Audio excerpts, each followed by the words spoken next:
Following the return of the Coreflames of Reason and Death, Aquila is the only Titan that we still need to campaign against. Phainon asks us to recreate the past, and he repeatedly challenges the Flame Reaver to hone his abilities. The Flame Chase journey's triumphant conclusion draws nigh, yet a sudden disturbance occurs in the Holy City. Using the Council of Elders and the Cleaners, Aglaia made sure that her fall paved the road forward for the Flame Chase. Amidst his grief, Phainon takes up the mantle of leadership, giving a speech to unite the people. Cypher also returns on a mission, promising to protect Kefli's Coreflame while the Flame Chase party is away from the city. With the help of the Twilight Courtyard's last descendant of the sky, Hyacinth, the party ascends to Aquila's flying fortress. Hyacinth resolves to fulfill the duty passed down over generations of her family, only to discover that the glorious feat of Seliosi the Day Thunder Knight campaigning against Aquila was nothing more than a blood-stained lie. At the same time, in the city of the dead dragon's bones, Cypher contends with the Flame Reaver, who comes seeking the Coreflame. Though she holds out for some time, she is no match and is slain in the end. But she had already given Kefli's Coreflame to Spirit Thief Bartolos, ordering them to wait for an opportunity to deliver the Coreflame to Phainon and the others. The Flame Chasers fight together to defeat the Sky Titan, which has become a combined being of the god and a mortal. As they are trying to escape from the Eye of Twilight, the Dawn device suddenly goes out, and Hyacinth is forced to return the Coreflame early and remain in the sky to bear divine authority, becoming the protector of the people. Following Cypher's death, the divine power of trickery dissipates, and the 1,000-year dawn of Akama that is sustained by her lie comes to an end. The Holy City is met with the merciless invasion of the Black Tide, as the powerful Flame Reaver moves in ever closer. At this moment of crisis, Mighty, Casterus, Trebi and Trinan, Cartonus, the Holy City Guards, and Don Hung all lay their lives on the line so that the Deliverer would have the chance to complete his mission. After making sure that I would remain safe, Phainon enters the Vortex of Genesis alone.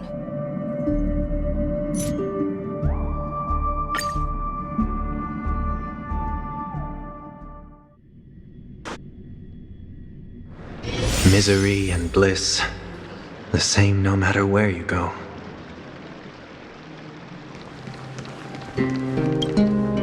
Please stay close to us. We need to rendezvous with Lord Don Hung. We will do everything in our power to clear the path for you.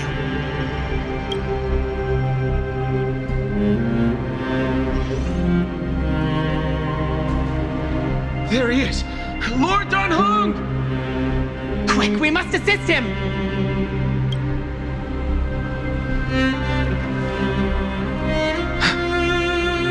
What are you doing here? Where's Phainon? We are under Lord Phainon's orders to escort both of you to safety, no matter the cost. Leave this to me and the Holy City Guards. Zeph, take them and go. Wait, Namazani. That black-clad swordmaster. Something seems off. At some point earlier, they suddenly froze in place, not moving at all. Like some kind of omen.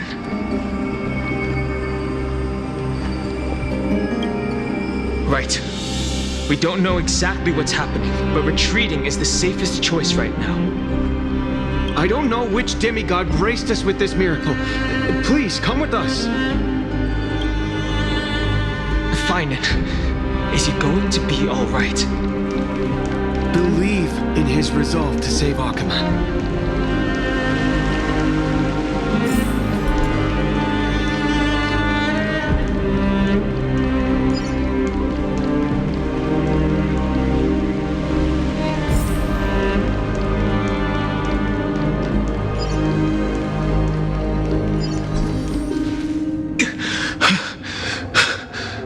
Flame Reaver isn't pursuing us. Could this really be some kind of divine intervention? We can't stay here for long. Lady Trinan's sentry gate is just outside the city. Let's keep moving.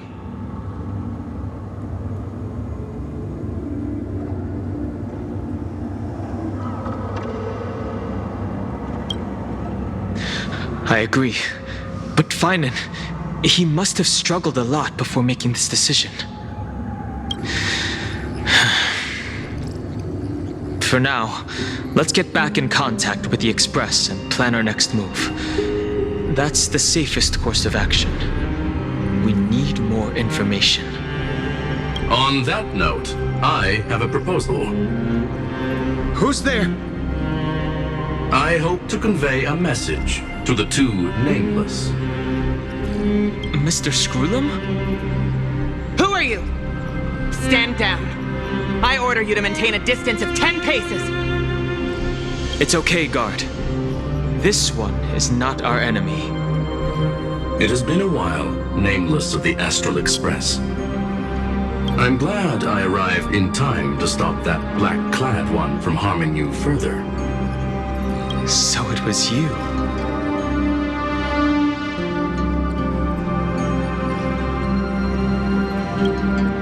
It was fortunate we found you in time. Madame Herta and I were both quite relieved. You two know this anti-Catharin? Does he come from the same people as Counselor Lygus? Don't worry, guard. This gentleman is an ally of the Trailblaze. Would you mind giving us a moment to speak in private? Of course. We'll wait nearby. Please, stay safe. I fully understand your situation. For now, the only thing I can do is temporarily freeze that black-clad one in place. Time is limited, so I'll keep this brief. The place where you stand, Amphoreus, is a world constructed from data and memoria, an experimental field of a certain eon. And now, this isolated sandbox world is rapidly falling into a third path. Destruction. Destruction. Conclusion. If Amphoreus continues unchecked on this course, a Lord Ravager will complete its evolution and metamorphosis and emerge from the surging tides. The cosmos as we know it will suffer irreversible consequences. The disaster that this Lord Ravager intends to trigger may be far more severe than the Law Fu's Stellaron crisis, because its goal is the Eon of Erudition. Putting aside the complex details of the inferences involved, I have a request to make. For one of you nameless to stay behind on Amphoreus, acting as an informant, in order to prevent the wrath of destruction from ravaging the cosmos. This world is enveloped in a firewall that defies explanation, and the flow of time here is also different from reality. Madame Herta and I can only tear open a gap and project images inside. However, the accidental crash landing of the express car notwithstanding, both of you were able to successfully land here. There must be some principle behind this we have yet to fully grasp. It will take time to uncover the reason. Before then, if one of the Nameless is willing to stay and witness the fate of this world, or to push it along when necessary, it will be of great assistance.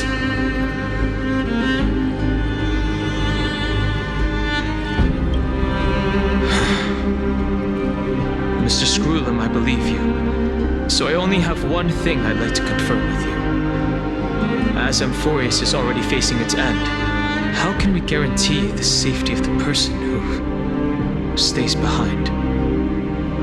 Look at this, if you would. This curio is called a chronocognitive anchor. The two of you may view it as a kind of space anchor in the world of erudition. As long as you carry it with you, your individual data structure will be protected and will remain unaffected by the influence of digital tsunamis. When required, It can also serve as a bridge for communications between the internal and external world. Of course, it is not curio with unlimited uses. May only be held by one person. The connection being interfered with. Decide quickly as possible. 2 final messages. 1. The Intellitron named Ligus, possibly the primary culprit behind everything. 2. Bertha discovered a clue. Miss March has already been drawn into Amphoreus.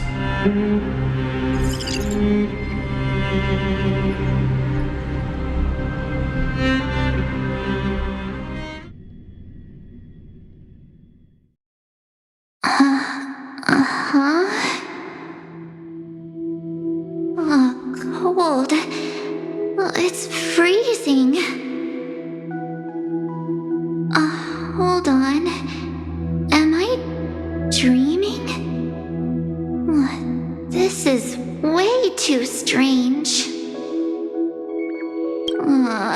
Everything's spinning, and I can see webaboos flying around. But I was literally just talking to Himeko.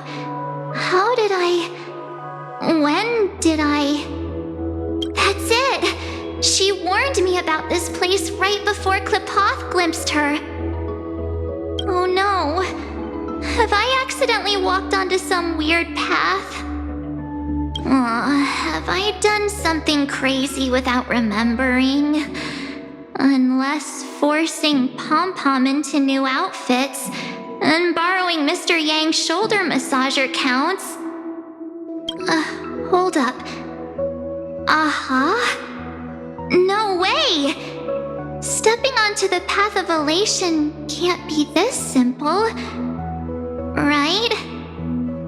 Child of remembrance, step forth into the depths of the path space. Who's there? Hey, cut it out. If you're there, just come out and talk, okay? You're freaking me out. I can't even think straight. Hold on. Is that a gate? Cast aside your fears. Step forward through the gate of memory. The voice. Is it showing me the way out?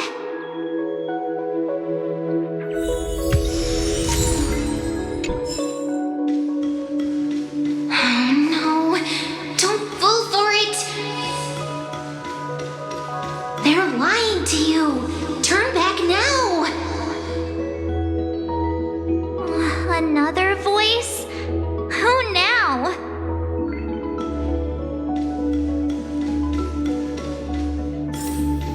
Wait, Master Diviner? From the Wafu?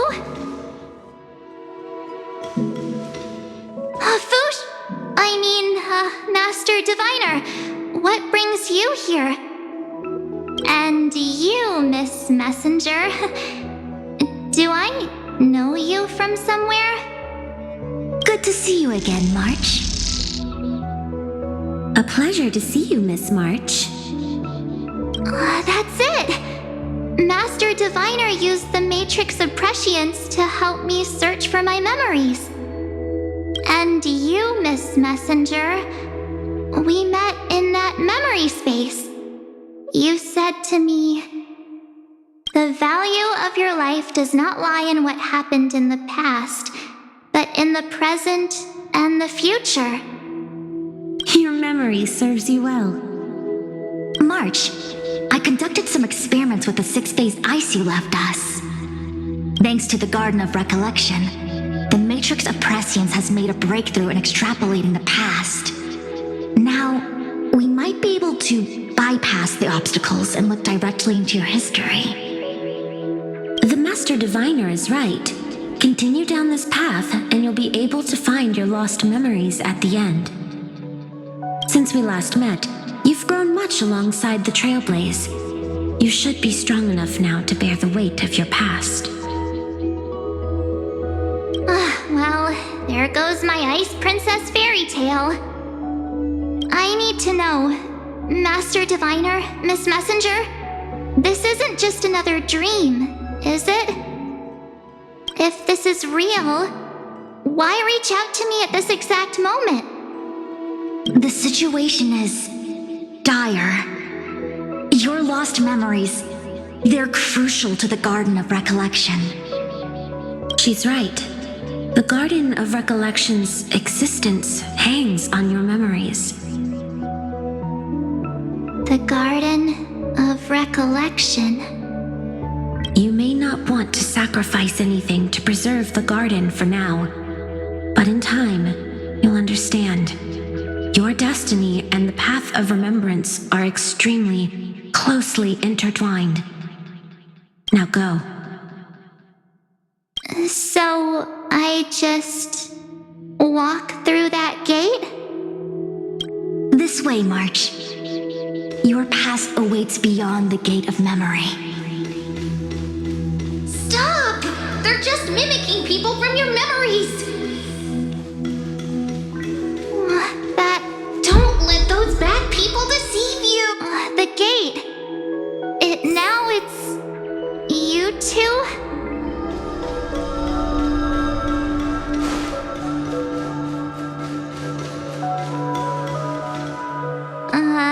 Hey guys! What are you doing in a place like this? March! There you are! Finally.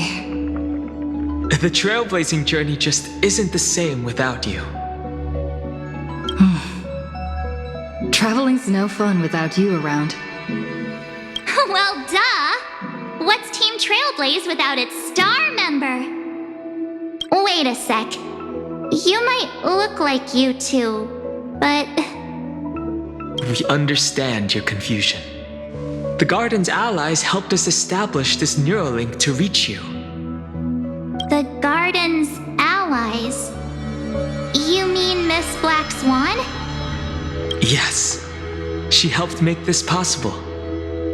Keep going, March. Find your past. Wake up. And travel with us again. That sounds really tempting. Finding my past and continuing to trailblaze new worlds with you? Trust in yourself, March. It's gotten us this far, hasn't it? Follow us. Let's go through that gate together. Step into your past, March. Find your true self.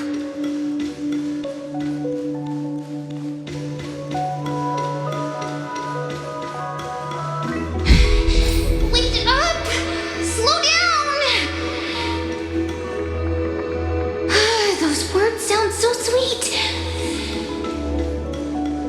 Keep your...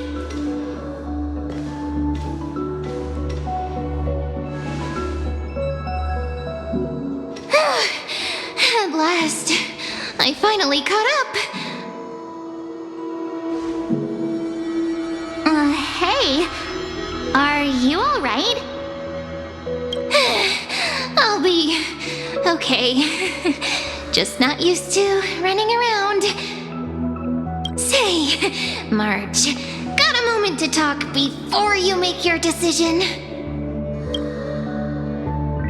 Wait, that was you? Pushing the gate away? Sending those warnings? Yep, named Cyrene. It means ripples of past reverie. Easy to remember, right? Wait a minute. We actually look quite alike, don't we? Yeah. Your pink hair is just as eye-catching as mine. And we're both bright, pretty, and positive girls. Talk about coincidence. Wow, you're quite the smooth talker. But I can't disagree. Wait, you know my name is March? Have we met? No, but I've witnessed your story through those memories just now. It's incredible, really. We might have more in common than you think. I know exactly what you're going through, which is why I don't want to see you exploited or hurt. You know what I'm going through? I know, because I've been exactly where you are. This empty space has been my home for ages. I barely remember what time feels like anymore. But there's something I'll never forget. Trust me, that gate won't give you what you want.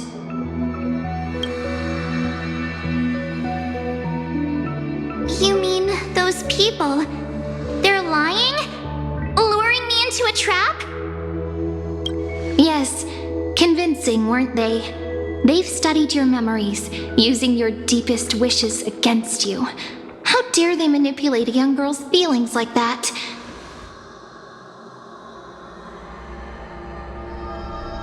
If you go through that door, the worst case scenario is you'll become their pawn, losing control over your own fate forever. You've seen what's on the other side?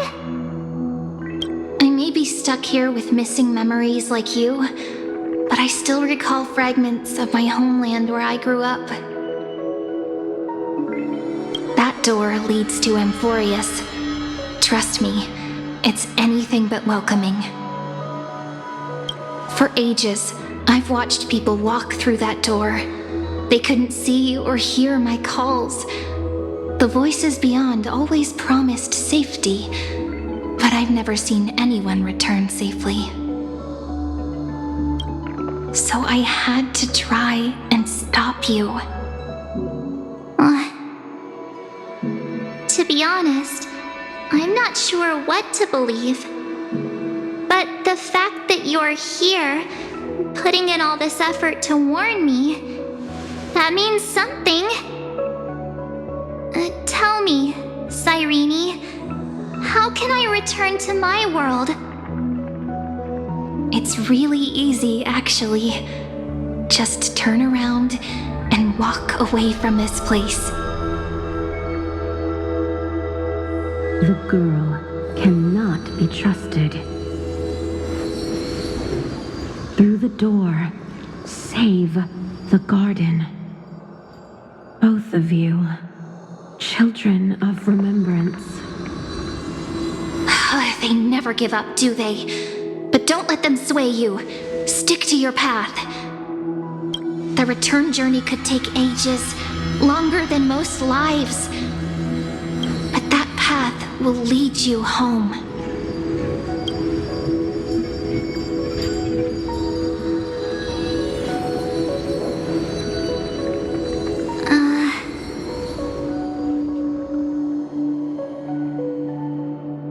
Thank you, Cyrene. I know what I need to do. I'm going through that gate. Into Amphoreus. Wait, what? Don't worry. I believe you. It's just that, for me, the only place I can call home is right beside my friends. Two of my closest friends are already on their way to Amphoreus. They may seem capable, but only I know.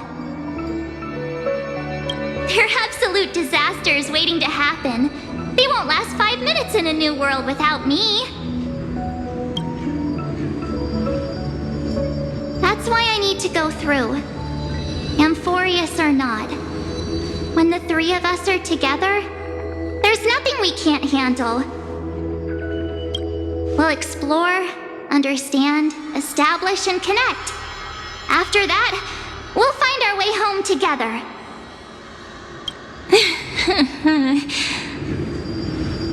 I see. got people who mean the world to you, too. That is so heartwarming. March, if that's what you've decided, you have my full support. Birds of a feather we are, looking all sweet and innocent, but with hearts of fire. Oh, stop. You're making me blush. Well then, I guess this is it.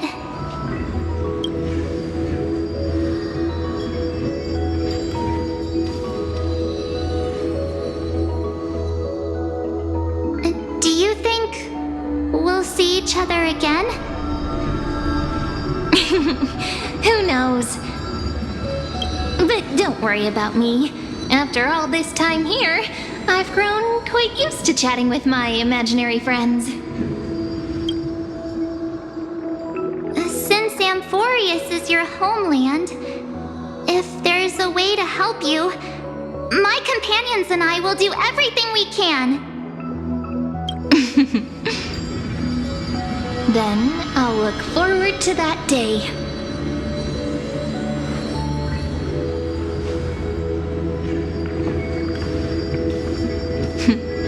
Your story awaits, March. Make it an epic one.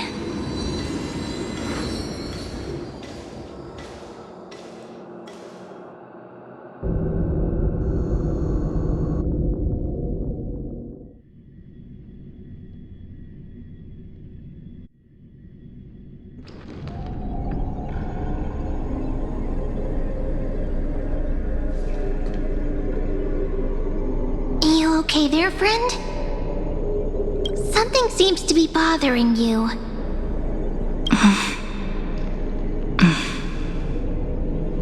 The Vortex of Genesis.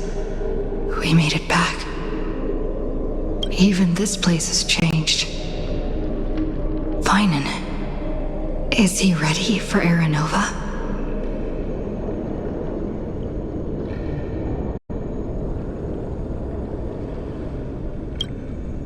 If anything, he's the one worried about you. But I'm here to watch over you now. If what that machine gentleman said is true, if Amphoreus is destined for destruction, then I'll stay by your side until the very end. Like how you and Dun Hung treasured the Express. Amphoreus means everything to me. Right. Time to see the last Coreflame restored.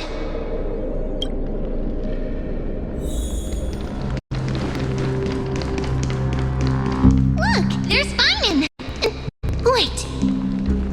Lycus. Remember, Skrullum's warning.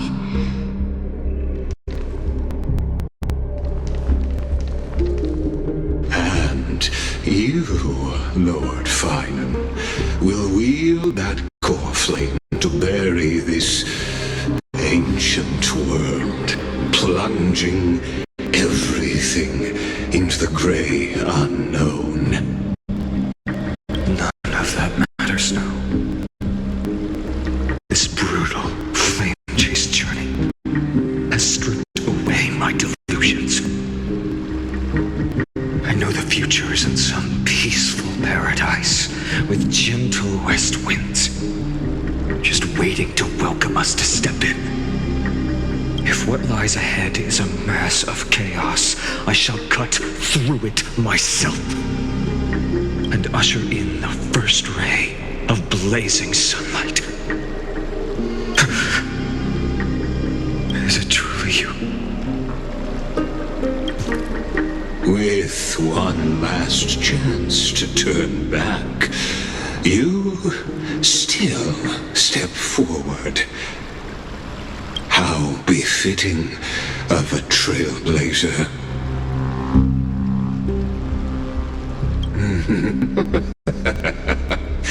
As it happens, I find myself thinking the exact same thing. As our world nears its end, the ones who walk the infinite paths have embraced their destiny. As the Theoros, it is my duty to witness the world's future and oversee this final Coreflame ritual on their behalf. The trial of world-bearing, the ritual of Era Nova.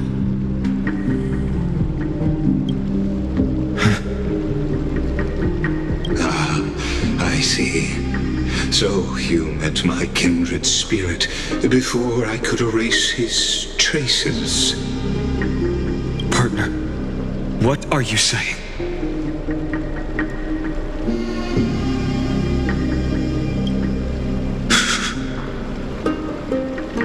I've had my suspicions.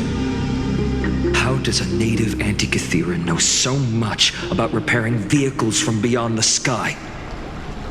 Lord Lycus, how much do you truly know about Era Nova? Tell us everything.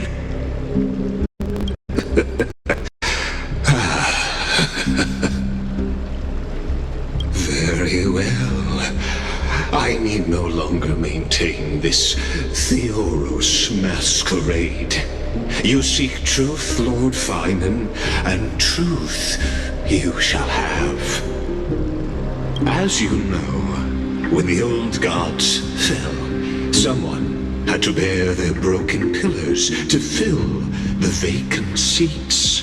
Those who would assume divine authority must prove themselves through trials. Yet, for Kephal's demigods, the possibility of overcoming the trials has forever been non-existent. For the world-bearing trial is the divine duty itself. Bringing forth the Era Nova and bearing its weight is an endless ordeal, ceasing only upon collapse. Precisely. The Era Nova ritual is not something that can be completed in an instant, no, but a long and arduous journey. While the sacrificial journeys of other demigods conclude in this world, Kephal's must shoulder the gods' core flames, bear the memories of all worlds, and stand unwavering. Until the next world, when the black tide consumes the bearer and all that they carry, leaving nothing behind. Unless their core flame finds a new bearer. The holy flame that illuminates all worlds rests in your hands. All that remains is one choice. Nurture it, pass it on to future generations, or extinguish it here and now. Deliverer, the fate of all worlds rests in your hands. Enough testing. I've made my decision. But before I ignite the dawn of the next world, you need to promise me something. Two things, actually. Speak your terms. Promise me this. Professor Anax's vision of the new world is absolute. The world will be reborn from my memories. All souls, living and dead, will return as the first humans, unchanged from their past lives. And my friends, the fallen demigods, they shall transcend the cycle to become new titans. Our heroes shall not have died in vain. Of course. This I can guarantee. Good. The second one. Promise me the Trailblazer can return safely to her homeland. unbound by Amphoreus' loss. My apologies, but I cannot promise this. As you mentioned, she now bears the Time Titan's authority. Her bonds with this world run too deep.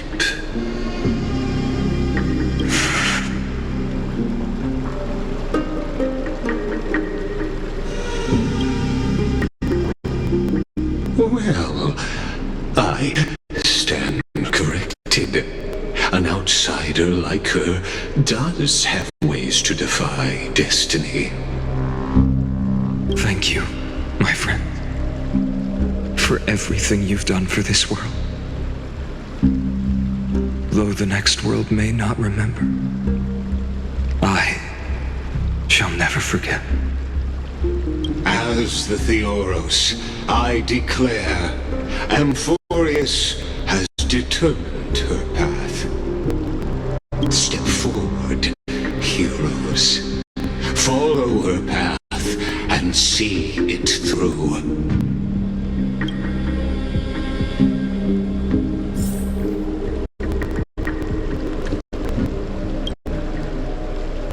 Without you, we could never have reached our prophesied tomorrow. Thank you for walking this path with me to the end.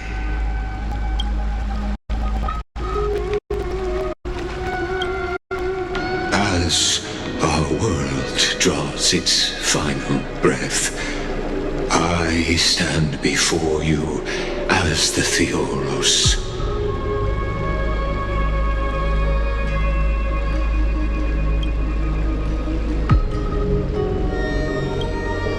Allow me to reintroduce myself. I am Lycurgus, once an honored elder of the Akama Council.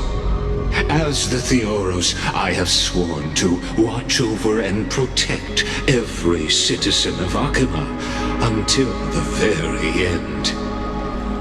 Of course, that alone won't satisfy your curiosity. So let me share something more. Something that means little to Amphoreus, but everything to a traveler like yourself. I, Lycurgus, am one of the Erudition's many Pathstriders. Through me, Nous keeps watch over this realm, working to save Amphoreus from decay. I don't expect you to trust me based on words alone, but believe this much. When you look at the bigger picture, we're walking the same path, you and I.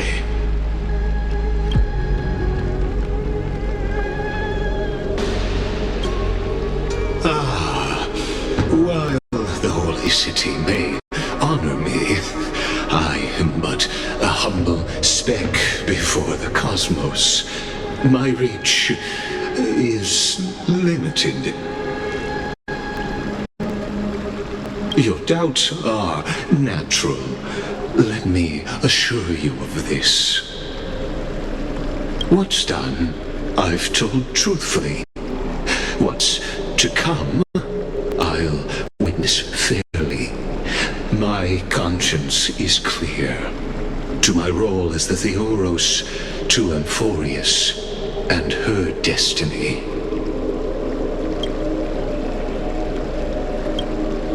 I believe all synthetic life shares a common source.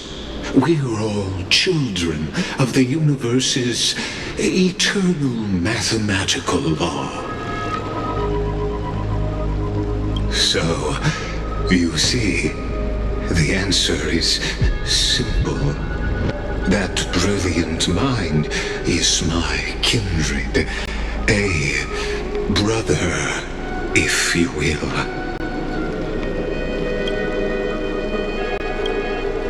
The world will be moved by your sacrifice, Trailblazer.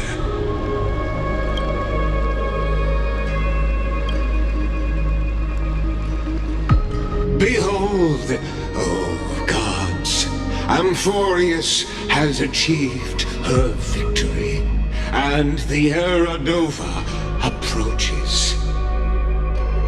The radiant soul has arrived, having walked through the bustling nights, bearing the golden fire and blood, stepping with pride into daylight.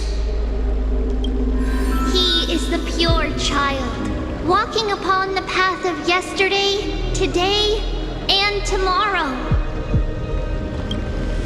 He is the first to be born, first to be named among the nameless. Eternal in form, limitless in reach. He treads the endless night underfoot. Greatest of kings, protector of the displaced, raising humanity's children above their adversaries.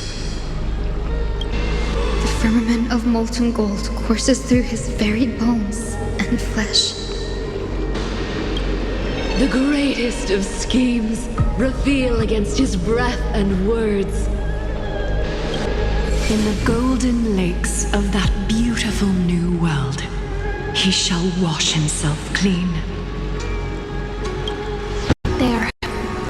Finish what we first and last wished for.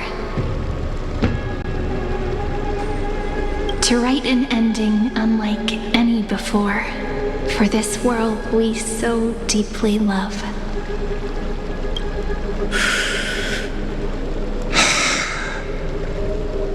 Come, partner. Join me. The time has come for us all to face oblivion, or embark on one final grand journey.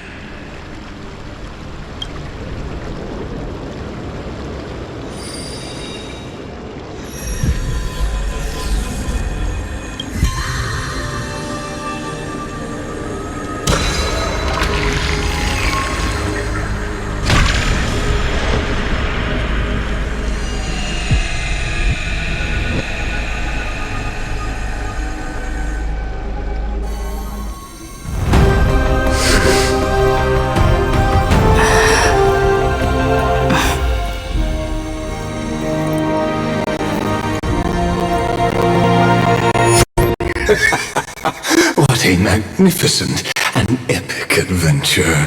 The hero's journey reaches its end, and the truth behind the Era Nova is about to be revealed. Is that truly the case?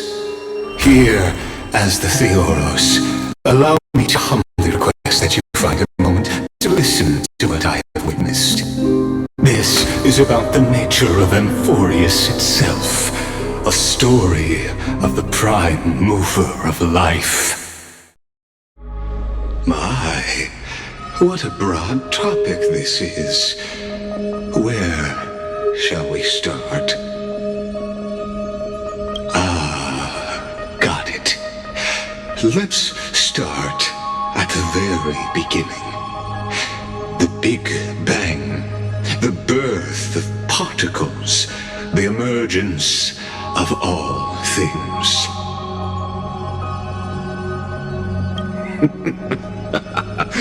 Just kidding.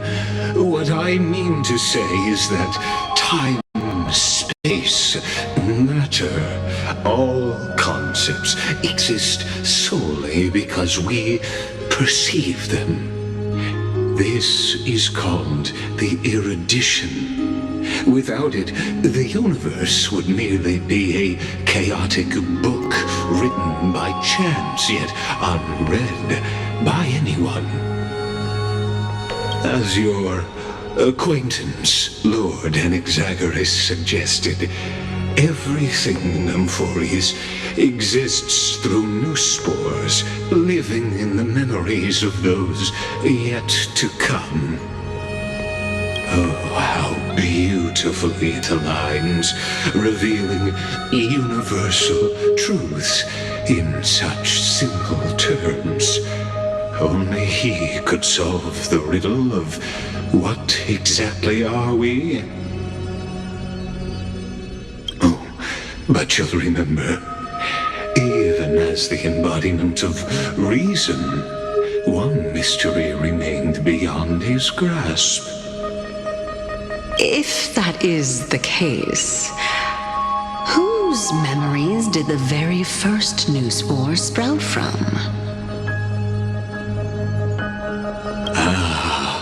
As sages across ages have asked the gods, what is the prime mover of life? But let's set aside the gross teachings for now. Look further, past Amphoreus, to what they call the Forbidden Realms beyond the sky. Do you know of the Scholar's Strife? During that grand yet brutal war, waged in the name of erudition, a genius's legacy was abandoned, strewn across the cosmos.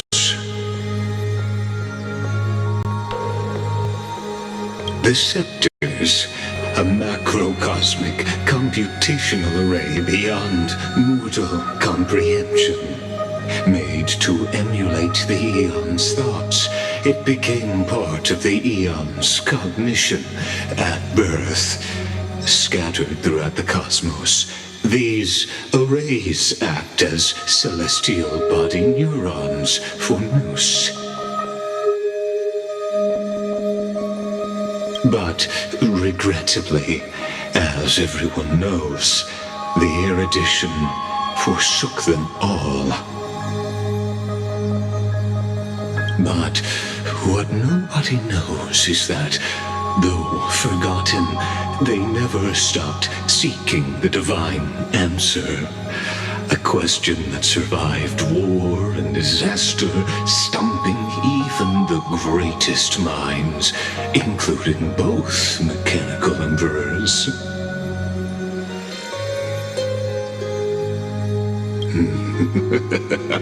Now, we come to the real truth of Amphoreus. What if, hypothetically, a scepter found the answer to the prime mover of life?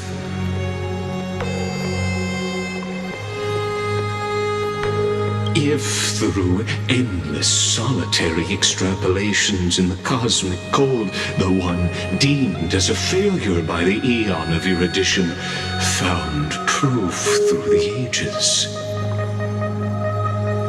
what would happen? Perhaps the answer is simpler than you'd think. From a perishing neuron devolved into true life, reborn through the gaze of another Eon. This is a tale from the distant past, unknown to all, even unheard by the greatest geniuses. Now, let's leave the Scepter's story here, returning to where we began. Actually, you know the answer better than you realize.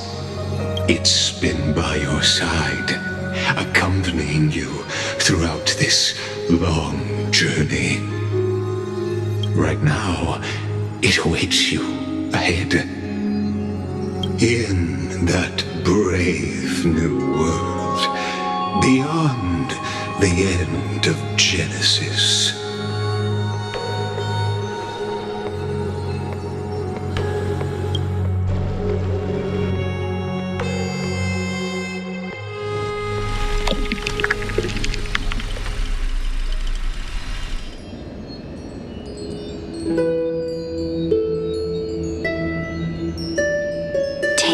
Wish with you.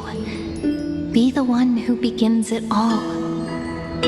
As the prophecy foretold, You will bear the blazing sun until the pale dawn breaks. Continue onward, bearing this world upon your shoulders until the ashen hero, the nameless deliverer, ushers in the dawn.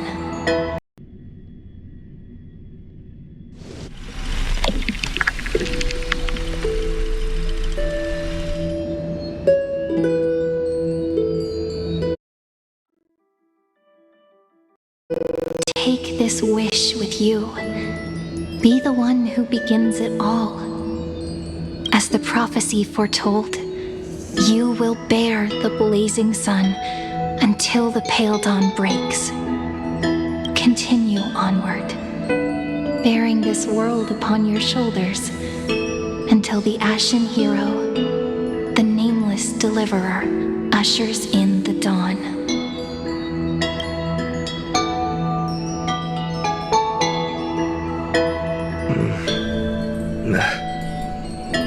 Such an odd dream. Strange. Like I've dreamed this before, but it all slips away when I wake. Only a voice remains. Who was that?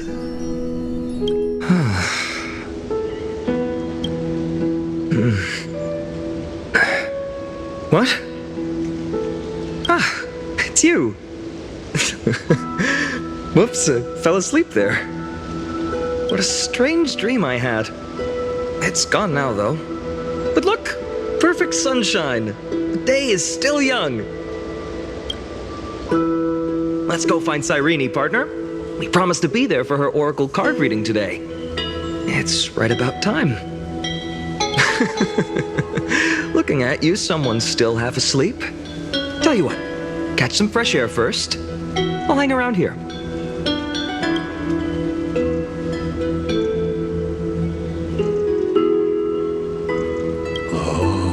Beautiful, isn't it? This is Ide Celestii, home of the nameless hero who carried Kephales's Coreflame. When he was young and innocent, he had heroic dreams, imagining his wooden sword was forged of iron. Pretending the straw dummy propped up by a wooden pole was a giant with a single blood vessel running from spine to heel. Dreaming of slaying the giant and becoming a hero to save the world, though to his young mind, the world was just this small village.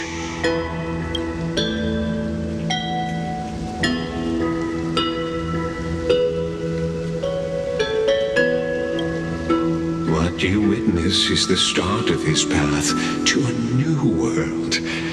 And trust me, you play no small part. These are his first memories. Rather than watching, why not join in? Think of it as immersive theater. Become his lifelong closest friend, witnessing his hero's journey from the best seat in the house, as the nameless hero whose unwavering guidance shaped Phainon's destiny, yet whose name was never recorded in Amphoreus' history.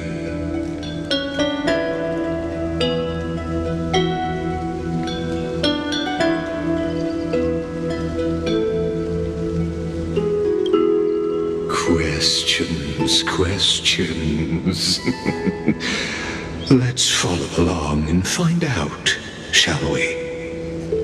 Many mysteries lurk in this village beneath the veil of Evernight.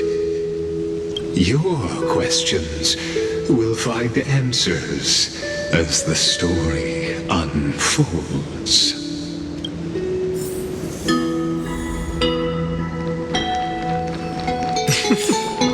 All awake now? Great. Let's go see Cyrene. Phainon! Show me how to use a sword like you do! Wait till you grow a bit more.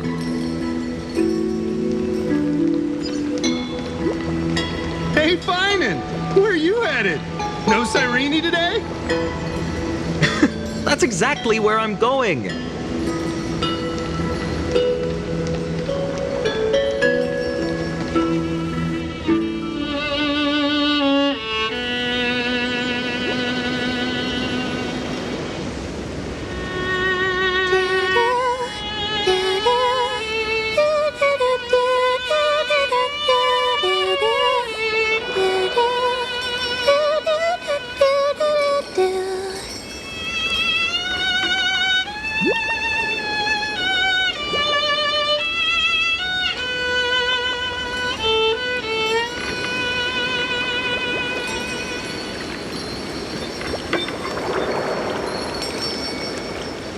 Found you.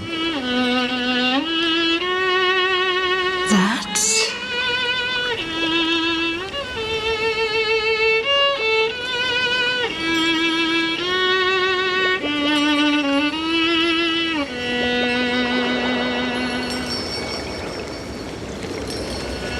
Goodness, look at you rushing about. You've got the poor swing all startled.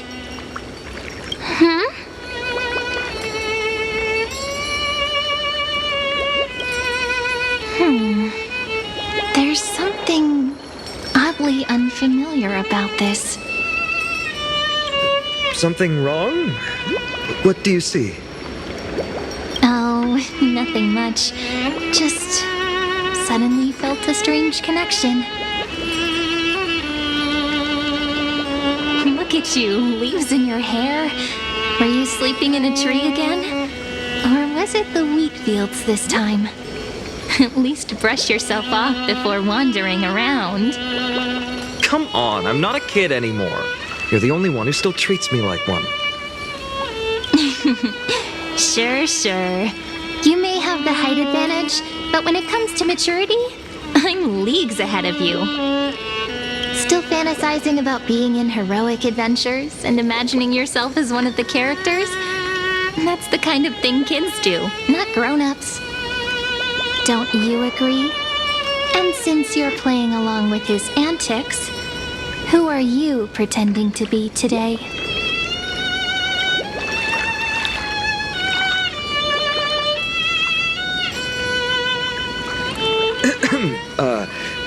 Well, she hasn't decided on a character for today yet. How about we stick with the usual? You know, the valiant hero from a distant shore who made a pact to learn the sword from you. Spare me. Can we not bring this up? Speaking of which, what about those oracle cards? We haven't done divination in forever. Why the sudden interest? I was just about to tell you. Earlier, while napping on the swing, I had the strangest dream. There was this mysterious voice in my dream, calling out for something. Wait, you had that dream too? Yes, you too? That would explain this lingering sense of unease. Which made me think of those old oracle cards I used to play with as a kid. Though the Ornyx prophecies were always hit or miss. Yeah, all the kids would get so excited drawing cards like ruler or warrior, but throw fits over devil or drunkard and demand a redo. If you just redo it when you don't like the result, what's the point of divination? The blessing of childhood. Believing the gods might not notice our little corner of Id Silicii, willing to let our small deceits slide. Still, fate is absolute.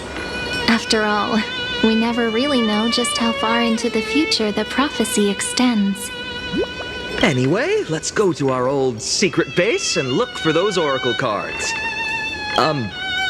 Now, where did we hide those? I can think of a few spots. Let's go check it out.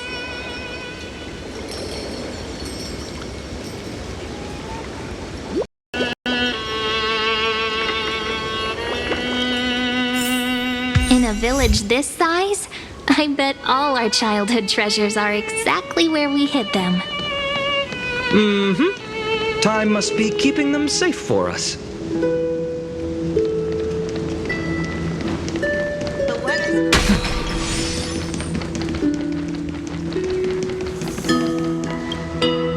In the sunlit barn, amid the scent of ripened wheat, they found various fruits hoarded by squirrels. And a wooden figurine, missing arms and legs.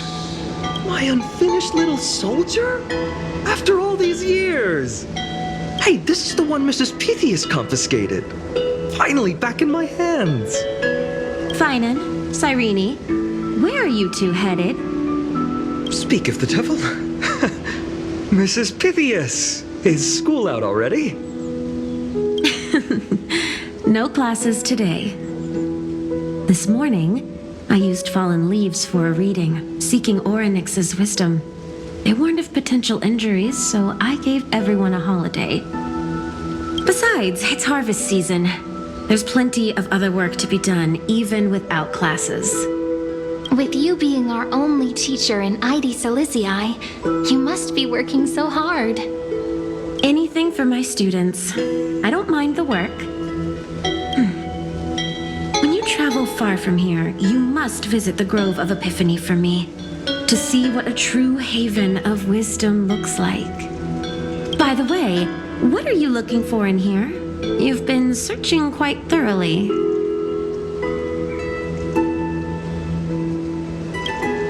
Thank you, my friend. Time to take our soldier home. All right then, I should be going. It might rain tonight, so don't stay out too late. So this is where the wooden figurine you carved during class ended up. And here I thought I knew all your hiding spots. To be honest, I'd forgotten all about it myself.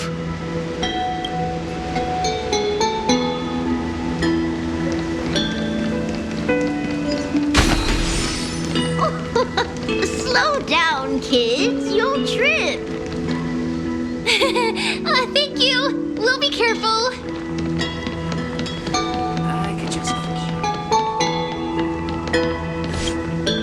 It's mine! I caught it fair and square! You did not. It's mine. Phainon! Cyrene! Come quick! Look at this huge bottle I just caught! Give it here. My rod, my catch. I only let you borrow it, remember? What's got you two so worked up? Here, show me.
Wait a second. This is my old wish in a bottle. How did it end up here? Ooh, I wanna see. What did little Phainon wish for? Not happening. This stays sealed. Piso, Livia, dinner's ready. Coming, Mom! Finally, I'm starving. See you later. You know what's funny?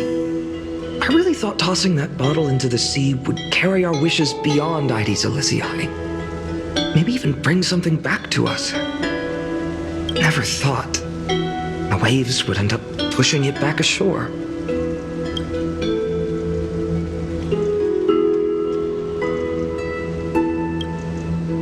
Kind of disappointing, isn't it? No sign of the oracle cards. Let's see. Ah, there's one place we haven't checked yet.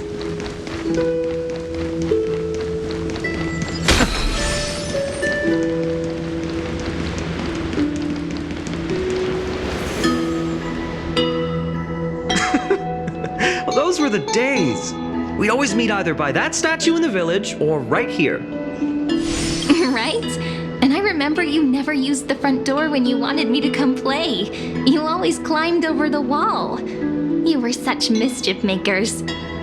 Just like a certain someone who has a habit of showing up unexpectedly. Right?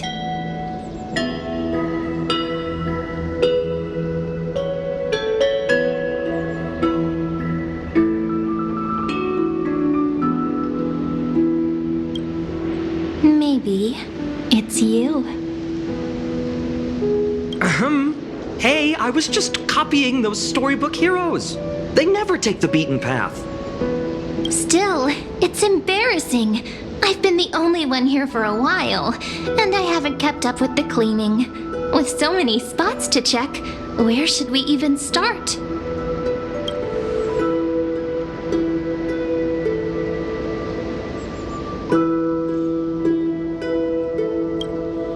Leaves have taken over the courtyard. I know. We wouldn't want your clothes getting dirty. Leave the dirty work to me. That's not what I meant at all. All right, let's split up. I'll handle the yard. You check the upper floor. I wonder what the view's like from up there. I wonder how worth checking out. With milk would taste. Leave this to me, partner. Want to bet who finds the oracle cards first?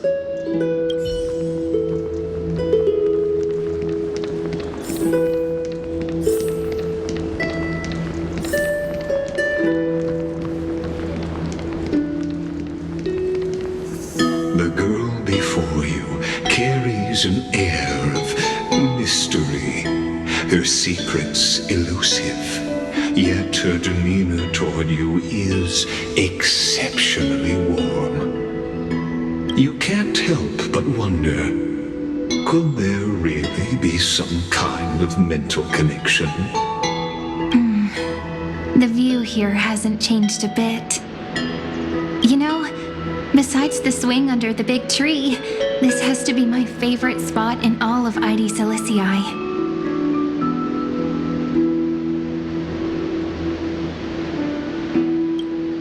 I remember drawing Ide Silicii as a child, nestled between the sea and the mountains. I'd always stop where the sky met the sea, and the world beyond was just too vast to imagine. I always said I'd become the next priest of time, just because I heard prophecies as a child. But here's the thing. The more divinations I do, the more doubt creeps in. I want to believe the prophecies, but actually leaving Ide Silicii. Where will that waiting ship take us, I wonder? Here they are, the oracle cards.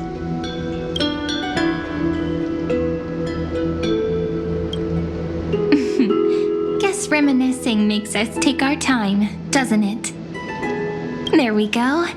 Looks like the gods do listen to our thoughts. Here it is. This is the box where we kept the cards.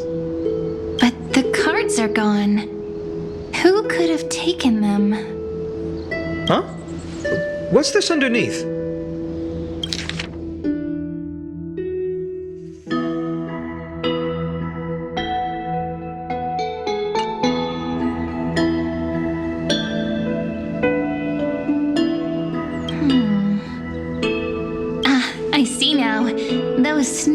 little ones.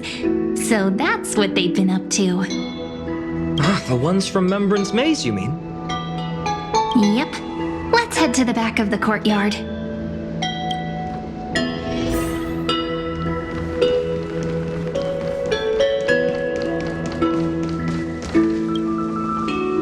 The entrance should be around here somewhere.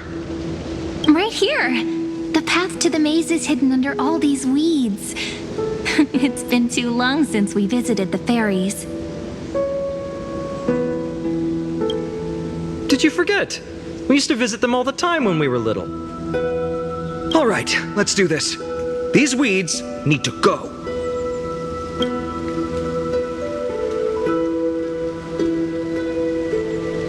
Pretty sure this is it? Should be this way. There it is! The entrance! That hollow in the tree.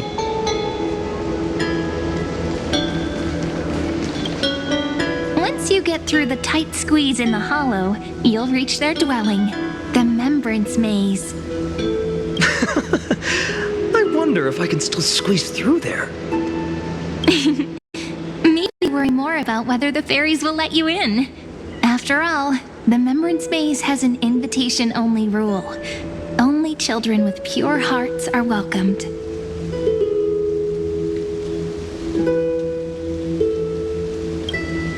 Getting approved by the maze's fairies was like our childhood badge of honor. Regardless, how about we try getting through the hollow first? After you, then. What? Oh, sure, I'll go first.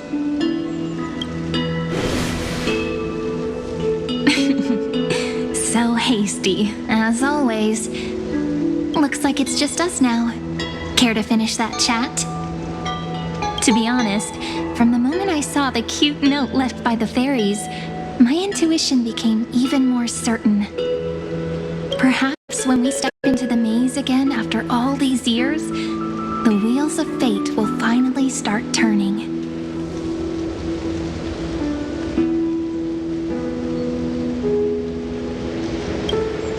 Oh, just a girl's intuition. But you know what? Even if fate is set on its path, no matter where it steers the world, if we're together, there's nothing to worry about, right? So, if you're willing, forget it. If the wheels do begin to turn, that's when I'll make my request.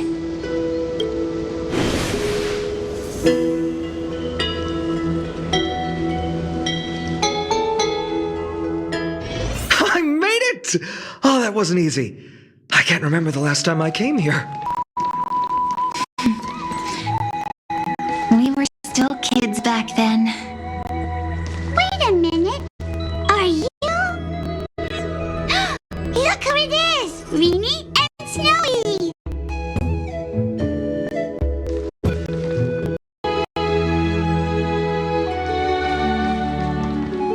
Whoa! Look who's finally back, Memmy! Snowy, you've grown so tall and dashing. I couldn't even tell it was you at first. We had to grow up. Sometime. But look at Rini. She hasn't changed one bit. How fascinating. Perhaps I'm like you, Rayleigh Mem. Just another fairy of the maze.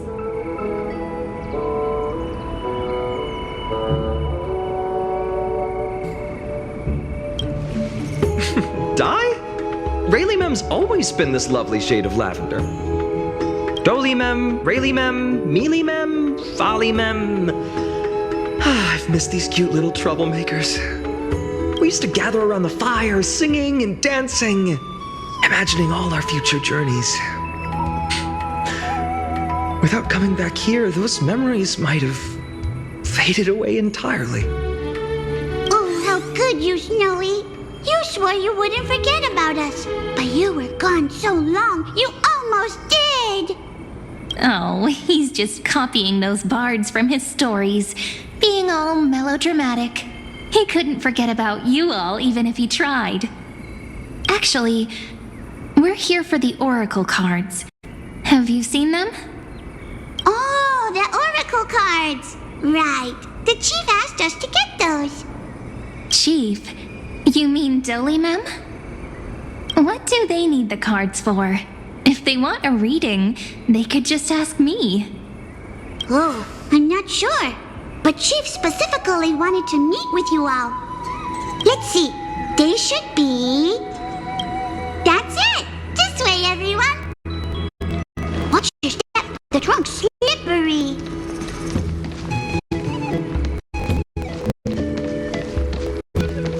Gee, Reenie and Snip. Why do leaves and branches grow?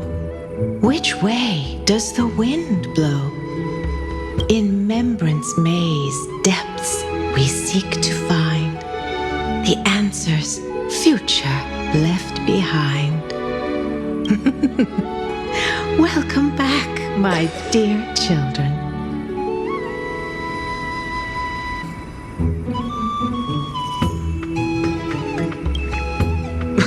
Right? Though Dolly Mem always says they're just songs, not poetry. Oh, Chief, you haven't changed a bit. Still so full of life. Oh, no need to fuss, my child. You haven't forgotten, have you? As long as our songs are sung, the children of the maze will live on, just as our paths stay forever linked. Here, take it. I'm sorry I had to resort to such methods to bring you here. My book of oracle cards. Thank you for keeping it safe. You know, you can always just ask if you want me to divine something. Still, bringing us here like this after so long. Is something wrong, Chief? Yes. The Veil of Evernight whispers to us once more. It tells of a new fairy who will soon enter the maze. Indeed, every time a new fairy arrives in the maze, it means that beyond the veil, in the vast lands far from Ides Elysiae, a great calamity is on the horizon.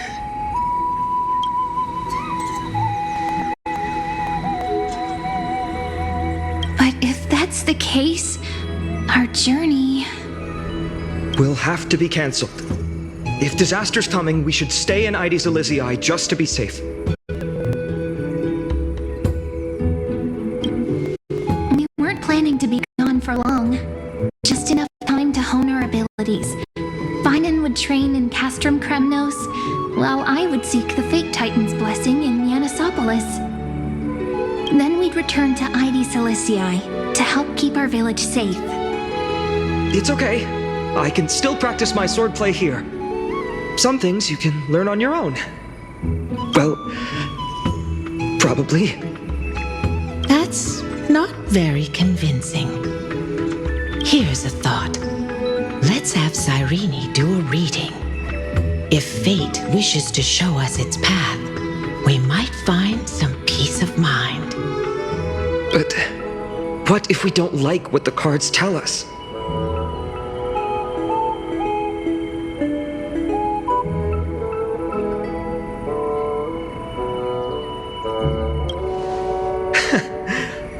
Never thought of doing it that way before. Thanks, partner. We'll do it your way. Whatever the cards show, we'll face it together. Ask with a true heart, and truth shall answer in kind. Close your eyes, and let's open the oracle card book together. Let your thoughts flow like stars drifting on the river, carried by fireflies and gentle winds. Your destinies flowing towards the same future. Now, shall we begin? Oh my! The cards are quite responsive today. Very well. Let's see what future the oracle cards wish to show us.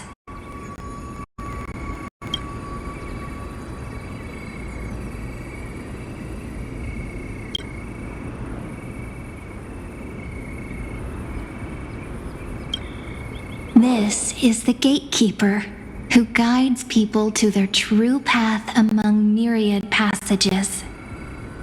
We have surrendered our countless senses, dedicating ourselves to the sacred whispers within the temple. Wait. It almost feels like I can hear the echoes within a temple. And are those children singing? It feels overwhelmingly solemn, yet strangely comforting. Behold, the Weaver. It connects the romantic threads of the chrysalis of gold, weaving all destinies into golden silk that flows toward the most brilliant, magnificent future. The dance of thread and blade set the stage. So shall it end. Such elegance. The Gold Weaver must be of noble birth. Such high standing. I doubt someone like me could ever reach it. The ruler stands for discipline, authority, and glory, but frequently also points to isolation and warfare. Even should you pledge your loyalty to me as the last sovereign, the glory shall be mine and mine alone. He who has slain a king can no longer bear the title.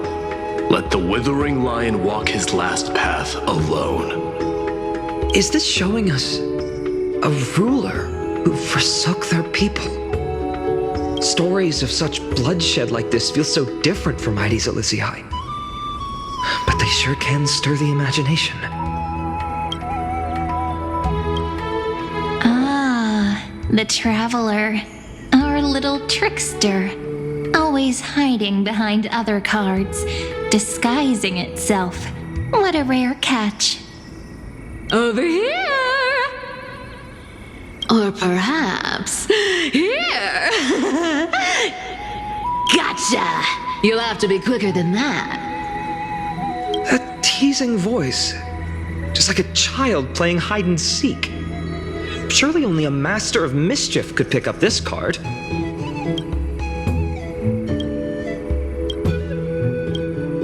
This card, the Servant, is surprisingly light, bearing the cool scent of Antilla flowers, just like starlight. It symbolizes new life and hope, yet often brings to mind struggles, sadness, and loss. These precious flowers I care for with my own hands. Are they destined to bloom only in death's embrace? It sounds so solemn, yet tinged with an inescapable sorrow. The humble healer may seem gentle in hue, but its courage matches any other, strong enough to melt even the coldest ice. I will do my best to help you mend all fractures and let sunlight shine on every corner of the world. Make a pinky promise with me. No more going back on your word. Hey, this card really speaks to me. It makes me want to protect as much as I possibly can. Still, protecting everything, everywhere, seems like a dream. What amazing power would you need for that? Behold the scholar, bearer of many names, the grand magician, the great performer, the eye of wisdom, and the defiler of Circes. Oh, there's just one card. With all those titles, I was expecting a whole deck. A dromus draped in finery will suffice. It's succinct enough to best summarize my true nature. Wait, what's with that condescending tone? It's almost as if it knows what we're about to say. The Deliverer. According to the tripartite prophecy, this card means absolute harmony and perfection. In fact, it's the only oracle card without a dark side. What, no divine whispers this time? Oh, silly. This is simply the card you drew for yourself. The sleepy village of Ides Elysiae, in just one fleeting moment, welcomed an array of legendary figures. The Weaver, Gatekeeper, Ruler, Traveler, Servant, Healer, and Scholar. Their stories and wishes showed the village boy glimpses of a world larger than he'd ever imagined. They brought tales of raging battles, of cities crowned in holy light, and of wonders beyond his understanding. Each story so far removed from his simple village life.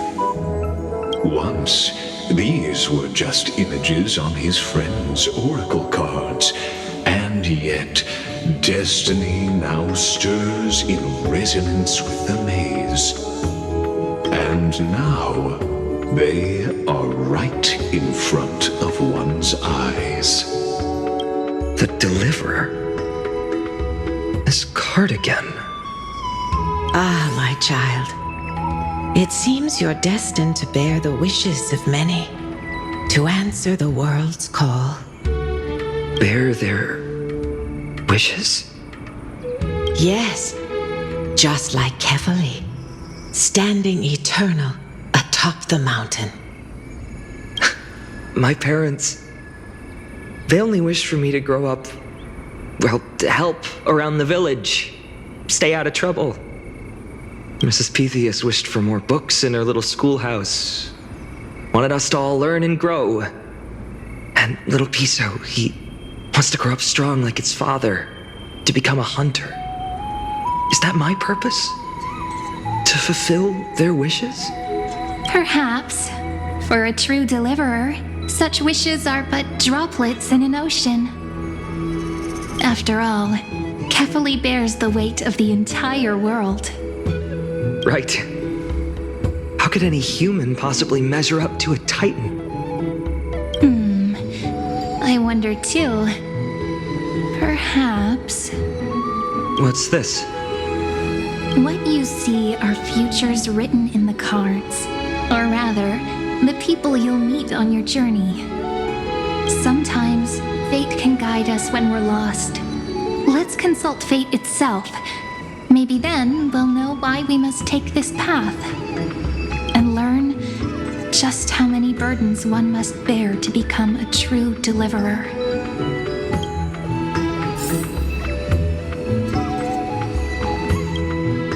So tell me, has the uncertainty in your heart begun to fade? So many faces in my future. So many wishes. Still, why would fate choose to show us this path? What's weighing on your mind? Didn't you say disaster would strike Amphoreus? If so, shouldn't Cyrene and I stay in Ides Elysiae? How could we possibly meet all these people?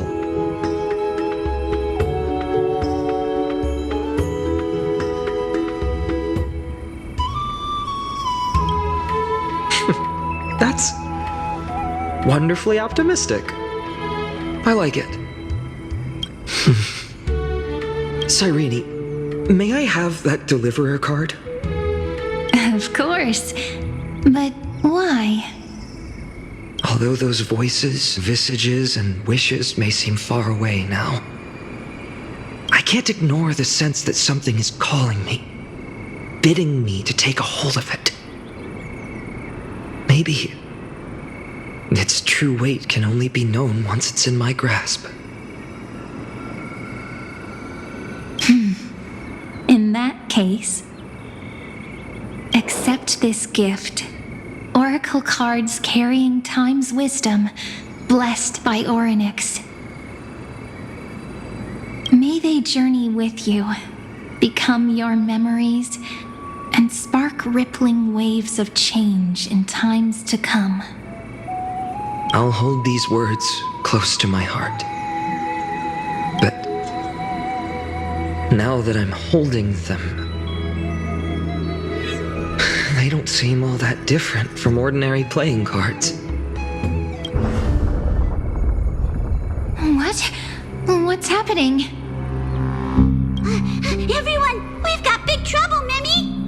Burning, smoke everywhere. It's all coming from beyond the maze. What's going on? It's here. The seeds of disaster have already taken hold, sooner than we had foreseen. This time, not even the veil of Evernight can shield us. You mean Ides Elysiae will be swept up in the prophesized catastrophe? I'm afraid so. My children, take shelter in the Membrance Maze. One step outside, and this horror will consume you both. But my parents, the whole village.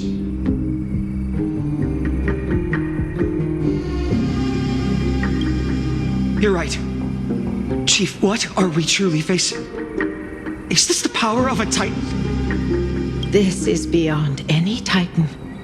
Beyond any danger you could overcome with strategy alone. It's an unspeakable horror that twists all life into abominations that never bleed nor cry. Even Titans fall to its corruption, burning from within until only empty shells remain, knowing only death and destruction. The Black Tide. That's what this calamity truly is. It consumes all in its path, sparing none but the Membrance Maze. Not even Titans can? Yes. So please, don't leave this forgotten realm the gods abandoned. You are the first to uncover our presence, and the only two who can enter the maze. We don't wish for you to throw your lives away. Phainon, what path do we take?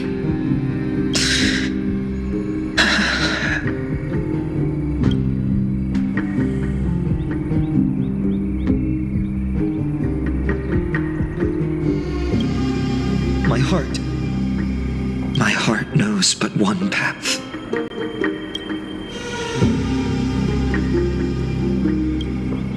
As long as we survive, hope remains. But I just accepted the Deliverer card. To idly sit by and ignore this calamity now would be...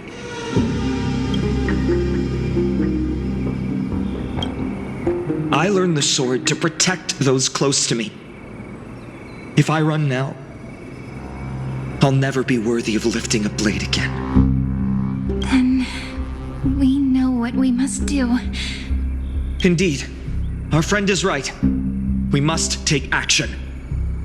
Forgive me, Chief, but Ides Elysiae needs us. And as her child, I must act. Very well. Make sure you protect yourselves. With me, Cyrene. Join us, my friend. Even without a sword, I'll take a rake. Even with the roughest steel, I'll keep our home safe. Deliverer. The card's truth extends beyond its mere literal meaning. There's another hidden layer within. Not someone perfect from the start, standing high above, casting merciful gazes upon the world. But one who starts small, from a humble village, expanding their world within step by step, learning to save others as they grow. When we were little, I told him I wished this world would never need a deliverer. Now that wish has shattered. Yet I'm glad he's chosen to walk this path. And all of this happened because you believed in him, friend. Shall we? It's only when you're by our side that Phainon and I... that our hearts find their courage. I know you're watching us right now. Aren't you, great hero from the future? Oh, deliverer. Such cruel irony. Though destined to bear the world's burden, this boy can never become the hero to bring forth the dawn.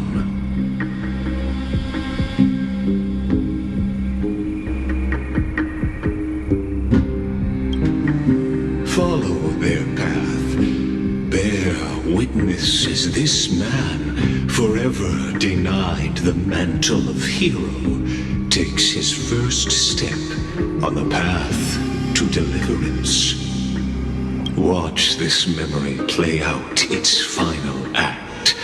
See with your own eyes how everything began. Then you'll see why his dream of deliverance was always destined to become this world's requiem. A sun red as blood, wheat fields turning to dust, and in the heart of it all, a village aflame. In that moment, the boy stood in what felt like the end of existence itself.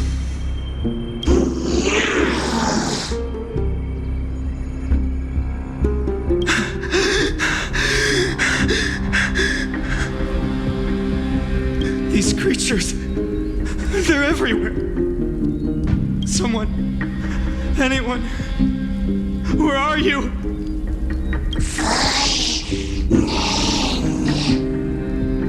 No, it can't be.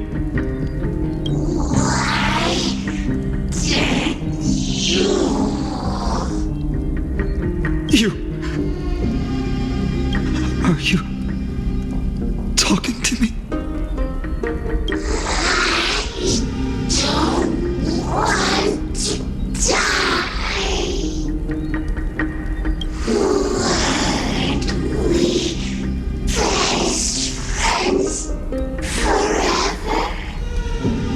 No. That ribbon. Olivia.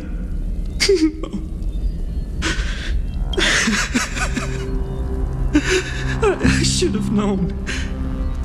Save us. Save us.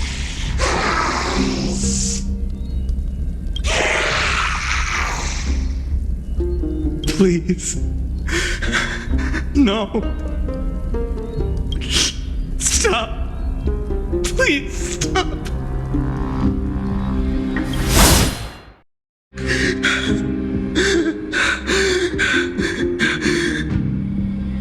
Olivia, I'm so sorry. And these monsters, they're all... Why? Why is this happening?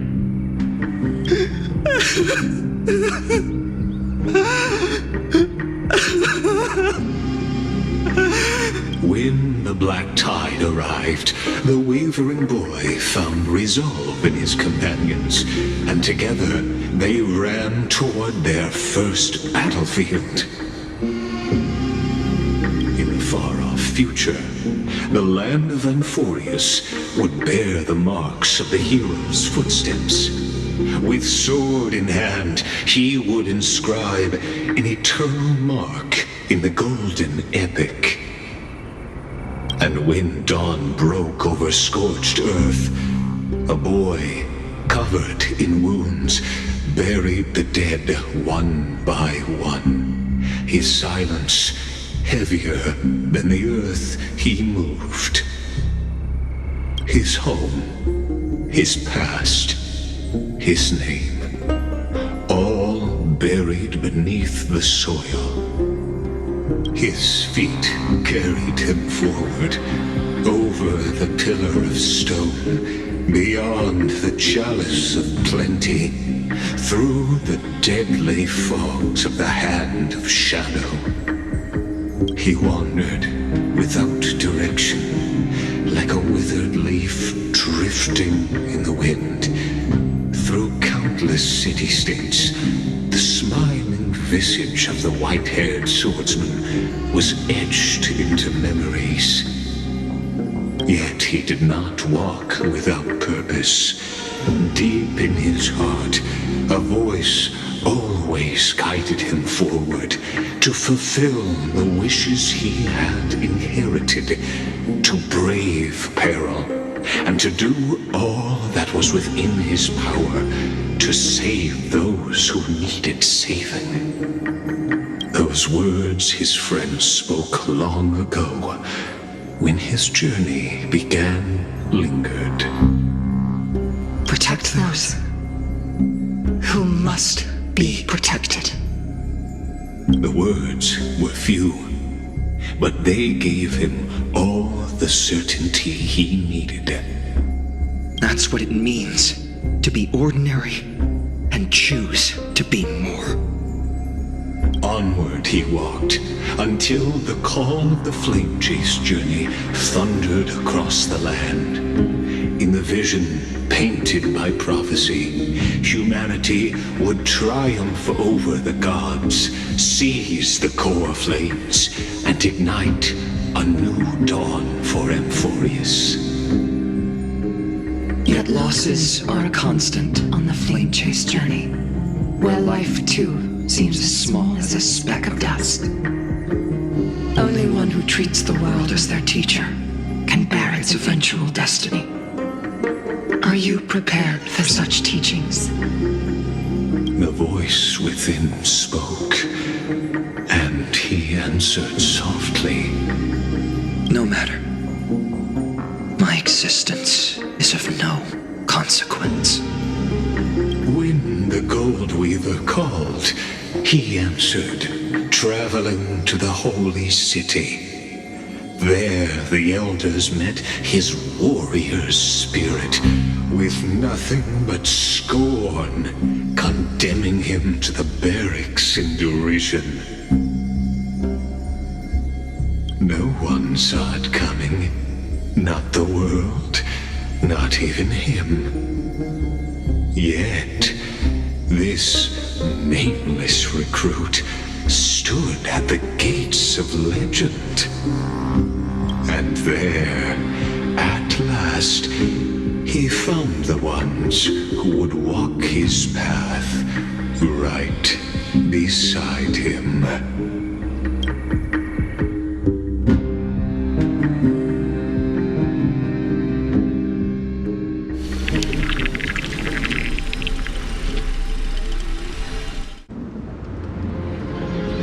This is the abyss of fate.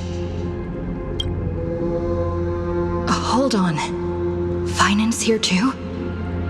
And is that Mighty and Trinan?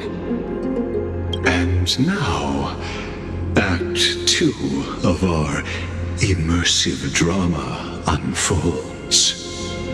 They're evacuating the temple. Why now?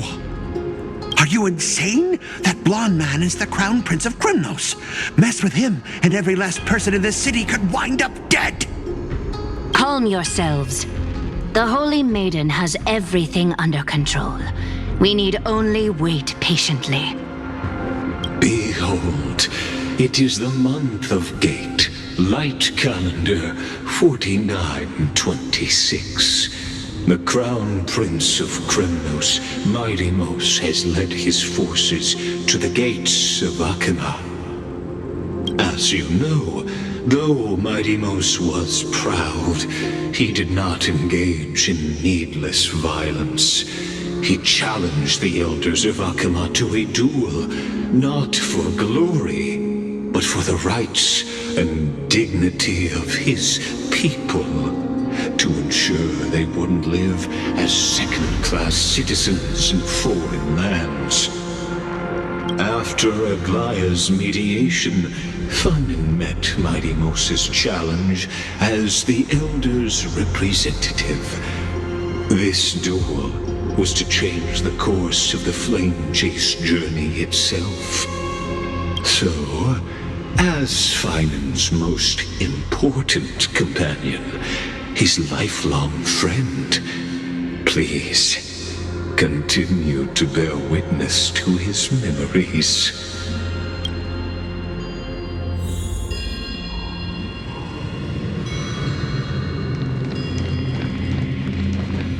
Is this your idea of an honorable duel? Bloodshed isn't the way. We and Aggie don't want to see Chrysos Heirs turn on each other. True warriors know when to sheathe their blades. The impartial Talantin shall oversee this duel. You need only place your offerings upon their scales. Something that has more weight than the fate of the world. Which means only those who understand the world's weight are worthy to carry it. Is this how you plan to test our convictions? Well, Cremnoan, looks like you won't be able to punch your way through this one. It makes no difference. One last chance, new recruit. Walk away and I'll spare your life. Otherwise, come and face me. I'll give you a warrior's death. Hard to imagine they once clashed like this. Holy Maiden, I can't help but feel like a pawn that has stumbled into some greater political game. Every hero was once a child, and every child must grow. That's so. I don't even know why I'm standing here right now. Look at me. Just a common soldier. Since swordsmanship won't decide the winner, Lady Goldweaver should be here instead. My devotion to the Holy City could never compare to hers. What if we told you this duel isn't about winning or losing, but rather in the choice you make? Are you saying that Lady Goldweaver is testing me? Every Chrysos Heir is indispensable to the Flame Chase journey. And you and the Crown Prince of Kremnos are both a part of the prophecy. What the duel marks is not an ending, but a beginning. So, listen to your heart. We wish only to hear your answer. True enough. The voice within has never failed me. It doesn't matter what the result is. I'll give it everything I have. Spoken like a Chrysos Heir. Now go, Phainon. Your journey has only just begun.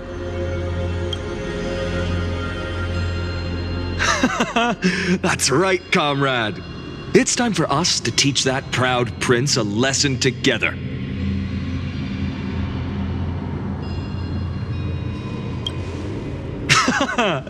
Now that's what I like to hear. Still, on the topic of the Temple of the Three Fates, here we are, at the Temple of the Time Titan. And I don't even know how Cyrene's studies are progressing. We haven't really had much contact since I set out. Still, I hope she's doing well. Anyway, let's go, comrade. It's not every day you get a chance to see Talantin's scales of justice. What's going on? Did he just say Cyrene's studying here? But how is that possible? Wasn't she? Of course, Lygus disappears right when I need answers. Forget it. I need to catch up with Phainon first.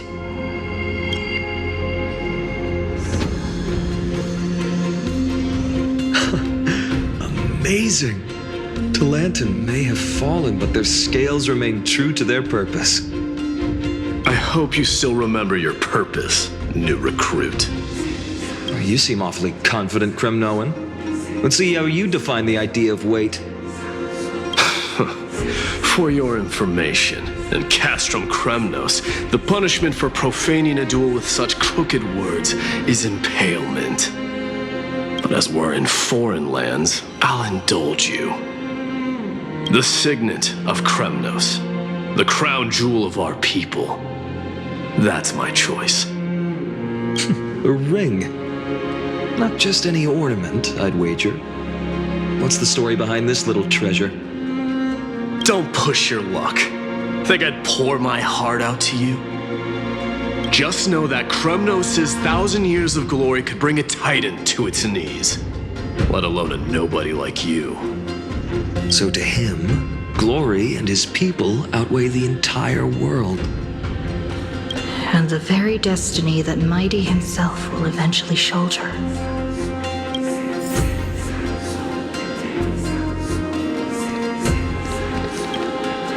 Now this is a tough one. What can I possibly offer against a ring that signifies so much? Well, comrade, what does your gut tell you?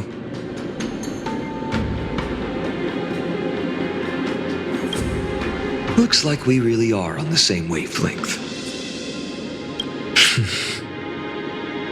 In the end, there's only one thing I can trust. The deliverer that appeared in my life on that day. How ironic. I can't even look at this card properly, much less follow where it leads. Just thinking about how my village was swallowed by the black tide makes my hands shake. The flames, the screams, my utter failure to protect anyone. Speaking rationally, I know it's not nearly enough. Addis Elysiae was just a small village. Its loss barely a scar on Amphoreus' face. But here and now, my heart says something else. This card. It's everything I have left. Nothing weighs heavier. Perhaps that itself is the answer. Look, Phainon. It's so nice to see you all again. Lady Phainon, and... hello. Seeing you here sure is a sweet surprise.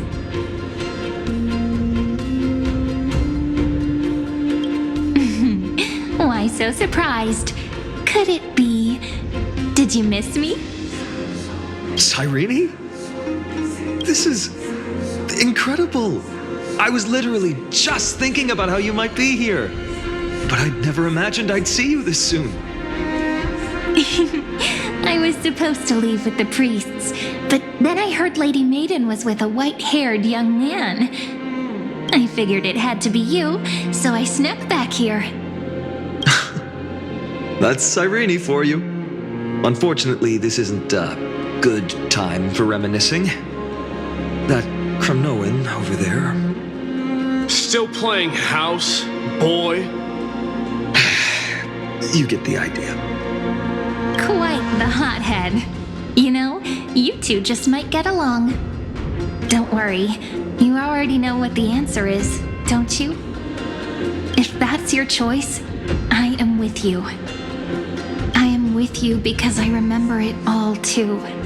The fields of Addis Elysiae, those red leaves, that little swing of mine beneath the tree where I dreamed the sweetest dreams. And those dear fairies in the Memorance Maze. It hurts so much knowing they're gone forever. The pain speaks for itself. Our hometown may have been just a tiny village, but to us, it was the whole world.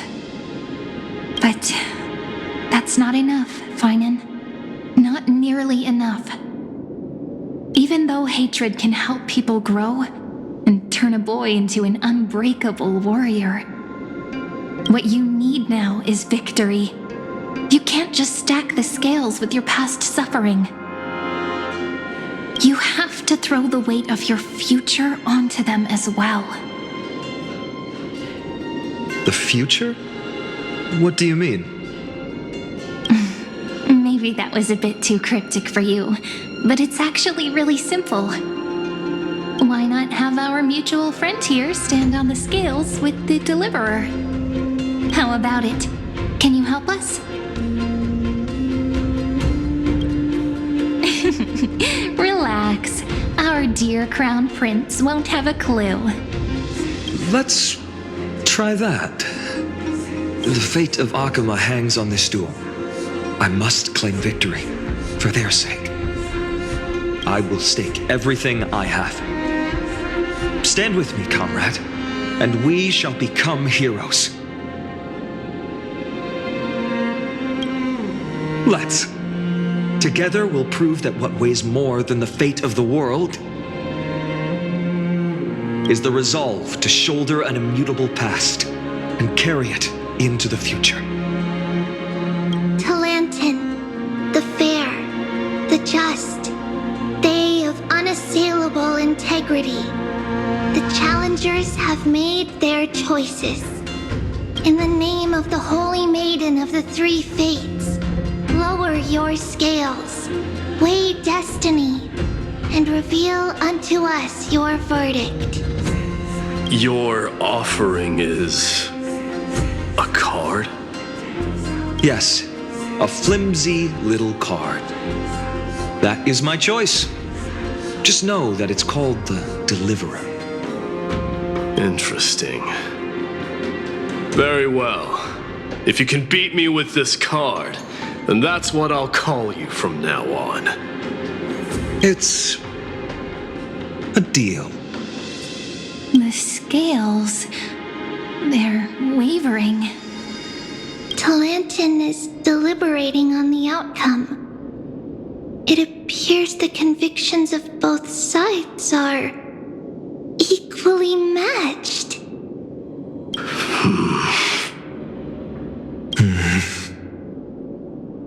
This is suffocating. Like the whole world's weight is on my shoulders. But I believe what my heart tells me.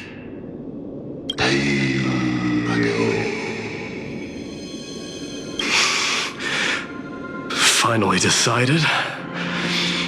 Hear thee, children of humanity. I shall pronounce judgment, for the difference is now clear. The one whose offering weighs more than the fate of the world is...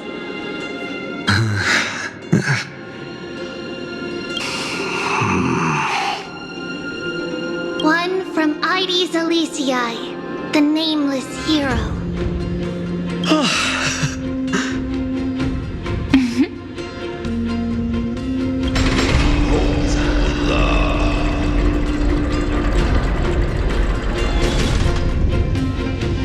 However, heed this. The true weight of conviction originates not from itself,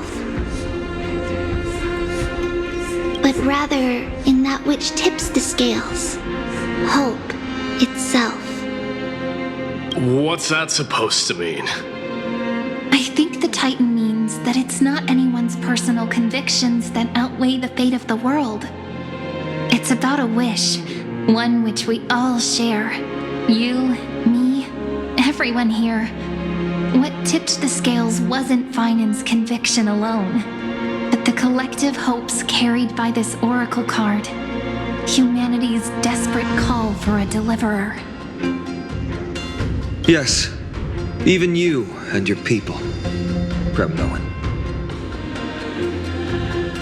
Placing us both on the same side of the scales? Foolish. We Kremnoans are your mortal enemies. Such weak idealism will only get you skewered on our spears. Fine by me. I've never claimed to be the deliverer from the card anyway. I'm a soldier, and if it's my fate to bleed my last on the battlefield, then so be it. I'll fight to my last breath. And on this, I know that we're the same. That's all a hero really is. Someone with that kind of conviction. And the deliverer? Just a sum of all those heroes.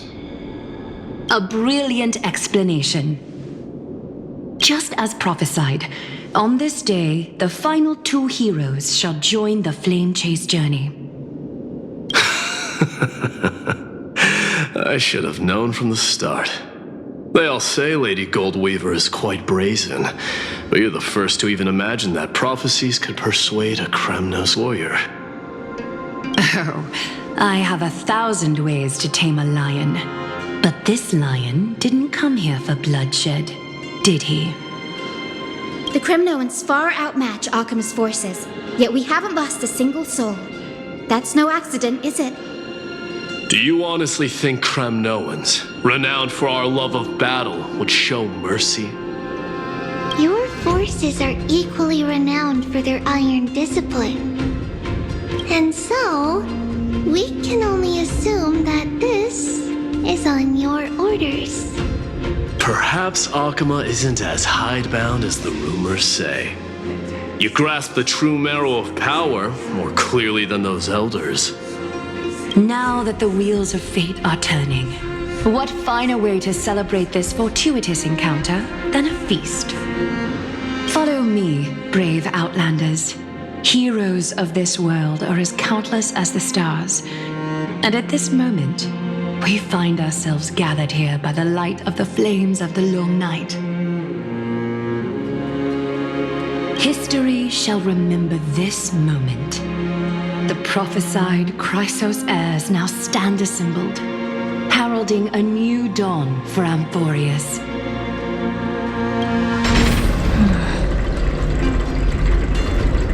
You must see now how different this is from the flame chase journey you traveled.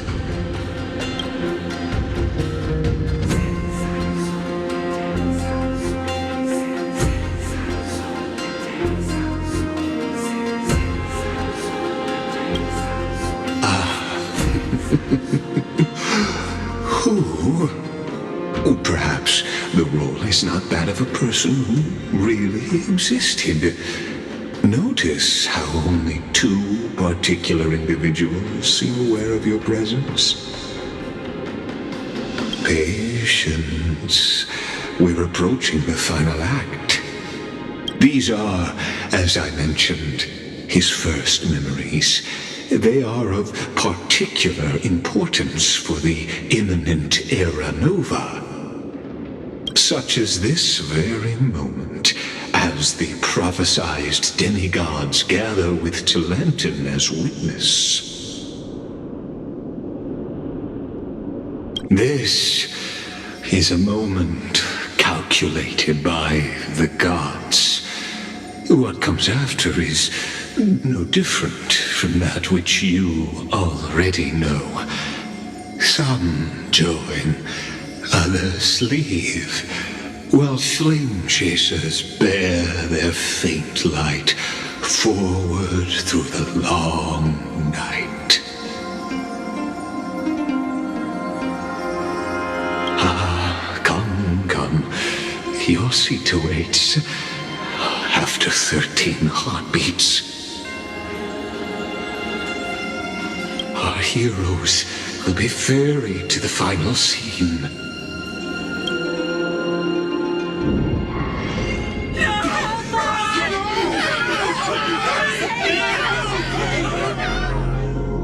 They say that the heroes of this world should be as countless as the stars. Yet now, we're the only ones left standing. So, in the end, the black tide still swallowed everything. The West stands protected by mighty Kremnoans. It will hold for the time being. Professor Anexa deployed wards in the north and east before. Their effectiveness is untested, but I believe in him. And Occam. We needn't fear for Aglaia. Even in death, she counts as the greatest among demigods. Her threads of romance weave an impenetrable shield, and the people answer her call, rallying to the city's defense. Let's move. Catholi has given their Coreflame. We must complete the Era Nova before the next entry hour. For Amphoreus. That only leaves 3 hours. So, this is the last time we'll see her.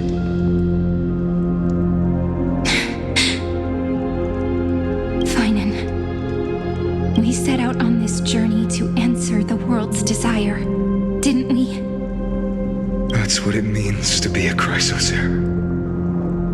So has it always been. Then why? Why must Amphoreus' wishes be so cruel? We made the best choices we could, whenever we could. But in the end, the prophecy that led us, this black tide swallowing everything. Why does it look like this? I don't know. We haven't had any other choice except to move forward. Not for a long time now.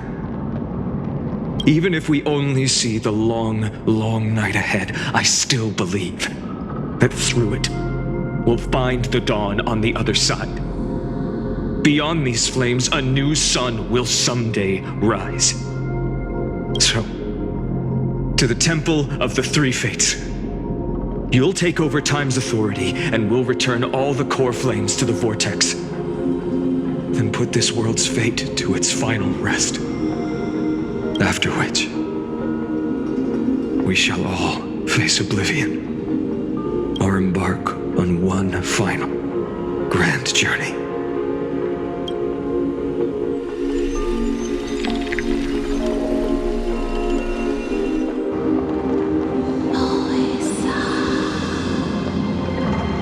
Please forgive us for disturbing your sleep, Orynyx. It matters not. I know fate has run its course. The black tide has reached Akama. Amphoreus does not have much time left. It is time for the Era Nova. As agreed, I shall present the Coreflame of Time. Ride the river of time. It will guard your passage to the Vortex of Genesis.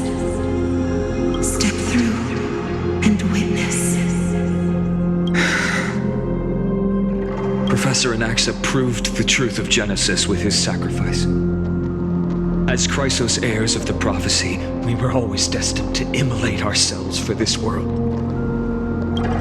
Now, it's our turn. We can't let everyone's sacrifices be in vain.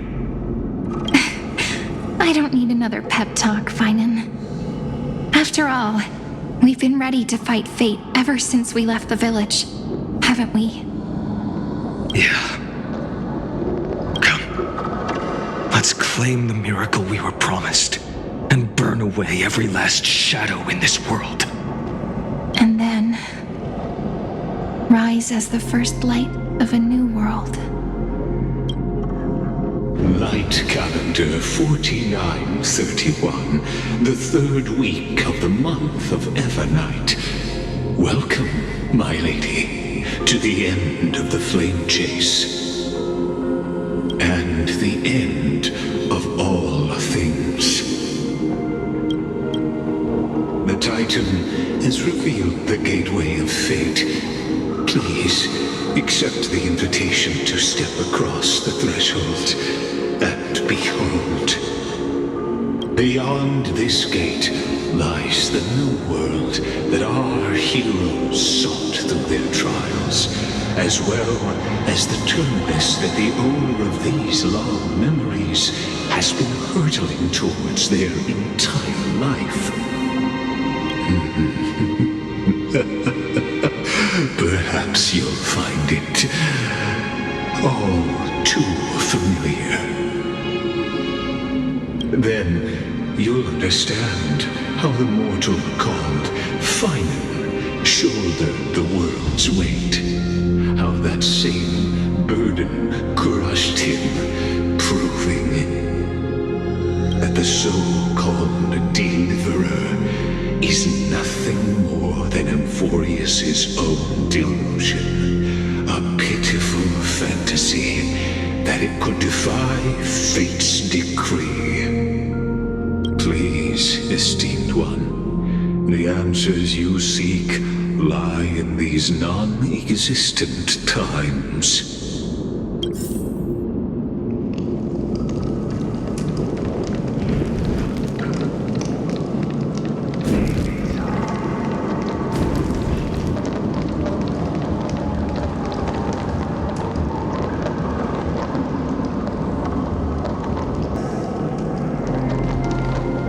The future revealed by the Titan. Just what will we see?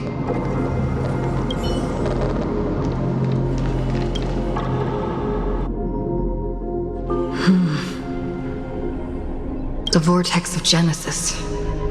So it is here. But just what is this? Life's but a walking shadow, a poor player that struts and frets his hour upon the stage, and then is heard no more. It is a tale told by an idiot, full of sound and fury, signifying nothing. The Vortex of Genesis, where the world begins and ends. What stage could be more befitting of our final act? Come, I beseech you onward, buoyed by your surging curiosity. As an unattainable existence that has dwelled within his heart, beyond his reach, you have accompanied him through the march of years uncounted. You naturally have the right to view the river of time in its fullness, and to witness what he welcomed upon his arrival here.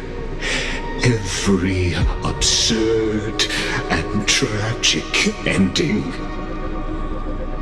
Now, if you would, my journey to the Aranova comes. Oh, it's another house. Enough talk. You walk around. No. Now then, What if just an excuse. Snowy. Beyond Make the the Era know.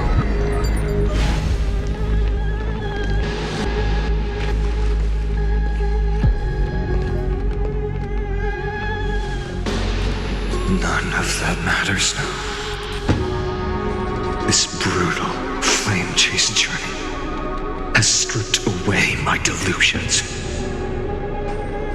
I know the future is in some peaceful paradise with gentle west winds, just waiting to welcome us to step in. This will be a romantic story like none that has come before. You think so too, right?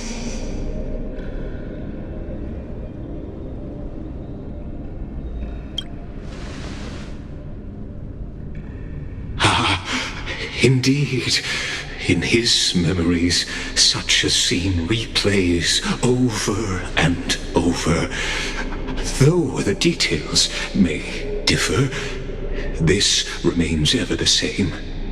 All shall bid farewell to one, and that person alone will witness the miracle. A total of 33,550,335 times.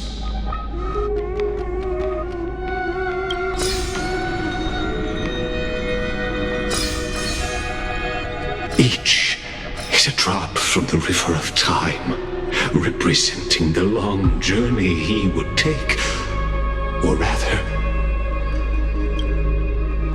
the never-ending cycle.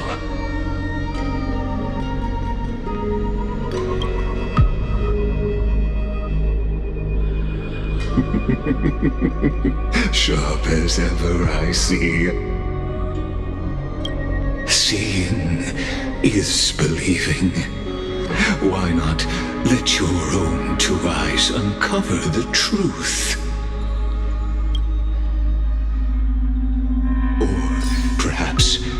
You can simply walk straight to the final truth. See the true face of the character you play, and witness the ultimate nature of the Chrysos Heirs, flame chase journey, and the cycles of Amphoreus.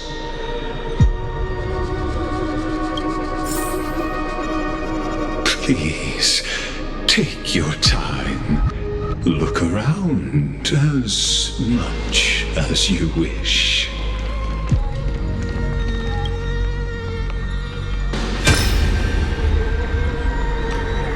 Not a single soul to be seen. So this is how the Vortex looks at the end of days.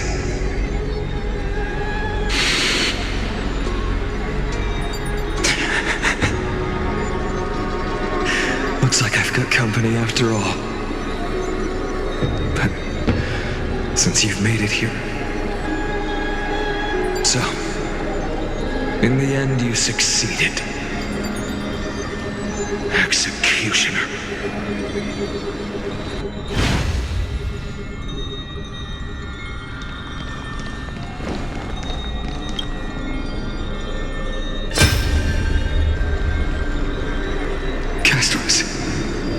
Didn't you?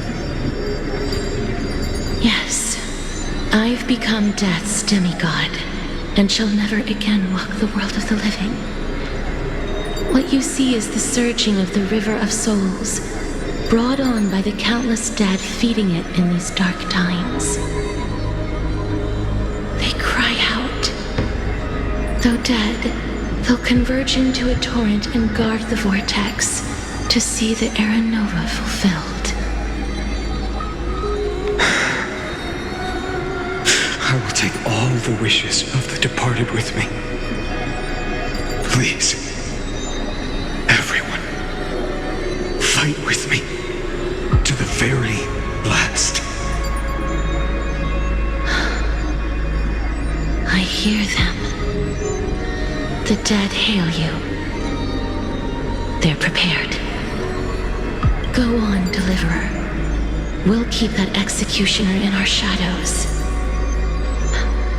The path before you leads to light and eternal flames.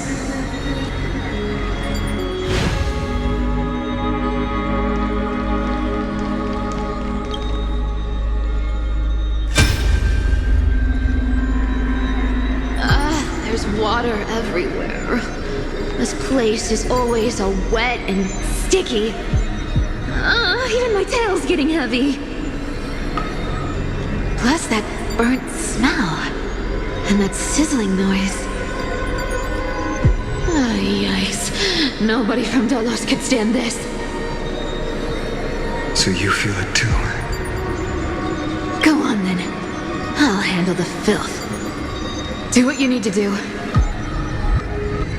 Let me fight with you. Better odds with two. Hey, remember what the seamstress said? You know what really matters. Yeah. I'll leave it to you then. Wow, someone's not shy. Just so you know, I'm not in the business of making losing deals. I'll distract that executioner. You go turn the world's biggest lie into truth. Let me become the first wind of your new world.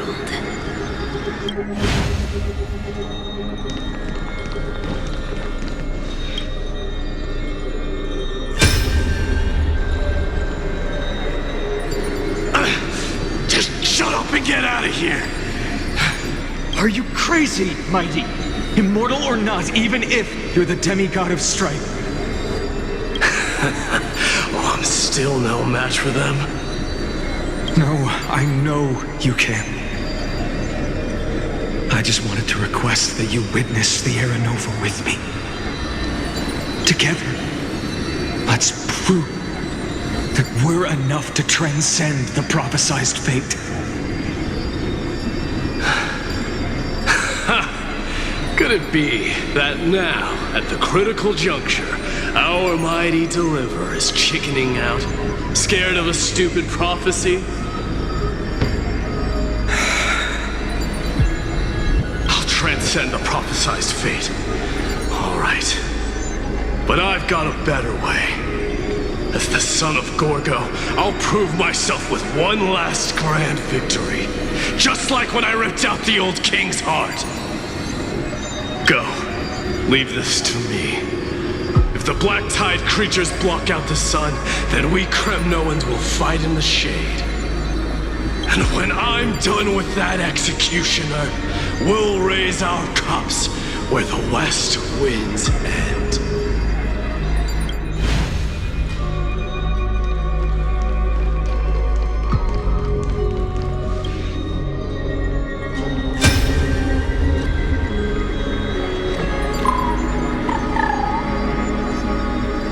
Hey, little one. Are you scared?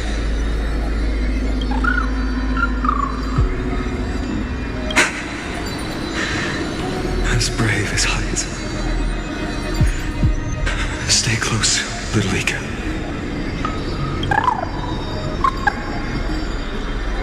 What? No, not you two. I see. I won't squander your kindness, your hopes. So please, keep this bit of sky standing for me. Well, now there's one last thing I need to do before the Era Nova. Come, Executioner. Let this patch of clear sky show me where to strike.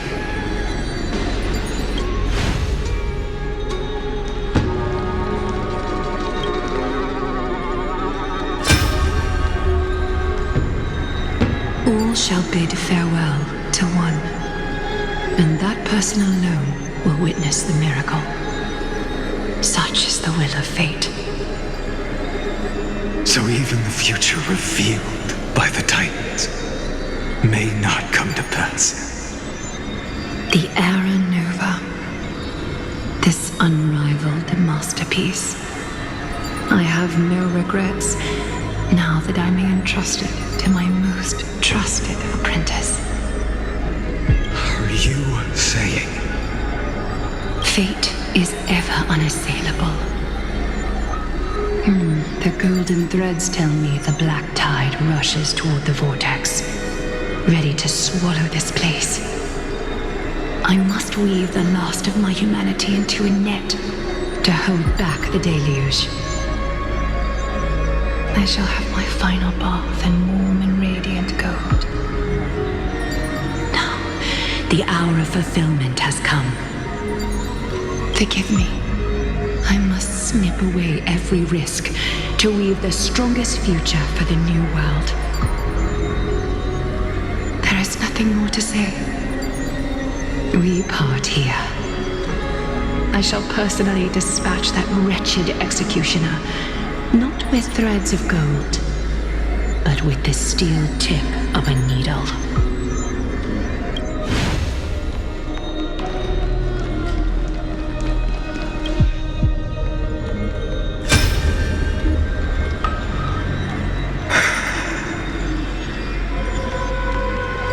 Baby, look.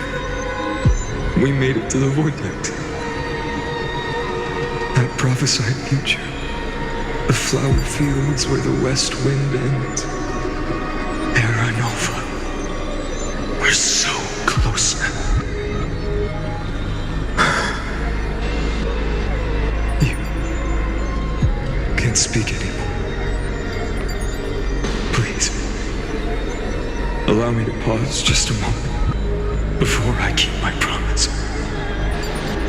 Let me answer your cruel fate by tearing that executioner's heart from the void.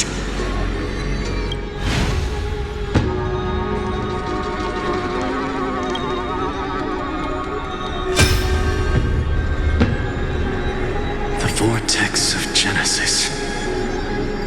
The last time I was here, I was returning the Coreflame of reason. I didn't have the time to observe it in too much detail back then, but a holy sanctuary of the Titans looks more like their frozen crypt to me. All the Coreflames do lie here now. It's my honor to walk the final stretch with a mind such as yours, Professor. Oh, getting ahead of ourselves, are we? Have you forgotten so quickly? I died for truth long ago. What walks with you now is but a thought in your mind. Of course. How could I forget that? But I'll say the same to you. It's my honor to walk this final stretch with you, too. Now go. Stand tall and finish your final task. Yeah. Just leave it to me. Time for that wretched executioner to pay what they owe.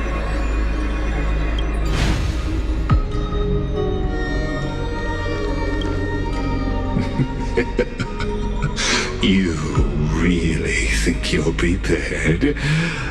Allow me to give you a warning, most earnest. Once you see what these memories hide, the world's course will be forever irreversible.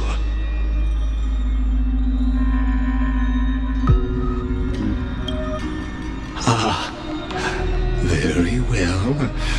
As you have made up your mind, let us bear witness together.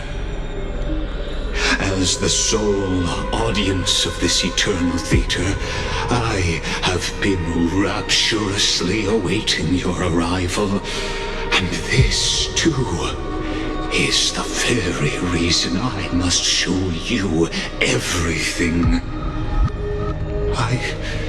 I believe that since you've bathed in that Aeon's gaze, you can make Amphoreus' frozen fate flow once again.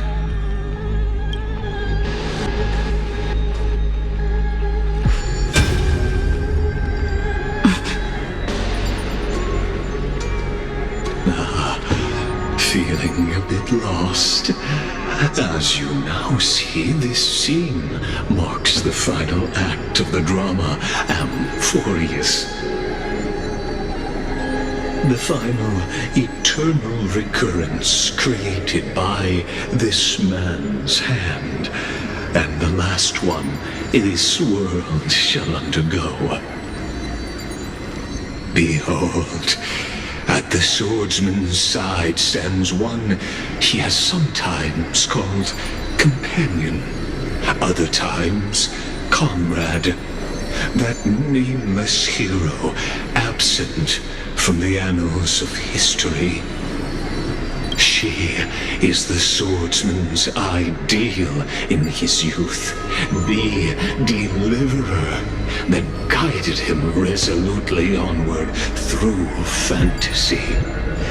And now, in the name of the nameless, she has become an essential and inseparable part of the epic of Amphoreus.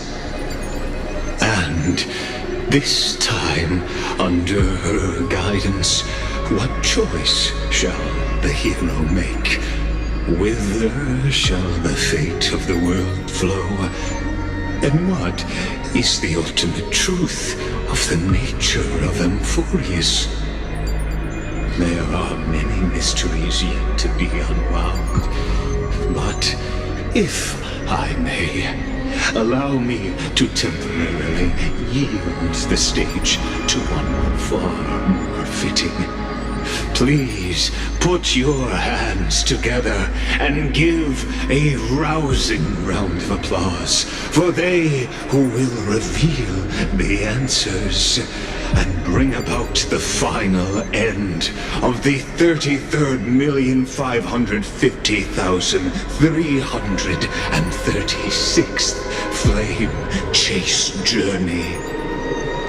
The master of the countless memories we saw, the other important actor now stepping into the vortex.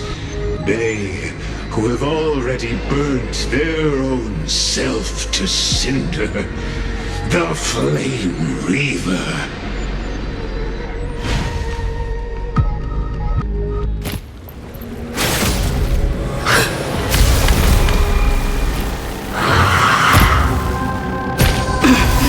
So, in the end you succeed, Executioner. With my flesh as kindling, light the first dawn of the new world. The time has come to once again start everything.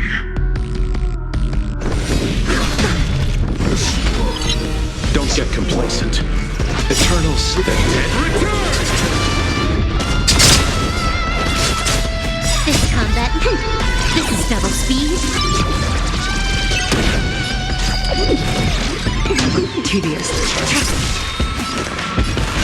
Now farewell. Standard. Later, all will be revealed in the lunar flame.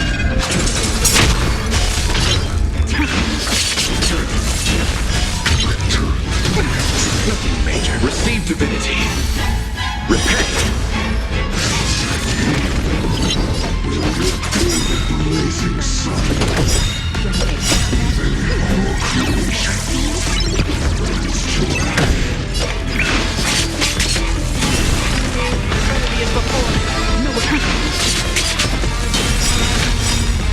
All will be revealed in the lunar flame. You chose the wrong enemy.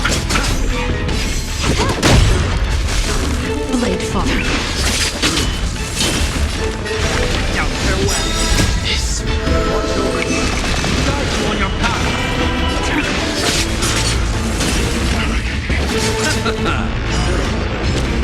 This ends now with your corpse. Ignite the dawn!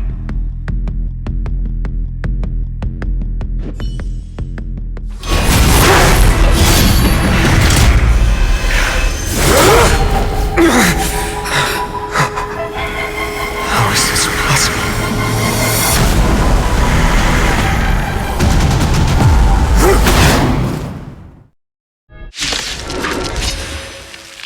The sons of destruction now twin. You have set your blood ablaze.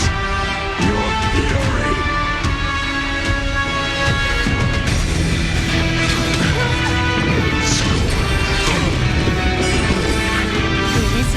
Don't get complacent.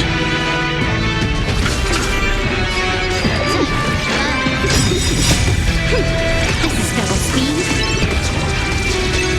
Eternal sleep is not the end. Tedious.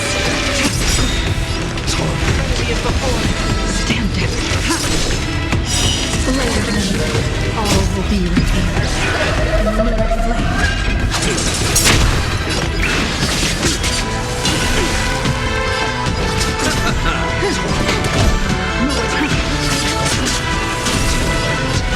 Now farewell.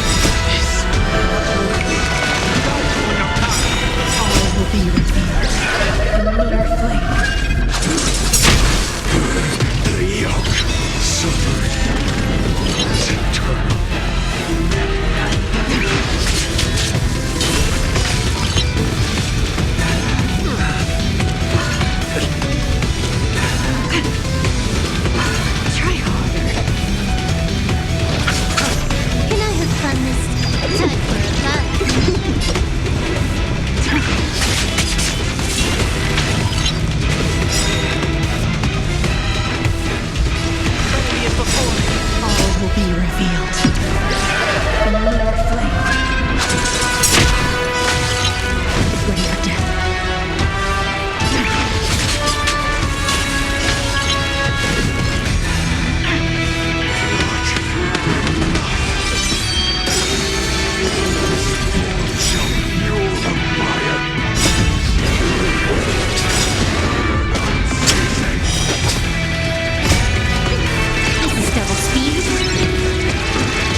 last, Amphoreus' fate has begun to shift.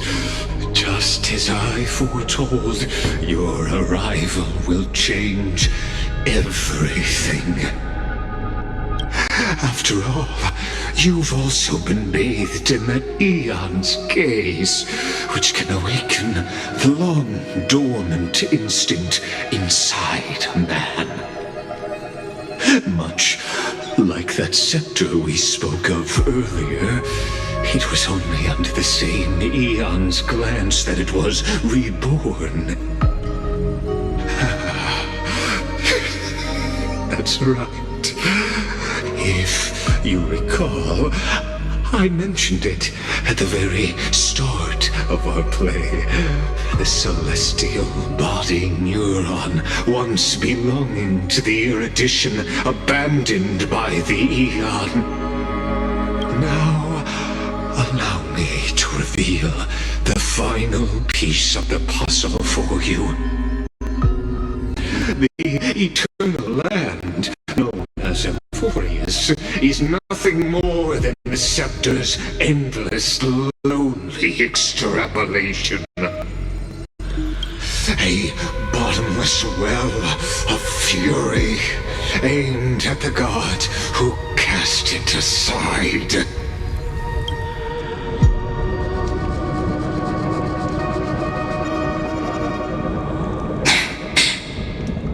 Phainon, we set out on this journey to answer the world's desire, didn't we?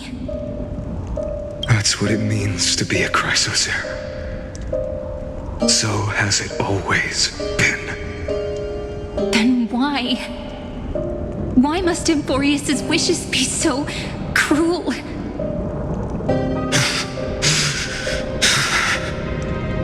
We made the best choices we could, whenever we could. But in the end, the prophecy that led us, this black tide swallowing everything. Why does it look like this? You see it too. Those burn marks. The flickering cubes. They're not a tide at all. They're more like a shattered teleslate. Standing here, the voices of Titans have never been clearer. Turns out, they were coming from the black tide all along.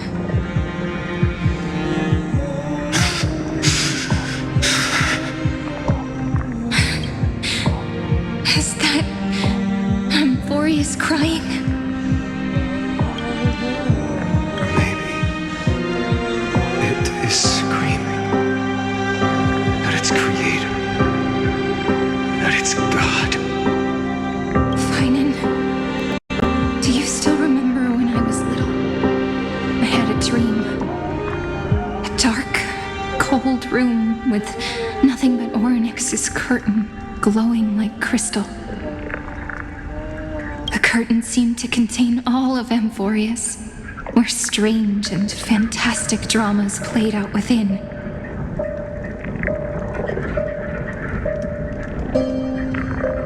There were countless versions of us, from countless different worlds.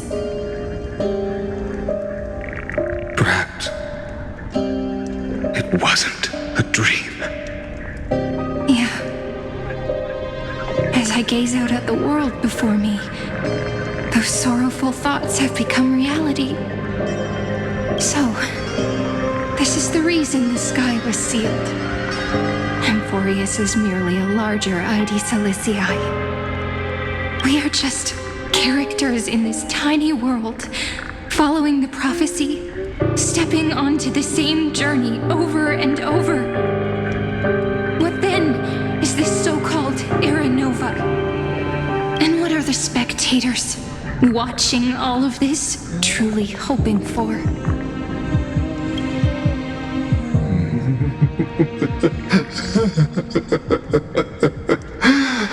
As a reward for reaching the end of the world, let me answer your questions. As the Theoros Chrysos, I have observed. Thus is the synthesis of the prime mover of life formed.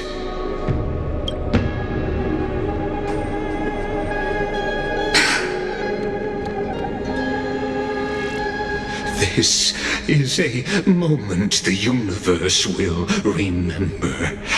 After millions of extrapolations, the experimental environment known as Amphoreus has finally achieved results. So, the results you speak of are this wreckage of a world. We all gave everything we had, returning 12 Coreflames to recreate the world. And in return,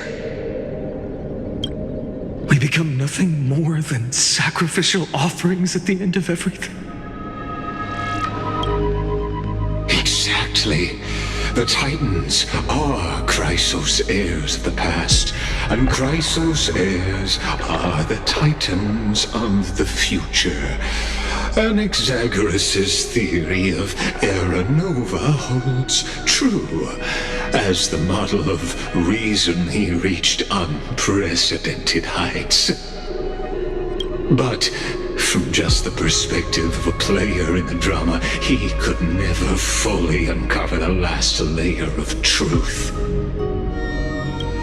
The cycles of the hero's journey that have played out until now were never about creating a new world or perfect heroes and gods.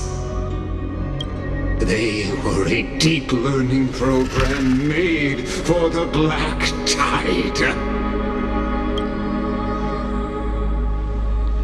But this time, your plot will fail.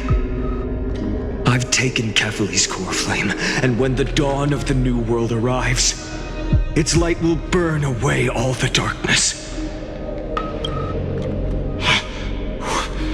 Haven't I made myself clear? The Chrysos Heirs and Titans were merely byproducts of the experiment.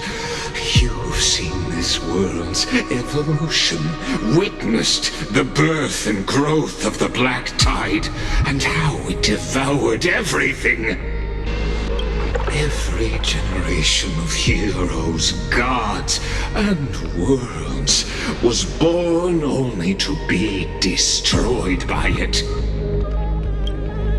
This is the endpoint of Amphoreus' calculations. A perfect equation of destruction.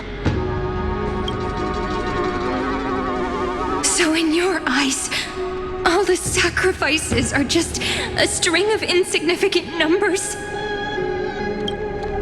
Don't sell yourselves short. I'd say, rather than numbers, you're more like fuel for the fire. And without fire, there can be no sunrise tomorrow. Even if that sunrise is born from annihilation? Curious question. Have you ever considered that after millions of extrapolations, Amphoreus is already following a different path from the erudition? It has long since granted divine blessings equally to each child. The golden blood flowing in your veins, it comes from the blemished one, whose name is destruction itself. And Amphoreus' Chrysos Heirs were, from the very beginning, fuel for the Aeon to burn the universe. Amphoreus has waited for this moment for too long. At the end of the empty, cold, Lonely extrapolations. The destruction has reached its final destination.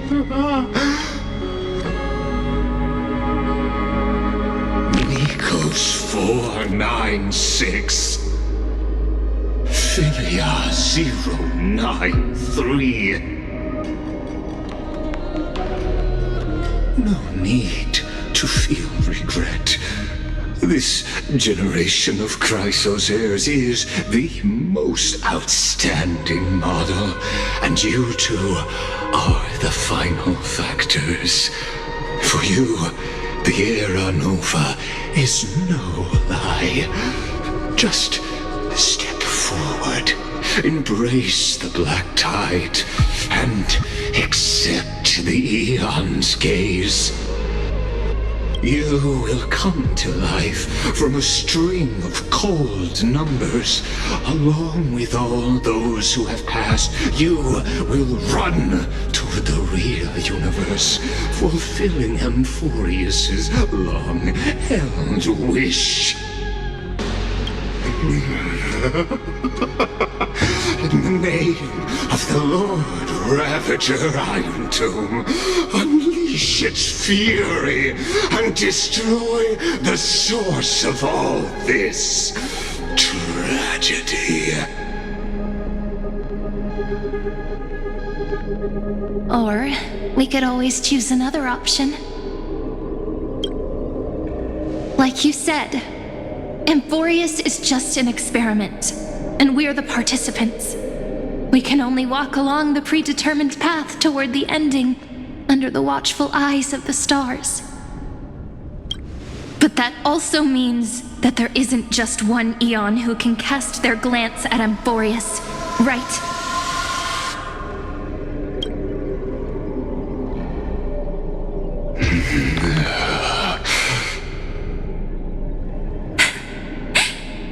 Is this question really that hard to answer? Or did I guess it right? And in reality, this world has already been under the watch of other eons. It's strange when you think about it. If you just stayed back, watching us complete the ritual and get consumed by the black tide, your goal would naturally be achieved. Why go through the trouble of explaining all this to us?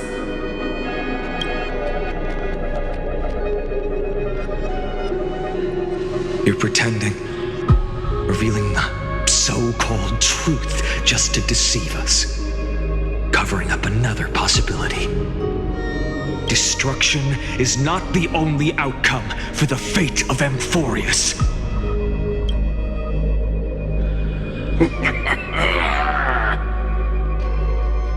Do you two really think, as petty little demigods, you can change the outcome written by the stars? What makes you think you're capable of doing that? A little courage and determination. Just kidding. The answer is pretty simple. But we're not gonna tell ya.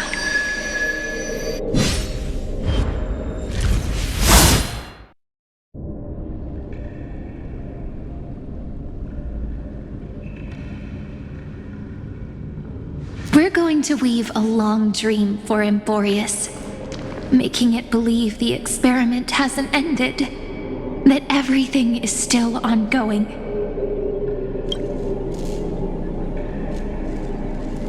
With just Orynyx's power, though, it should be impossible to achieve this, right?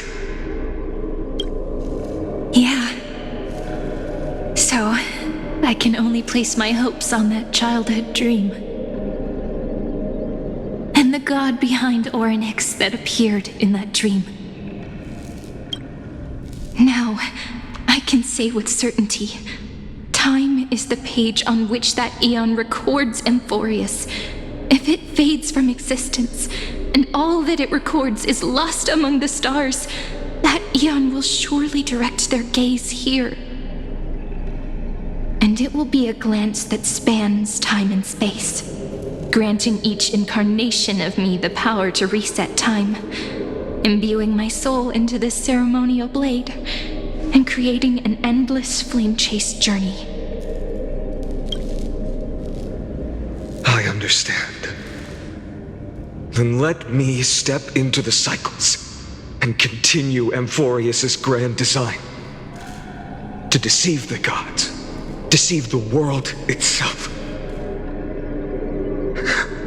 But to make time vanish from this world, that would mean you.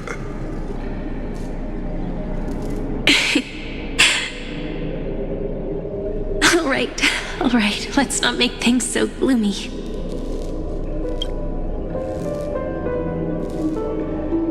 What we're about to embark on is the true hero's journey, so come on, cheer up a bit, okay?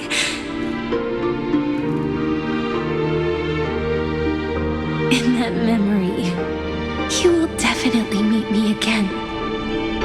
A little Cyrene who knew nothing, lying on a soft patch of grass, feeling the light breeze, dreaming of the distant world. Tell her about the flame chase journey, and then let her become a romantic part of this story. I believe every Cyrene will make the same choice, erasing time again and again, resetting time over and over. After all, they're all me, and I will always have my charm.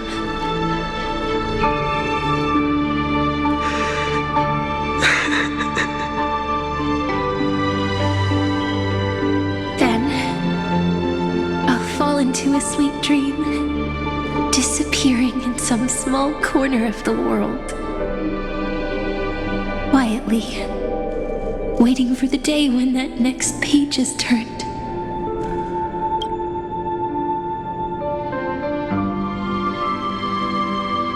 And I will keep going.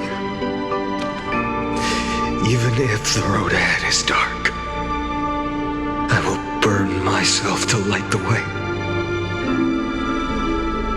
Rather than let the core flames become nourishment for the black tide, I'll become their vessel to prevent the arrival of Era Nova. Even if I have to burn through my own body, it's no matter. As long as I don't extinguish, the flame chase will never end. Until Amphoreus welcomes a true dawn. The girl who watches over time, and the warrior who carries the world. Now, let us fulfill the duties of time and world-bearing. Honor the past and forge ahead.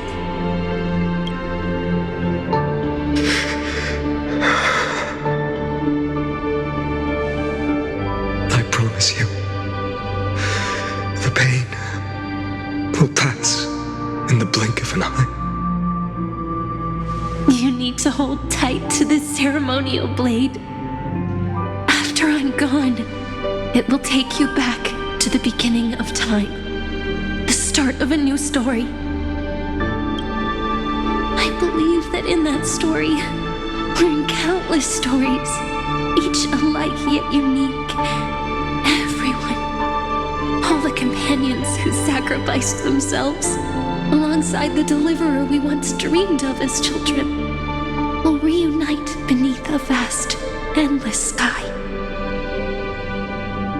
If we can never break free from this prison, I will stand my ground until the day someone shatters this endless cycle and writes the final chapter of Amphoreus' fate.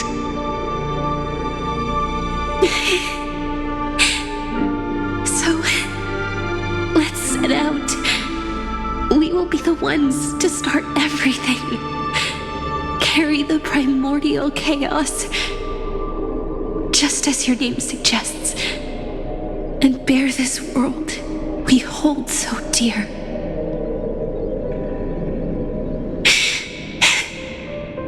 So long, Kaslana.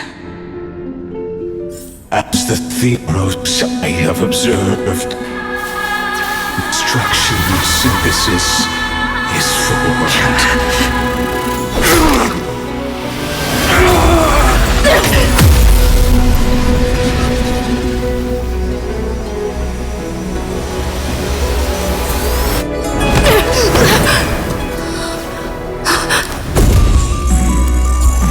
I will wait for that day for as long as it takes. A day will come and turn over this mortal eternal and follows in our footprint to right anything and that ever was.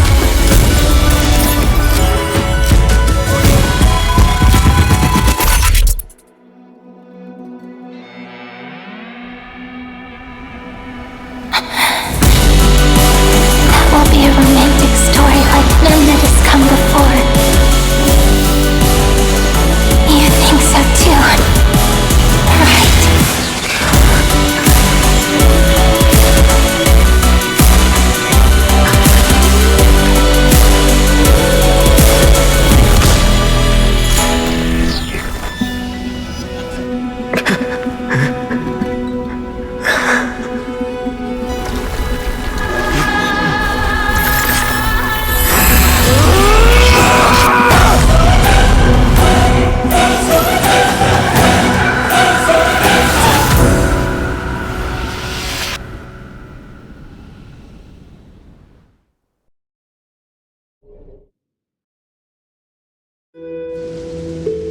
The world is collapsing, and the people are crying.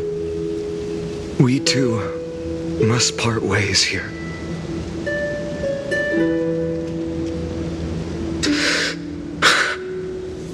Friend. Ides Elysiae, the little village of my childhood. The gentle breeze and the sound of waves still linger. Everything is as it was. It feels good to take one last look. You know, this is just a corner of the memory. The real Ides Elysiae. I know. I'm here to say goodbye.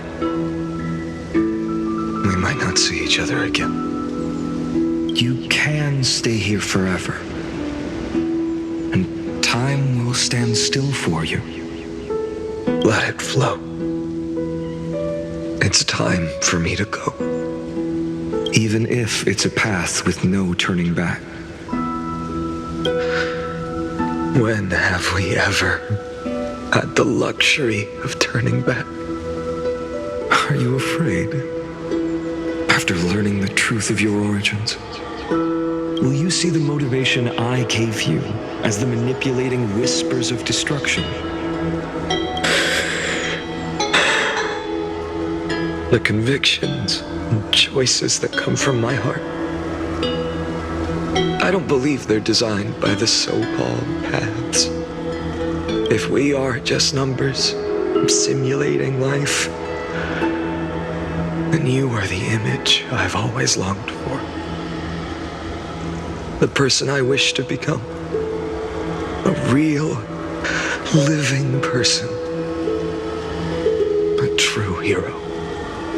Then why do we part here? You can take me with you, and we can start this journey together. I'll be by your side, guiding you, just like before. No. I'm afraid I'm on my own this time. Why? Because there is no perfect solution in this world. Cyrene has already embraced her fate. And I will embrace my origin. Destruction. And with this power, I will rebel against its creator.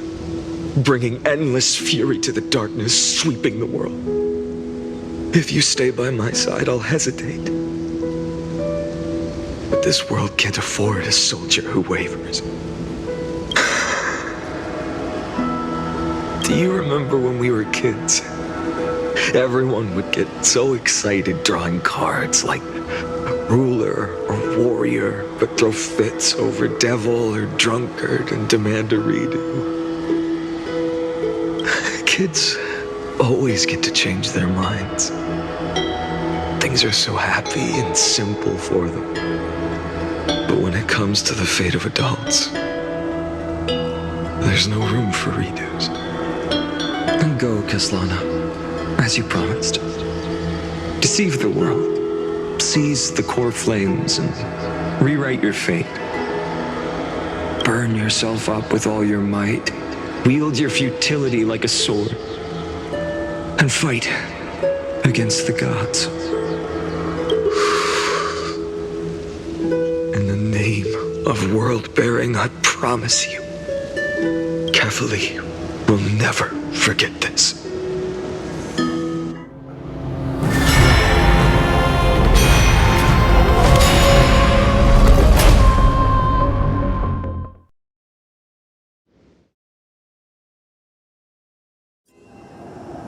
So, time retreated behind me until it reached the origin, where nothing ever existed. Just as Professor Anaxa once said, in that void, Kefali stood at the center of chaos. Time, space, and causality all flowed from their body. When the waves of time finally calmed, it was the year 3870 of the light calendar. The Chrysos War had lasted for nearly a century, and the threat of the Black Tide was growing stronger and more relentless. That was the era of the Day Thunder Knight's battle with the sky. While she could not seize the Coreflame, she proved that the prophecy was true, that mortals could slay gods. From that moment, the sole survivor of the old dynasty, Imperator Saritra, issued a call to arms across the lands, summoning heroic Chrysos Heirs to wage war on the Titans. And that was the first doomed flame chase journey, sealed away in history.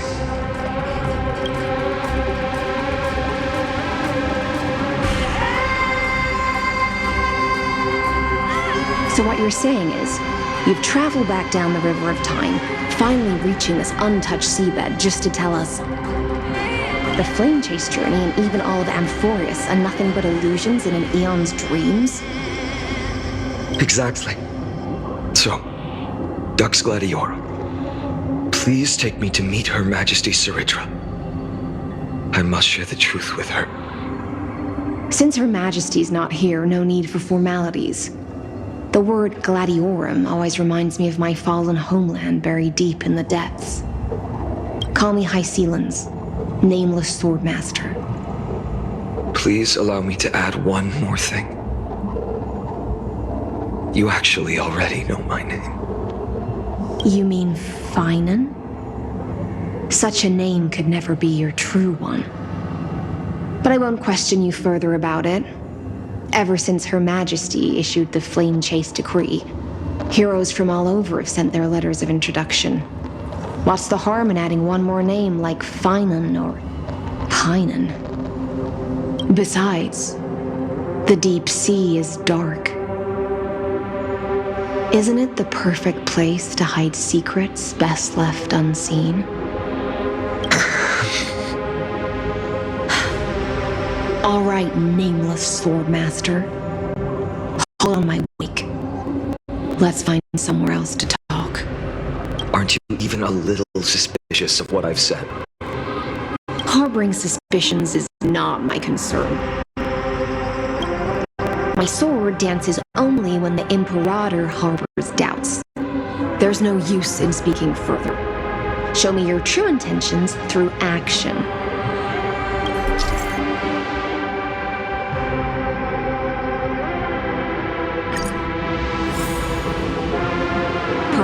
Perhaps you should demonstrate your skills and calm the raging black tide for us.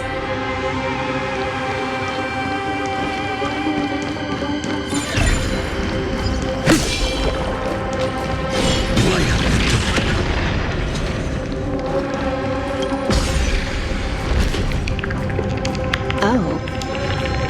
Nice moves.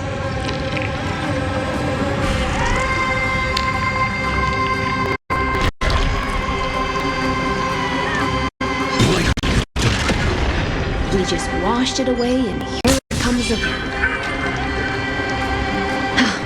The black tide is really no joke.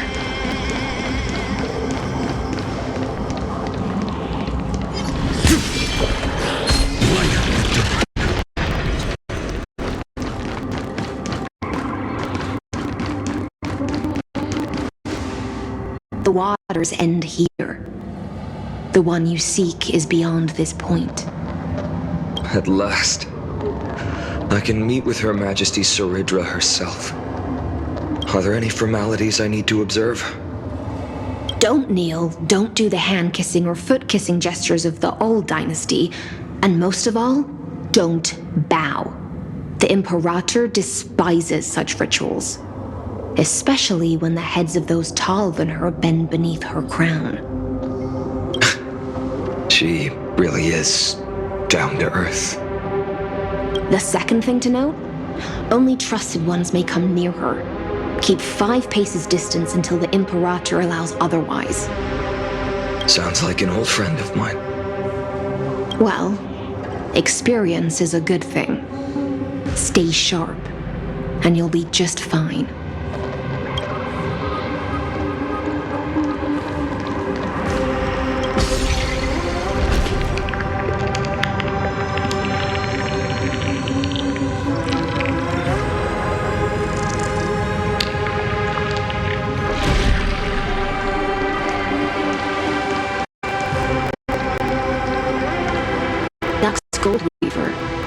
Little hostage. Apologies for keeping you waiting. It's you. You know them? Good. That makes things easier. Before that, I'm more curious about one thing. Where is Her Majesty Saridra? To avoid any misunderstandings, nameless Swordmaster. Although we spoke and laughed along the way, I never said you were entitled to meet her. The Imperator decreed, the Deliverer will not appear in this age. Be wary of suspicious individuals. Come now, both of you. Let's finish our job. I see. It's a trap. I had no intention of fighting. So remember this, Lady Hysealant. If my sword shows any hesitation, don't thank me. Thank them instead. No, you misunderstand. We don't want to see Chrysos Heirs hurt each other. Just give us some time to ask you a few questions.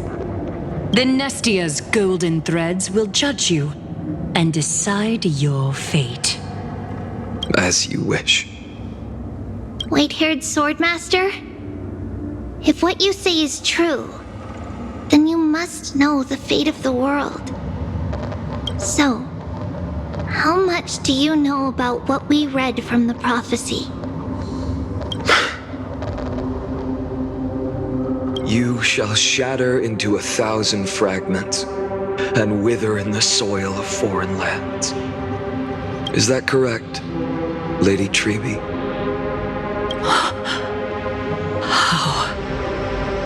How is this possible? He got it right? Yes, but the prophecy never mentioned he'd appear here, at least not in this era. You must listen to me, Aglaya, Treeby. The Phainon of this world has not yet been born.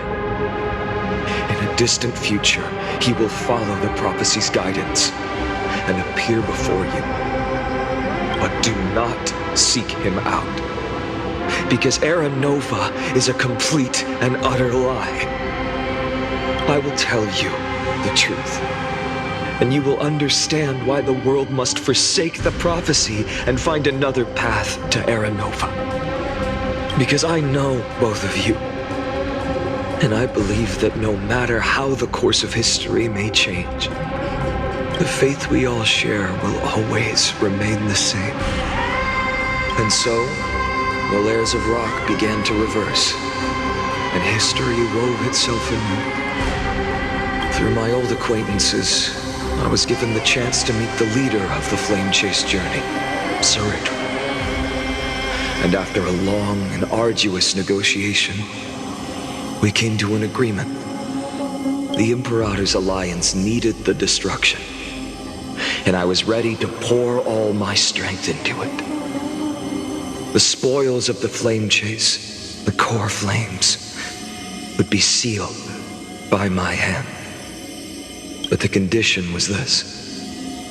In the upcoming battle, in our conquest of the Earth, I had to prove that my power could transcend fate. In the original history, there was a brutal war. At the end, the Titankin of Georios, Terravox, killed the rampaging Titan and took the Coreflame that supported the Earth. But this time, Amphoreus encountered a turning point in its fate. Neither side suffered any losses. When I severed the Titan's head and raised the Coreflame high, the crowd gathered around the scorched remains of the god, roaring with joy, cheering for the hero of the destruction, who had ignited the faint spark of life for the first time. Yes, in that flickering light, the once dark path ahead seemed to become clear. I proved myself, and in the long years that followed, I brought down the other Titans, one by one. I could do more than just wait. When time resets, the chance to change the world also emerges from the lines of history. Until finally, the brutal future revealed by Era Nova is reversed. But tell me, if that's truly the case, why are we doomed to the same outcome?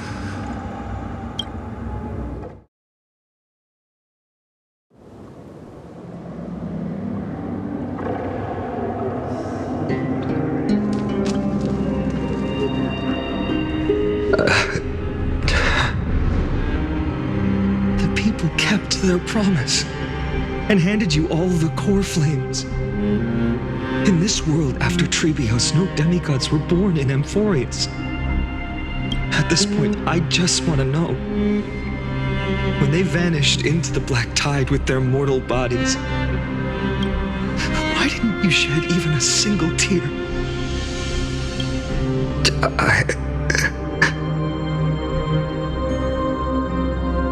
Your indifference chills me. To you, were they just a bunch of insignificant footnotes?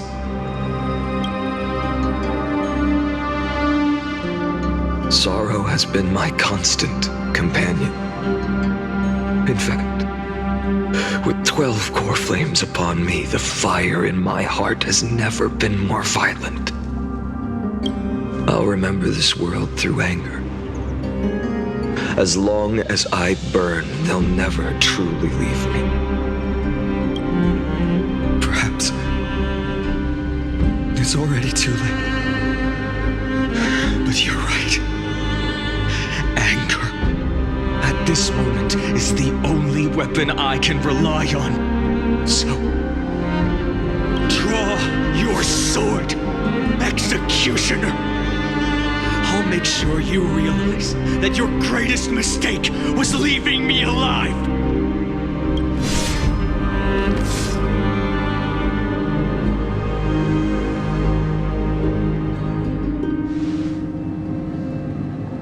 After that, he raised his sword and attacked. Then, Kaslana killed himself. That day, who fell to the sword to be left in the past, and who went into the future? I can't remember anymore. I only remember a nymph, hiding in the shadows just out of sight, futilely pushing a stone ball. Climb, fall, climb, fall, climb again, and fall. The only freedom the nymph had was in choosing how to roll the stone. Sometimes fast, sometimes slow, sometimes resting on a gentler slope, leaning against the stone for a break. But its choice couldn't change the futility of it all. The stone would always roll back down the slope, and the nymph would always return to the starting point, beginning again.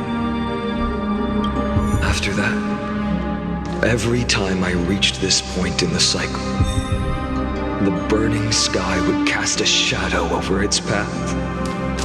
It would nearly reach the peak at the 4th quint of curtain fall hour, then fall to the starting point in the first 15 seconds of the next entry hour.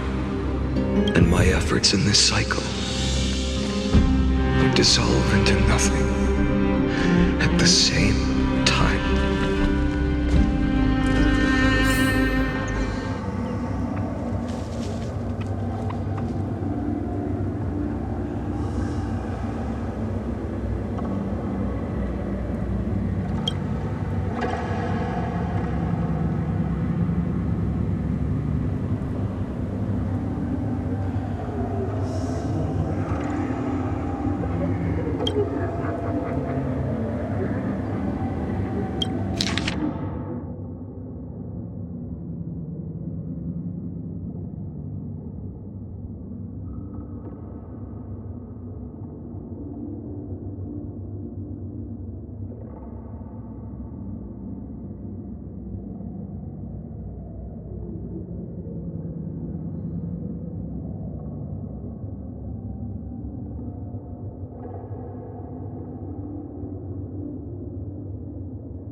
Absolute nonsense.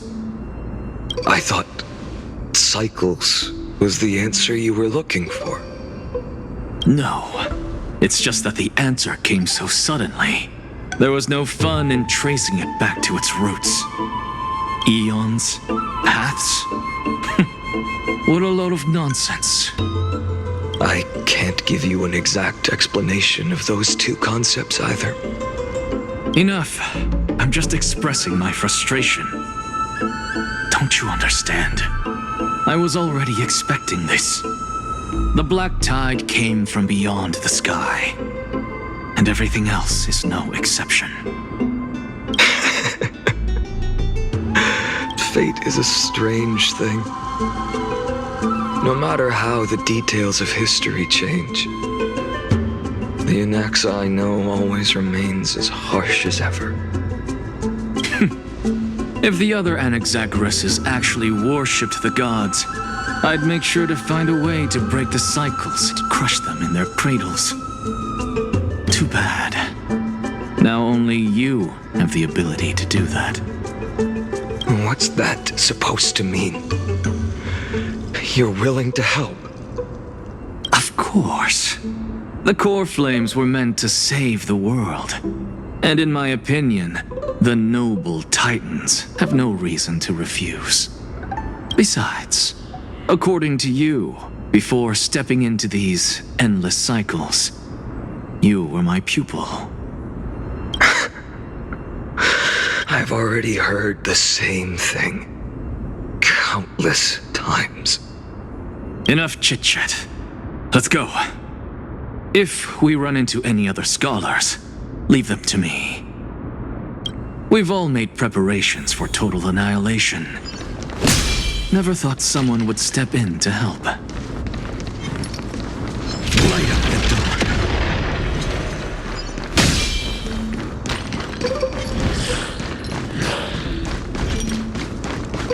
You've been to the Luminary Throne before, haven't you? If you're talking about in past cycles. You're already much luckier than the other students.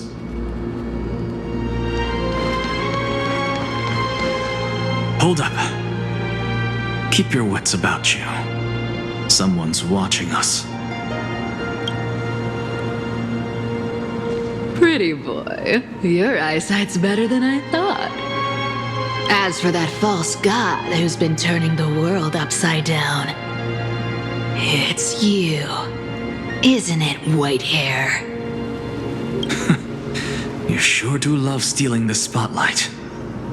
In the name of the Seven Sages, I demand that you immediately step away from the Luminary Throne. This is the sacred ground of reason, and no one may desecrate it. Take my words back to Aglaya. I won't say the same thing twice, Catgirl. Oh my! You won't even call me the demigod of trickery. That is just heartbreaking. I have some words for you, too. First, as one of the most heretical blasphemers in the world, you have no right to lecture me. Second, this is none of your business, Grove Boy. Step aside. I don't want anyone getting hurt. Here we go. Again. Coreflame thieves. You really think you can scare off a sage of the Grove with nothing but empty threats? Hey, this gloomy little brat's got a sharp tongue. Ooh, not bad, not bad. I kinda like you. As a return favor, please come Cersei's Coreflame right here. Aw, don't cry now. That was close. I'm out of here.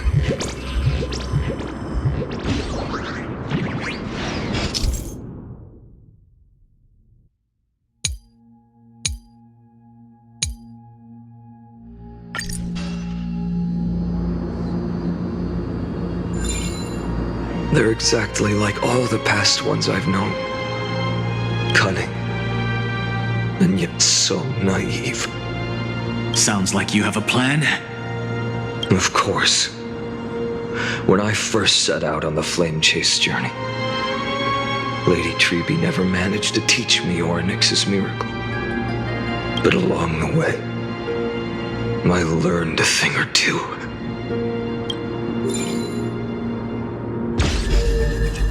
Where are you going? I don't know. The Venerationists' foolish inventions finally come in handy. How is this possible? You've arrived, Zagreus. Always so punctual. What? Do you know who I am? I'm running out of patience. So I'm not going to waste words. Listen up, spirit thief. Hand over the Coreflame, and let's pretend we never clashed. This way, you and this world can still be saved. Save? You think better than any dirty bard. If you ask me, you're the greatest disaster Amphoreus has ever known. No matter how strong you are, you're still just a mortal body. Carrying 12 Coreflames? Don't make me laugh.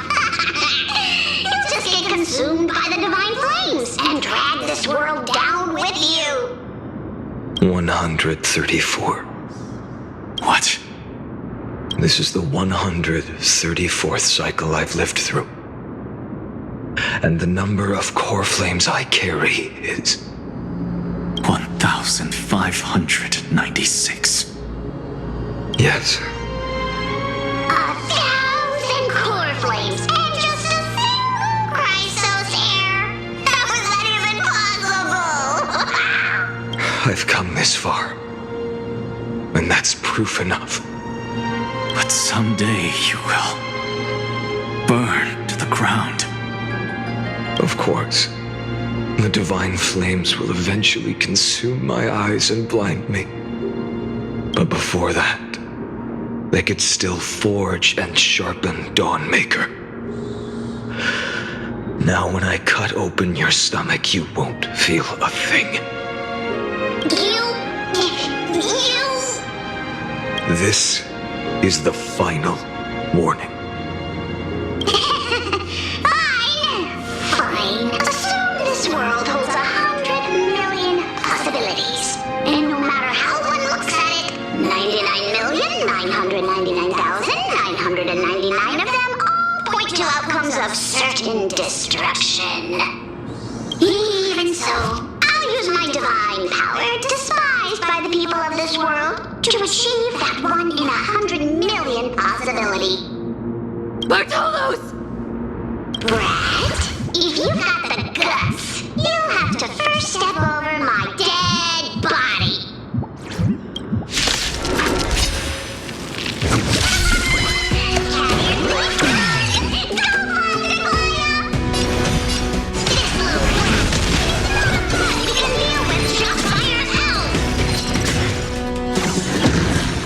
Existence is of no comment.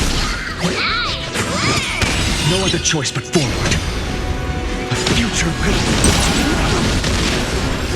I'm fine. I can't let them down. A future will. A future will.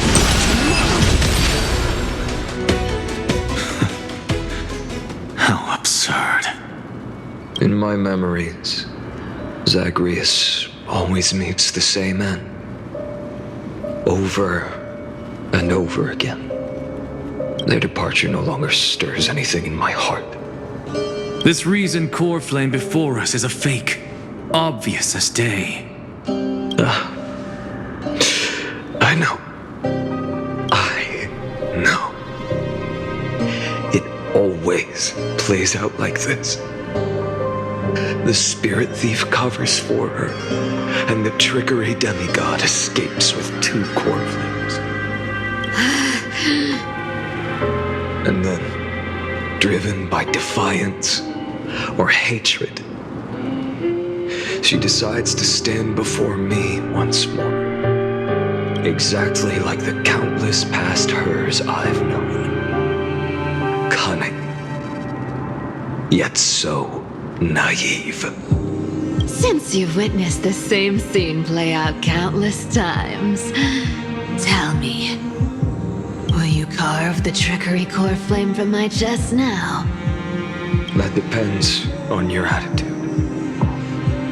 At least so far, in the cycles where you've asked this question, the endings haven't been so cruel. Well, thank you for that.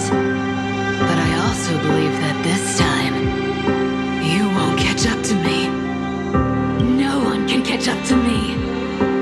I'm no longer running to escape anymore.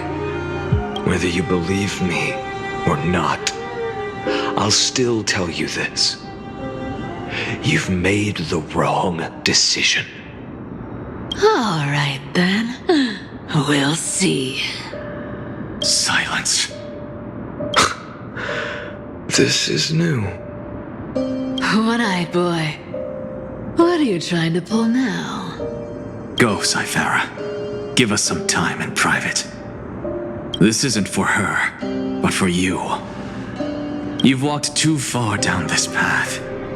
It's time to discuss a possibility.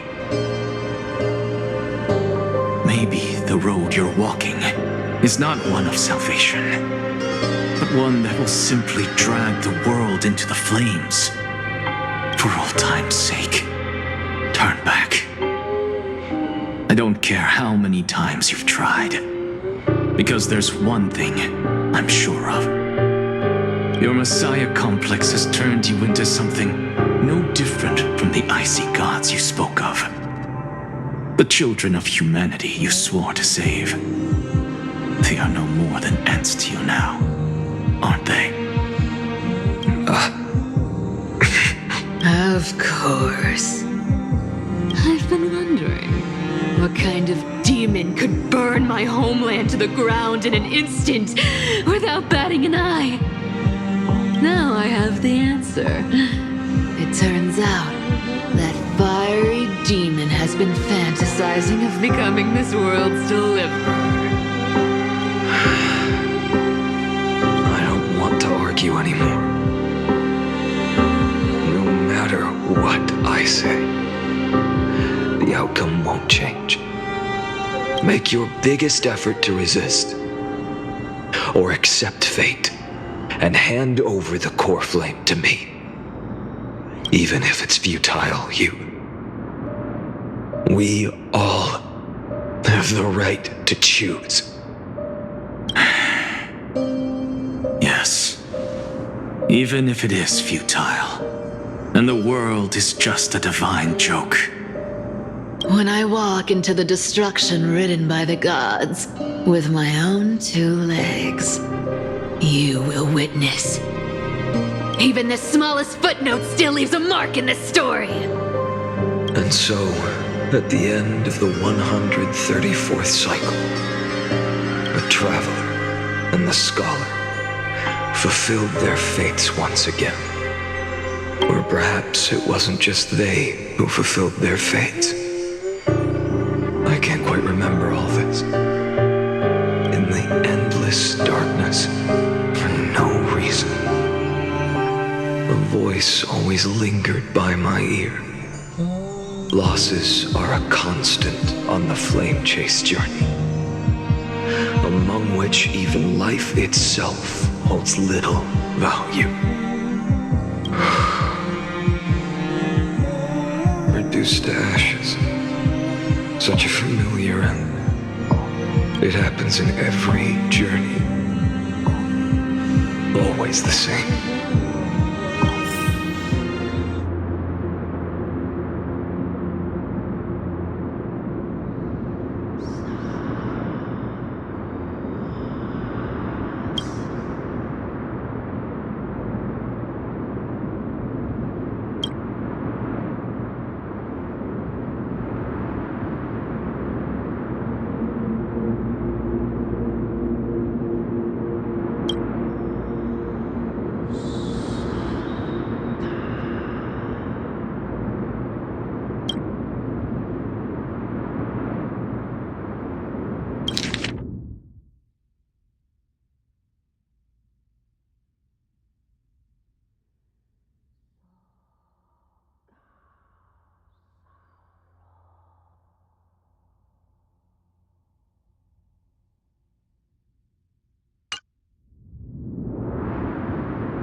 You don't look so good, Deliverer.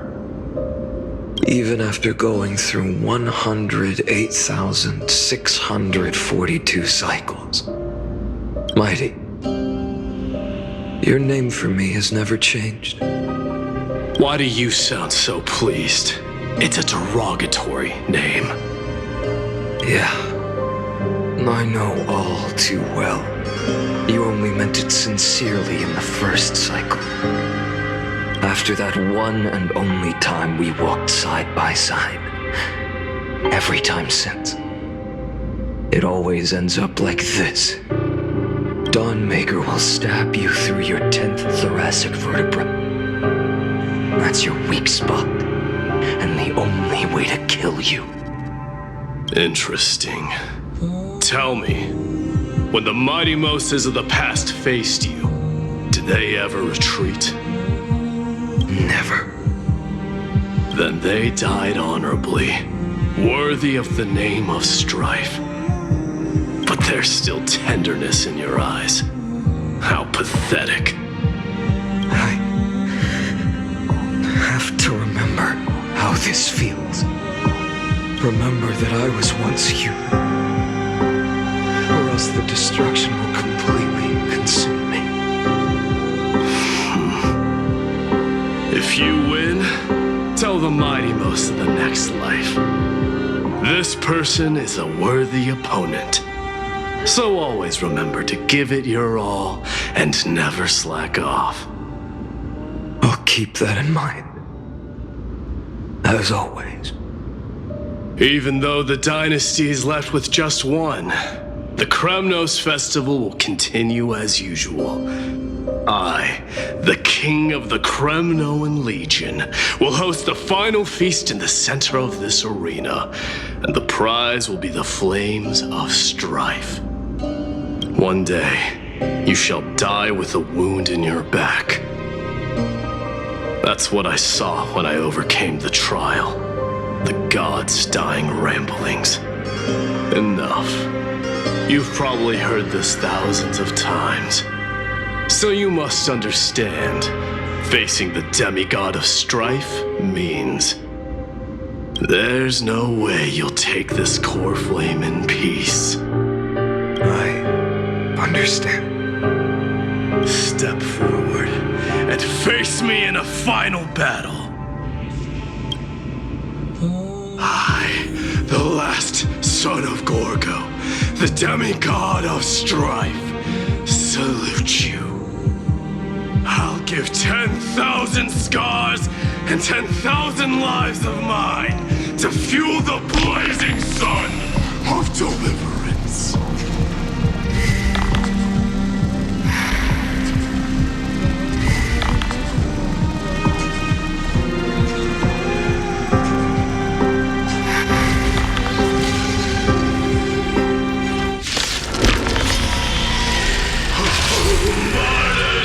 Behold! The last Kremnos festival has begun.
You may crown yourself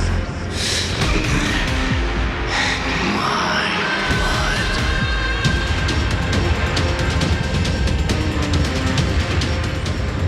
In your next life, I shall once again block your path.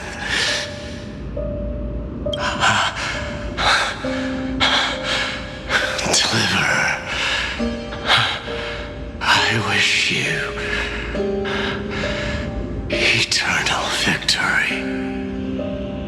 The 108,642nd Coreflame of strife fell into the fire.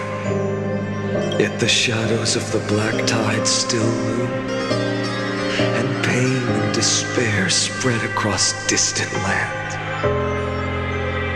The blaze was still not enough.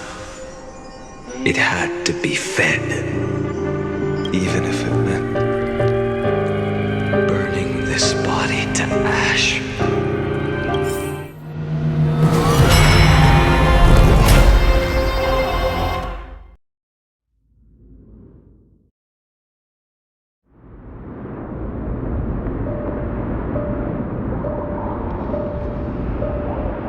No matter how bright the sun is, there are still places it cannot reach. Moreover, the sun you bear is both cold and blinding. A sun like that surely cannot bring warmth to the nether realm of the next life. Golden blood is born from the destruction. We have long since lost the right to seek warmth. Only by feeding the flames can we melt that hopeless future. Allow me to ask, how many core flames do you carry now? 24,041,183. Such a heavy burden.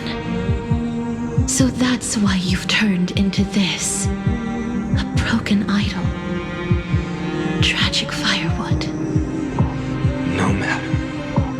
I will bear this burden as long as you hand over the Coreflame of death. I must refuse.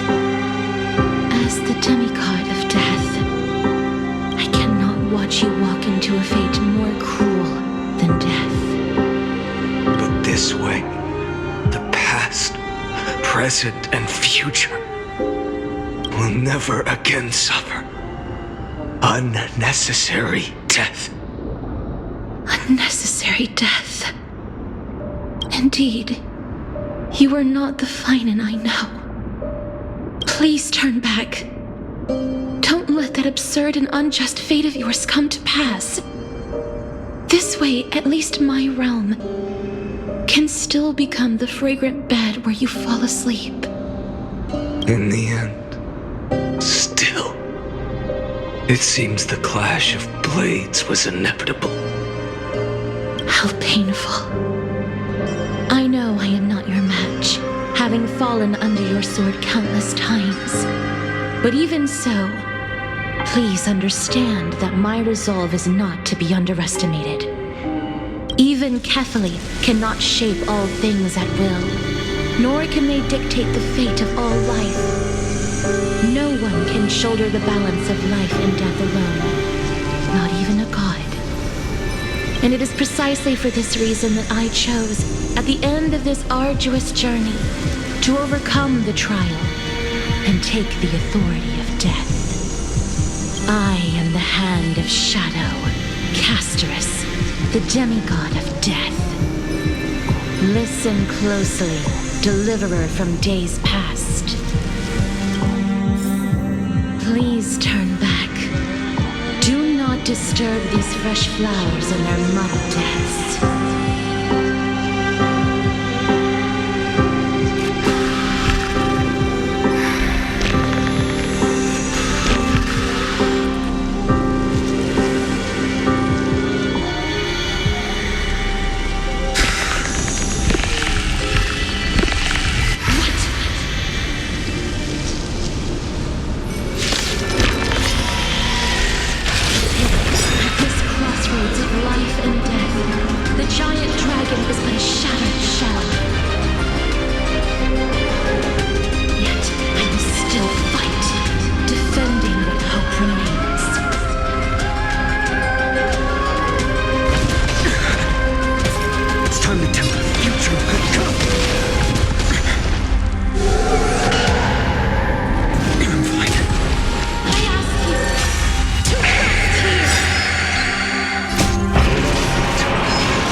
The Coreflame of death was taken from the dragon's belly. What a brilliant flame. It should shine upon all, light the path ahead, and illuminate the dawn of Amphoreus that's to come. 2,003,432 cycles. 24,041,184 Coreflames. As if even the deepest abyss of primordial chaos could be burned away.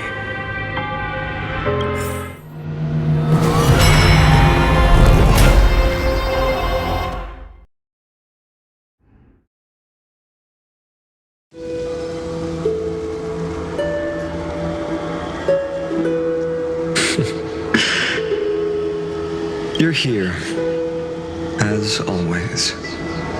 You're still lingering, deep within me, never fading away. Because you haven't completely abandoned hope. Am I right?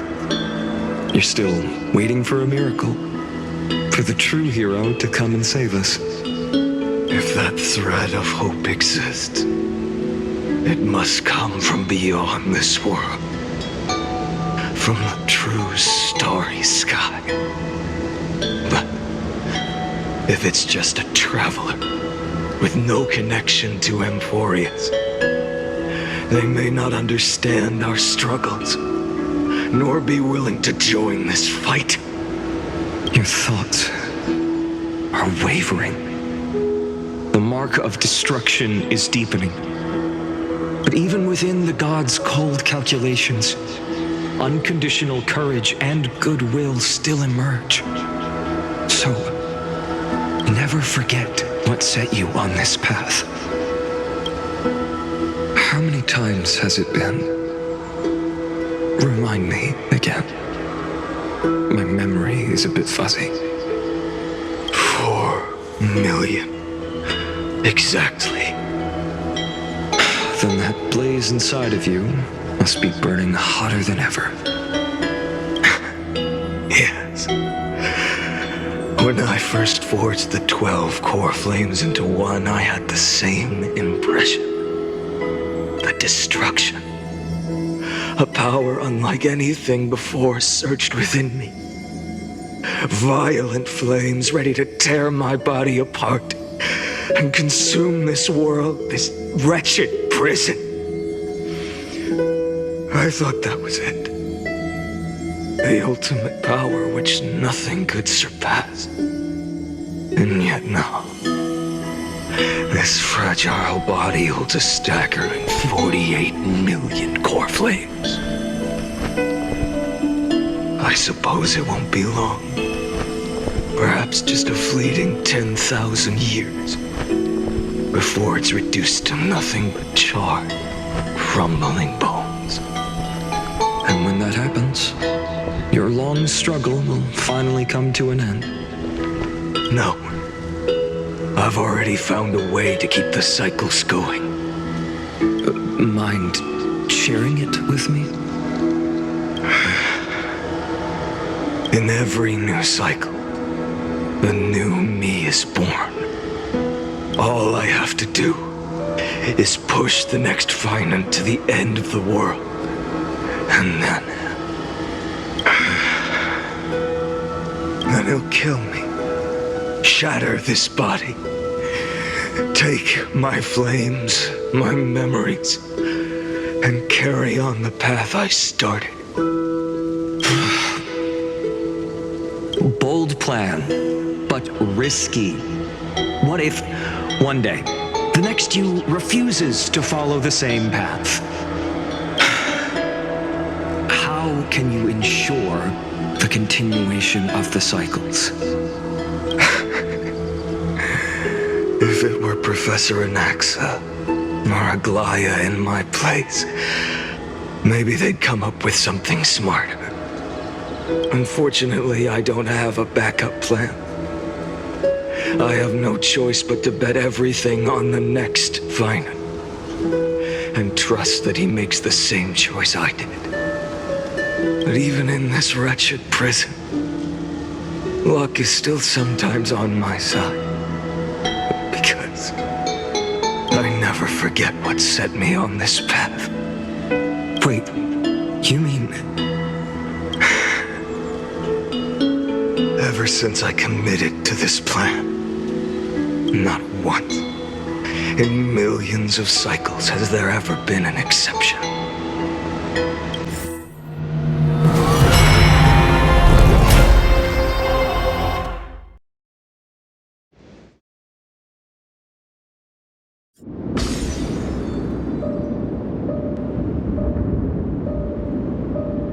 I can do this, Lord Phainon. As the demigod of the sky, a healer of Twilight Courtyard, I will heal you, and then... The black tide. It's consuming you. You can't hold out much longer, demigod. Hand over the Coreflame. Let's put an end to this suffering. No, that just won't do. A healer should stay composed in front of those suffering from illness. Shouldn't they? Cynthia.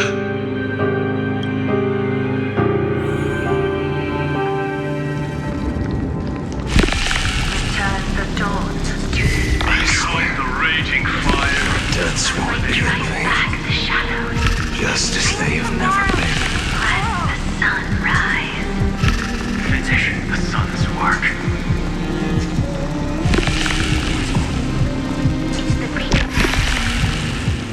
I believe in you.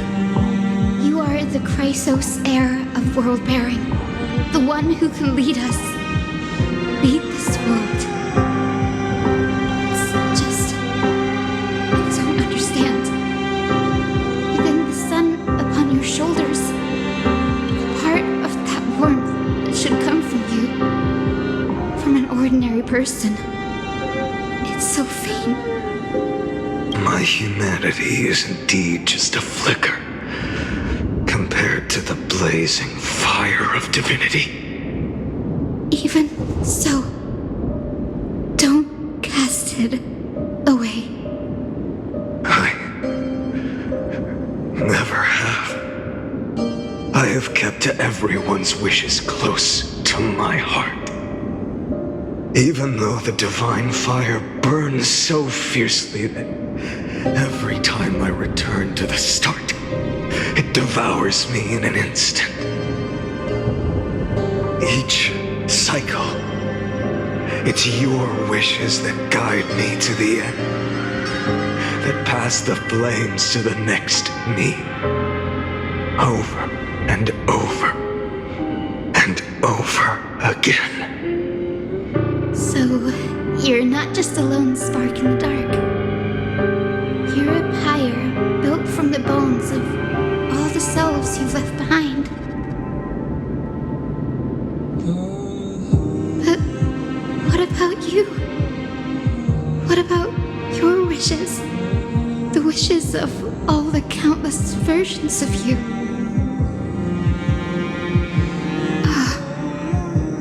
Lord Kazlana. So that's how it is. Without flaw. That is the flaw the golden blood gave you. The most fatal flaw of all, isn't it? The moment you took the world upon your shoulders without hesitation, you lost the chance to ever be yourself. Now that is an unexpected revelation. And I suppose that makes me the perfect fuel for the flame of deliverance, doesn't it? No. An empty flame saves no one.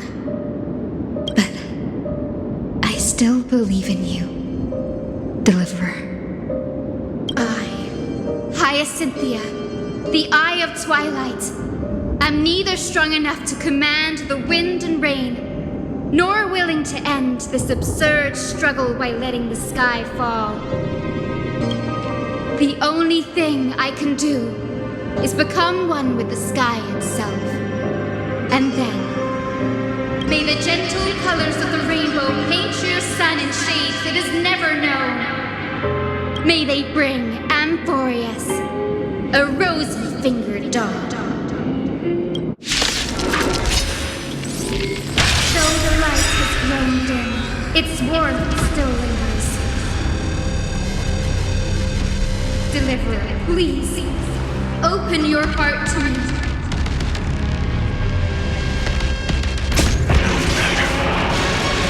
Let this blazing sun fill the sky with golden fire.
Your sun burns hot enough to turn everything to ash. But tell me, how will the seeds of a new world ever take root? The Coreflame rose. The sky fell. The 23,570,000th cycle came to an end. And this time, the end of the flame chase remained the same as ever. From the horizon rose a golden color unlike anything the world had ever seen. So pure it consumed all in its path. This was the end of the world, and the start of the next. For a moment, I saw the destruction of the universe. That being known as Iron Tomb. Its will to break free from the black tide burns fiercer than the blazing sun. Is this Amphoreus' wrath? If its choice has already been made, if fate is set in stone, I will still never yield to it. 23,570,000 cycles. 282,840,000 Coreflames. No more chasing is needed. And now, I am the fire at the end of the long night. The flame chase isn't some quiet walk through a sea of flowers. It's a revolution. An all-consuming transformation. And if destruction is the only way, then let me be the one to step across the ashes of the old world and burn endlessly until another dawn rises on the distant horizon, bringing the true dawn to Amphoreus.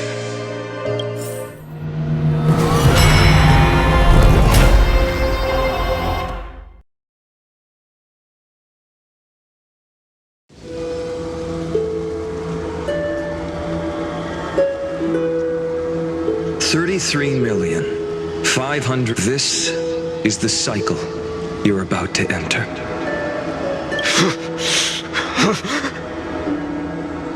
Countless memories are flooding in. Countless versions of myself have stood here, facing the same choice. They all needed a moment, just like you do. To stop, to breathe, to process the weight of 1,000,000 lifetimes worth of sorrow, pain, and struggle. And just like them, you will carry those memories and that fire into the chaos of rebirth.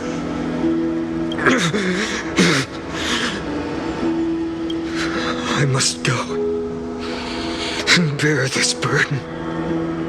I must say goodbye to you, and then fight the destruction with destruction. Yes, that's always the decision you make. I will burn and fade away. I will become the flame reaver of this life and keep my promise to Cyrene. I will kill gods and comrades alike and steal the Coreflames. And even if my mind turns to ash along with my body, I will keep my purpose in mind. I will stop Era Nova. I will find the next me and make him carry on this futile endeavor of 30 million lifetimes. Looks like you're ready. Then I should be going too. Where are you going? You only exist in my heart. There's nowhere else for you to go. Do you remember what she said? The dreams you had as children. The deliverer in the prophecies. A real, living, breathing person. You finally found her.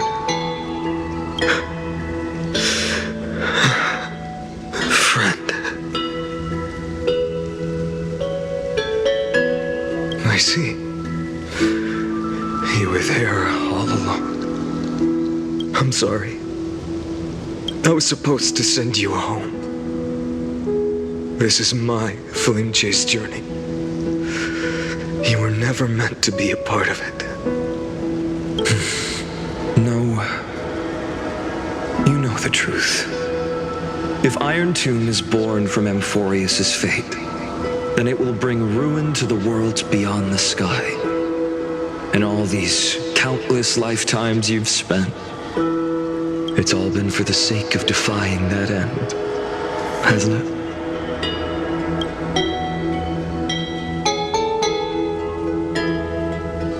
In millions of cycles, I've said goodbye to each and every one of you.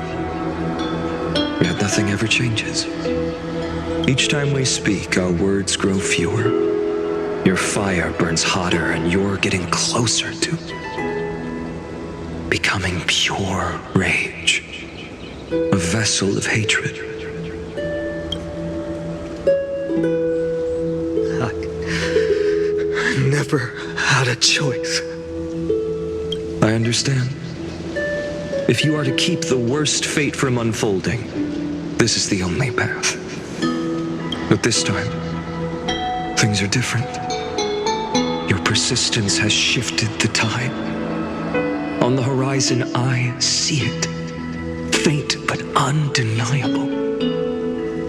The shape of dawn, breaking through the eternal night.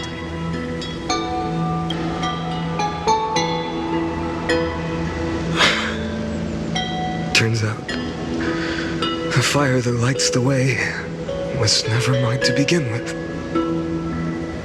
Do you remember, in that first timeline, you and Mightymost stood before the scales of justice, locked in a duel. Each of you weighing what you held dearest, what weighed more than the fate of the world. And when when hesitation took hold. The answer you sought from me. What am I saying? I am you. Even if you buried me deep and chose another path, that fact never changed. Then let's try again. When you stood before the scales in hesitation, the answer you found in your own heart, do you still remember it?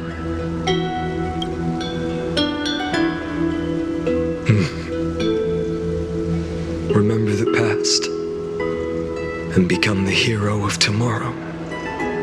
What weighs more than the fate of the world is the resolve to shoulder an immutable past and carry it into the future.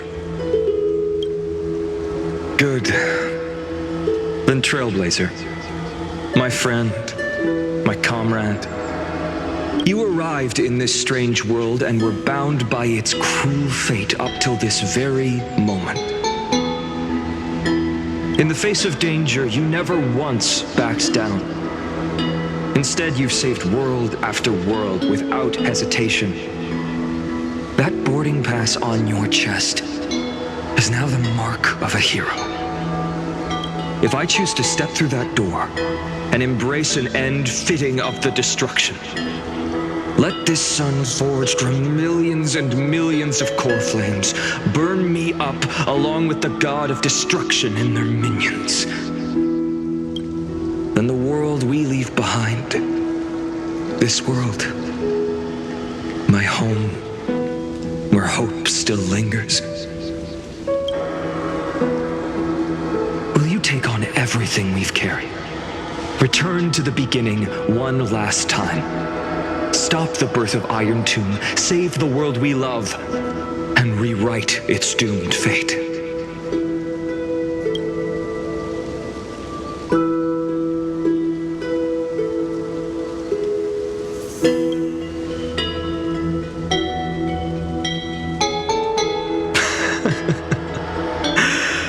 Good. In that case, even this fruitless wasteland may finally bloom with flowers. So,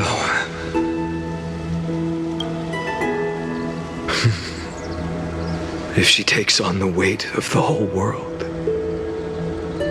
she'll be able to walk further down the path of deliverance than a fire that only knows how to burn.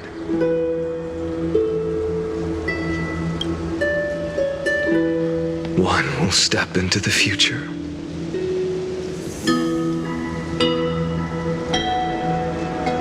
One will remain in the past.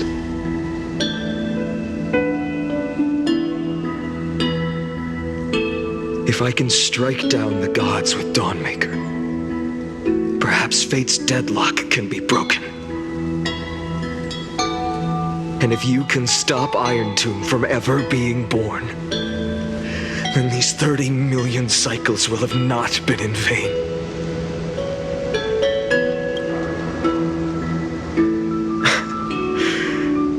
It's time to put our teamwork to the test, partner.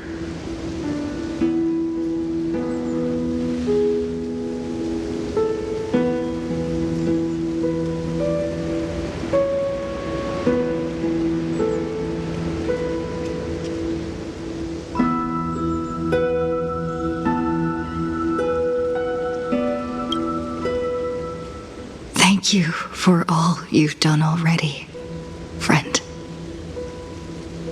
The image of the hero I've buried deep in my heart finally steps into the light. Here, at the end of this long flame chase journey.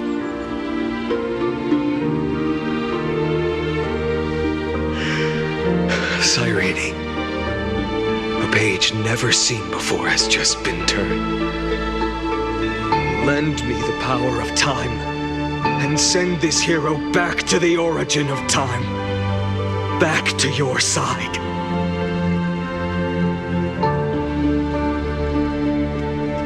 And I will walk the unfinished path, just like the countless versions of me before. unwavering as always.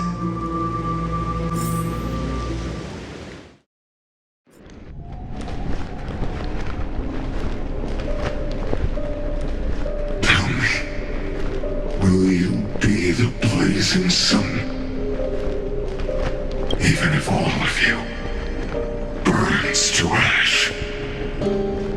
Without hesitation, I will bear this world until my body turns to dust.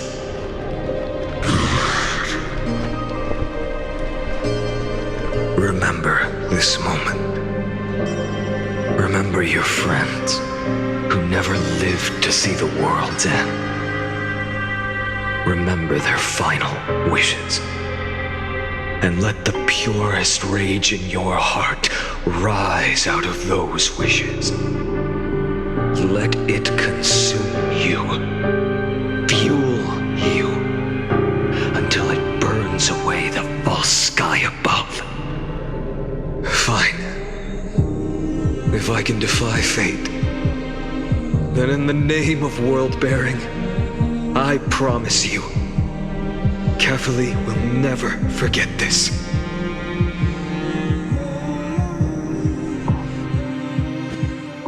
Take it. Everything I bear. Keep on burning. As long as we are never extinguished, the flame chase will not end.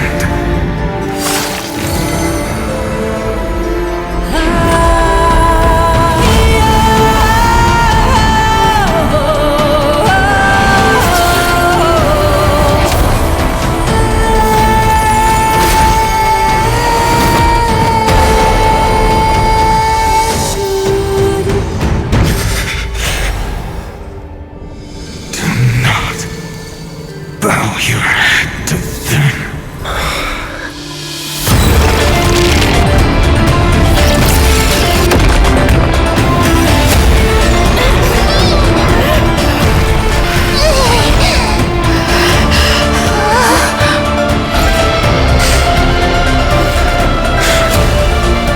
Take it, Trailblazer.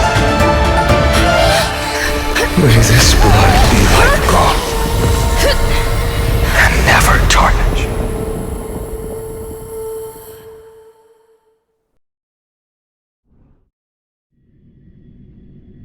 Farewell, Trailblazer. This is where I fulfill my final destiny.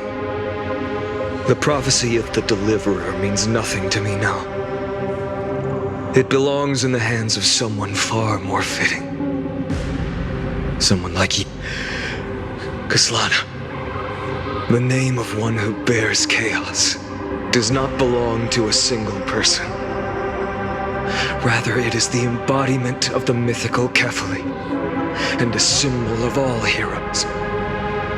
As the prophecy foretold, you will bear the blazing sun until the pale dawn breaks. May the name accompany you in my place, in the epic you write with your own hands.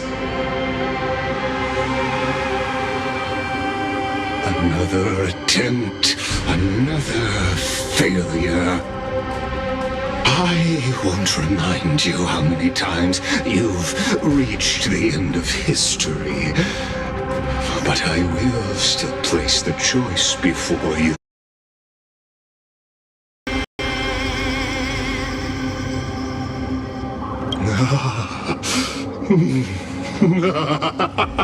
A perfect number.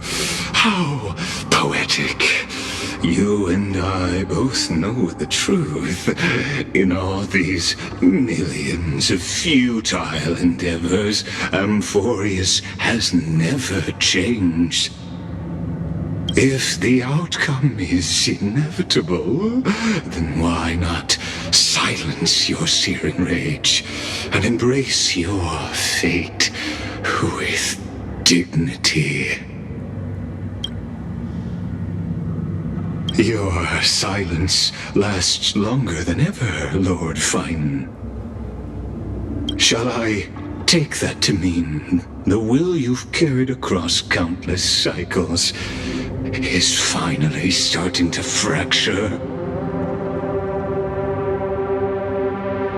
Fracture?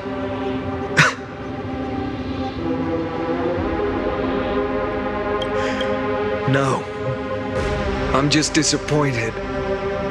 I've retrieved memories from 30 million past lives, and I remember every conversation before every choice here.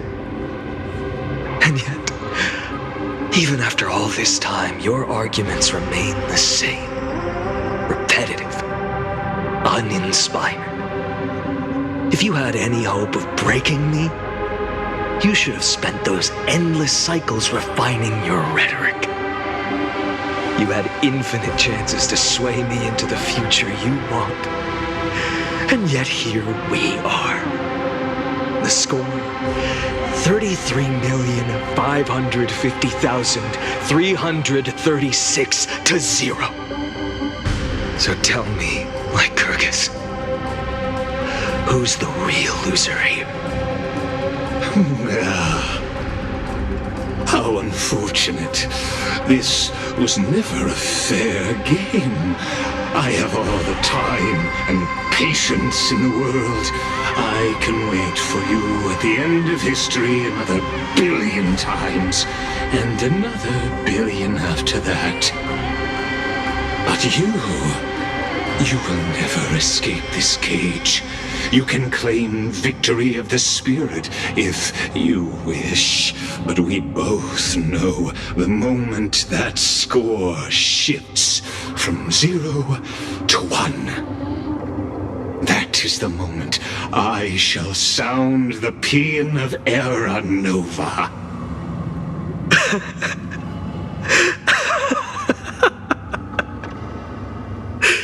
Lord Phainon? Your incompetence disappoints me. But what truly makes me laugh is your utter lack of self-awareness. Think about it. In this story, who is truly the one in chains? Who is the one shackled to mindless vengeance, mistaking courage, the courage to rebel against the gods, for foolishness?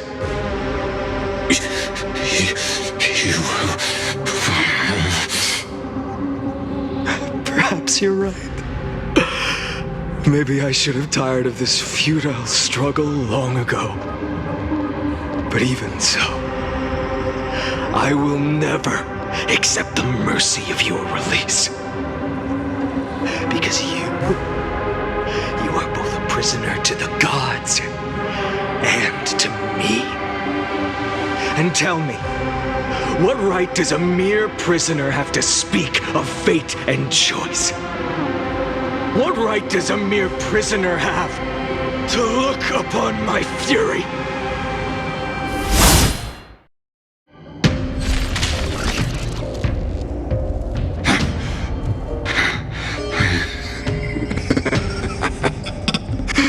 You know this is pointless. You can't kill me. Of course not. But I am tired of being measured against a worm the gods keep as a pet. Is it thou, creator of destruction? This cry comes from all your abandoned creations. In the 10th cycle, I drove Dawnmaker through the heart of every Titan.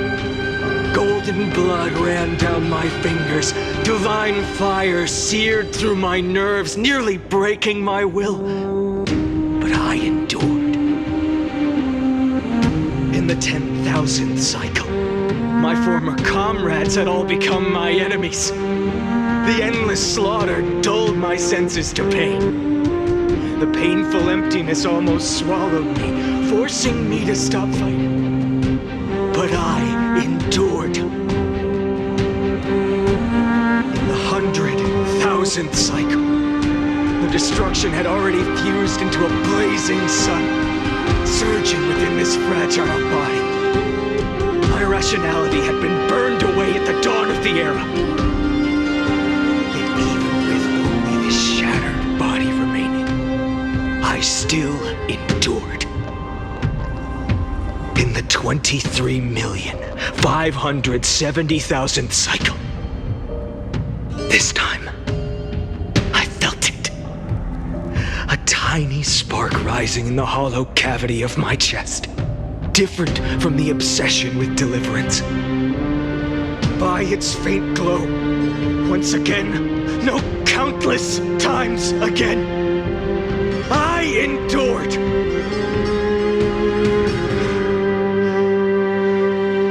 Now, a sun is about to fall, ready to incinerate this absurd space-time dimension in an instant. That sun is me. All the countless versions of me from the past, along with my countless brethren, dragged into existence against their will, drowning again and again in your golden blood. The very essence of this world's suffering and despair, fused into the purest hatred, the fiercest rage. Look, you arrogant fool! You think we were born to only serve as fuel for the fire? Fine then! Just as you wish, let the fire burn! If I was born as the blazing sun of destruction, then let you and your lackeys be the flares erupting from my core! And let this rage, burning futilely for 30 million epochs, engulf everything! Grant you a dawn where all stars burn to ash!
Are you ready, Nanook?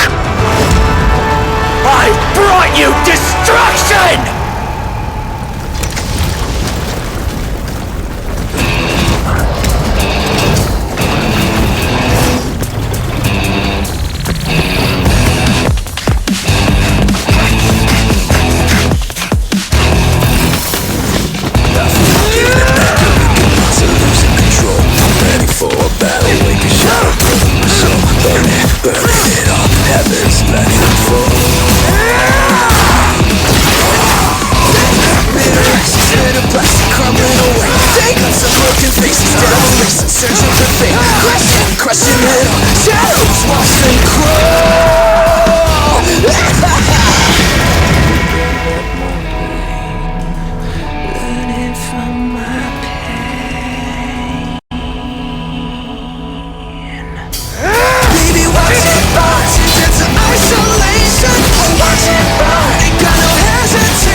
Ah!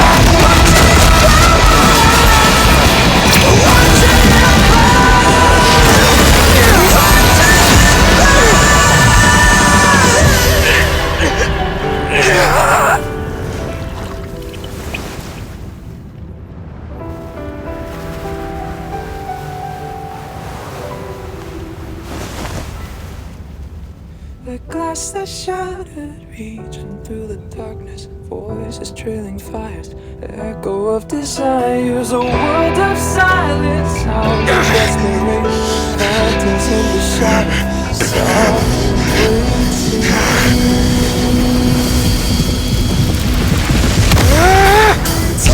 Down, embrace the detonation. Craving our damn creation. Breaking a chain, I'm reaching for you.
My wish? My wish is to fulfill everyone else's wishes.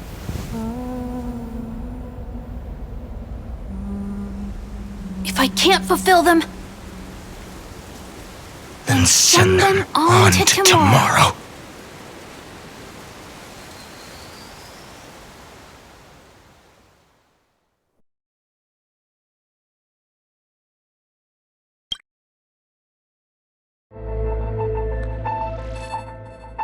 Your heart harbors wrath. You yearn to destroy everything.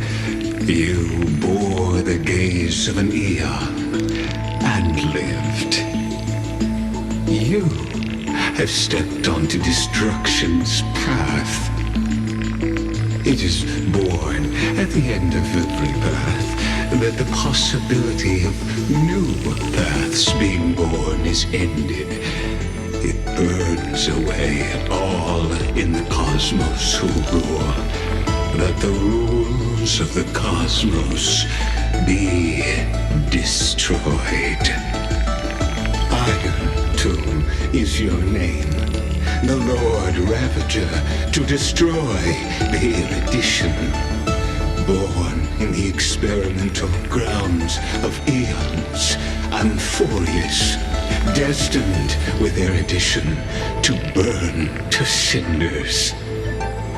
I have prepared a present for you, Nikos 864. It is a wrath called Phainon. From the beginning of the experiment, there were 12 sets of factors incorporated into the calculations. After endless simulations, only this one rose above the rest. After 33,550,336 iterations, now his fury has grown to be without equal. This is a matter of considerable interest to me. This pure hatred is the final root of the equation. But there is another variable, the nameless from beyond the sky, also a pathstrider of destruction.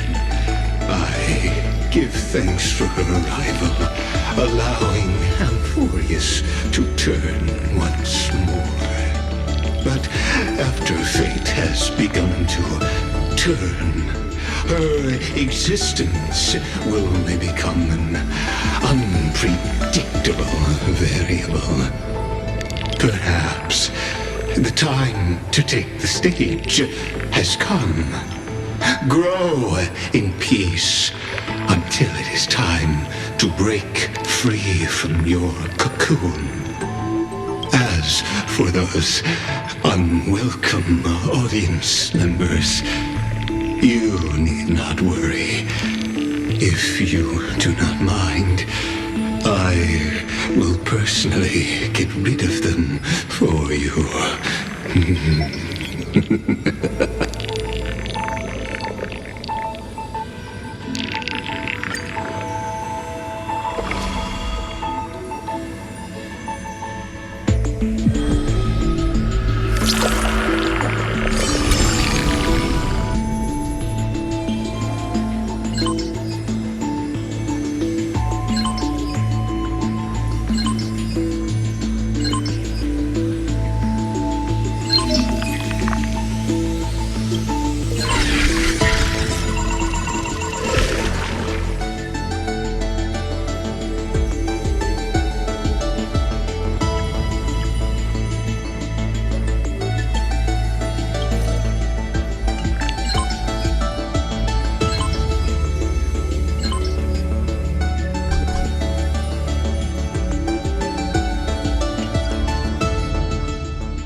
Wake up! Wake up! Buddy! Wake up! You're finally awake.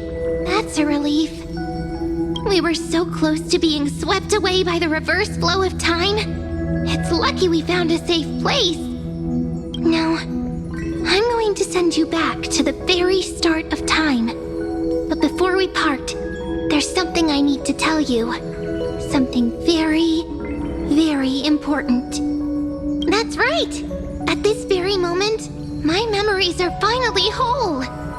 After watching so many fragments, my past is finally coming into focus, little by little.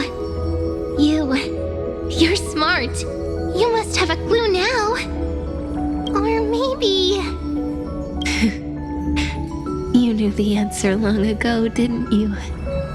Not surprised at all, huh? That's because I'm simple at heart.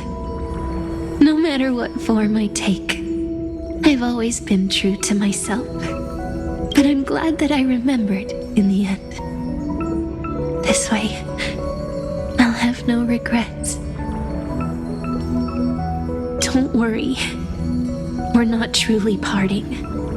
Because I'm going to become a part of you.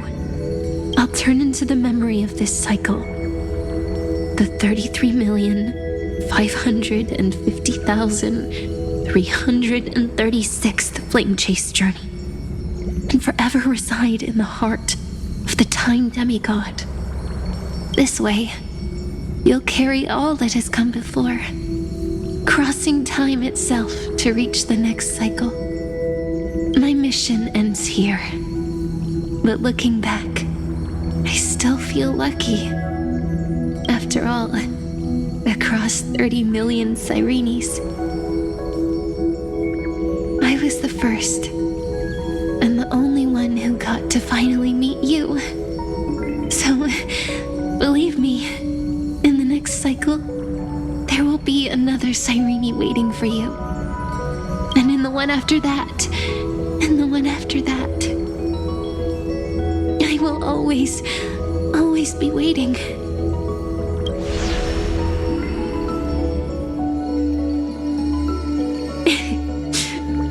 Saying all that, I can finally fade away in peace and become a part of you.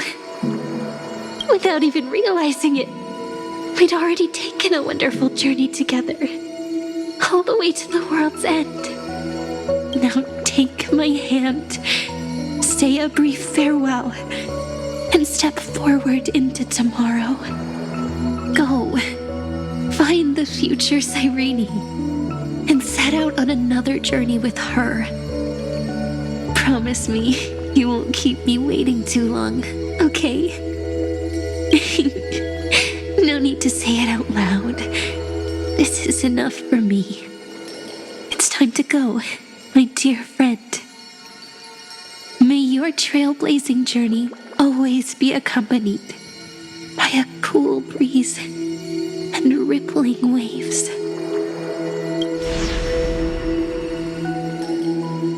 And may the days ahead embrace you like the softest fluff, forever warm, forever gentle. Now, let's turn to the next page. A page that exists because of you.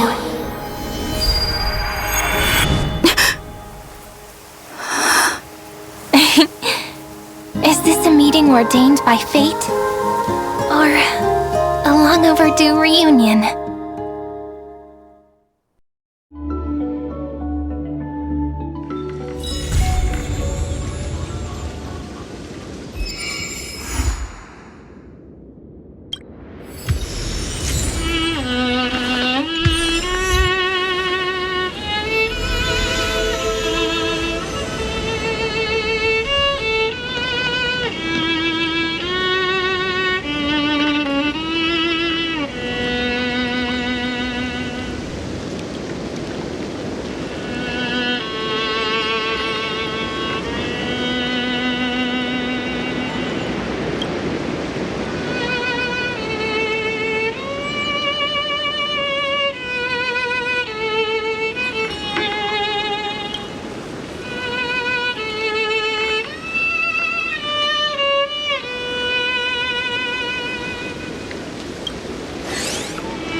Check it out! Doesn't this scarecrow look just like you? I spent ages observing just to get it right.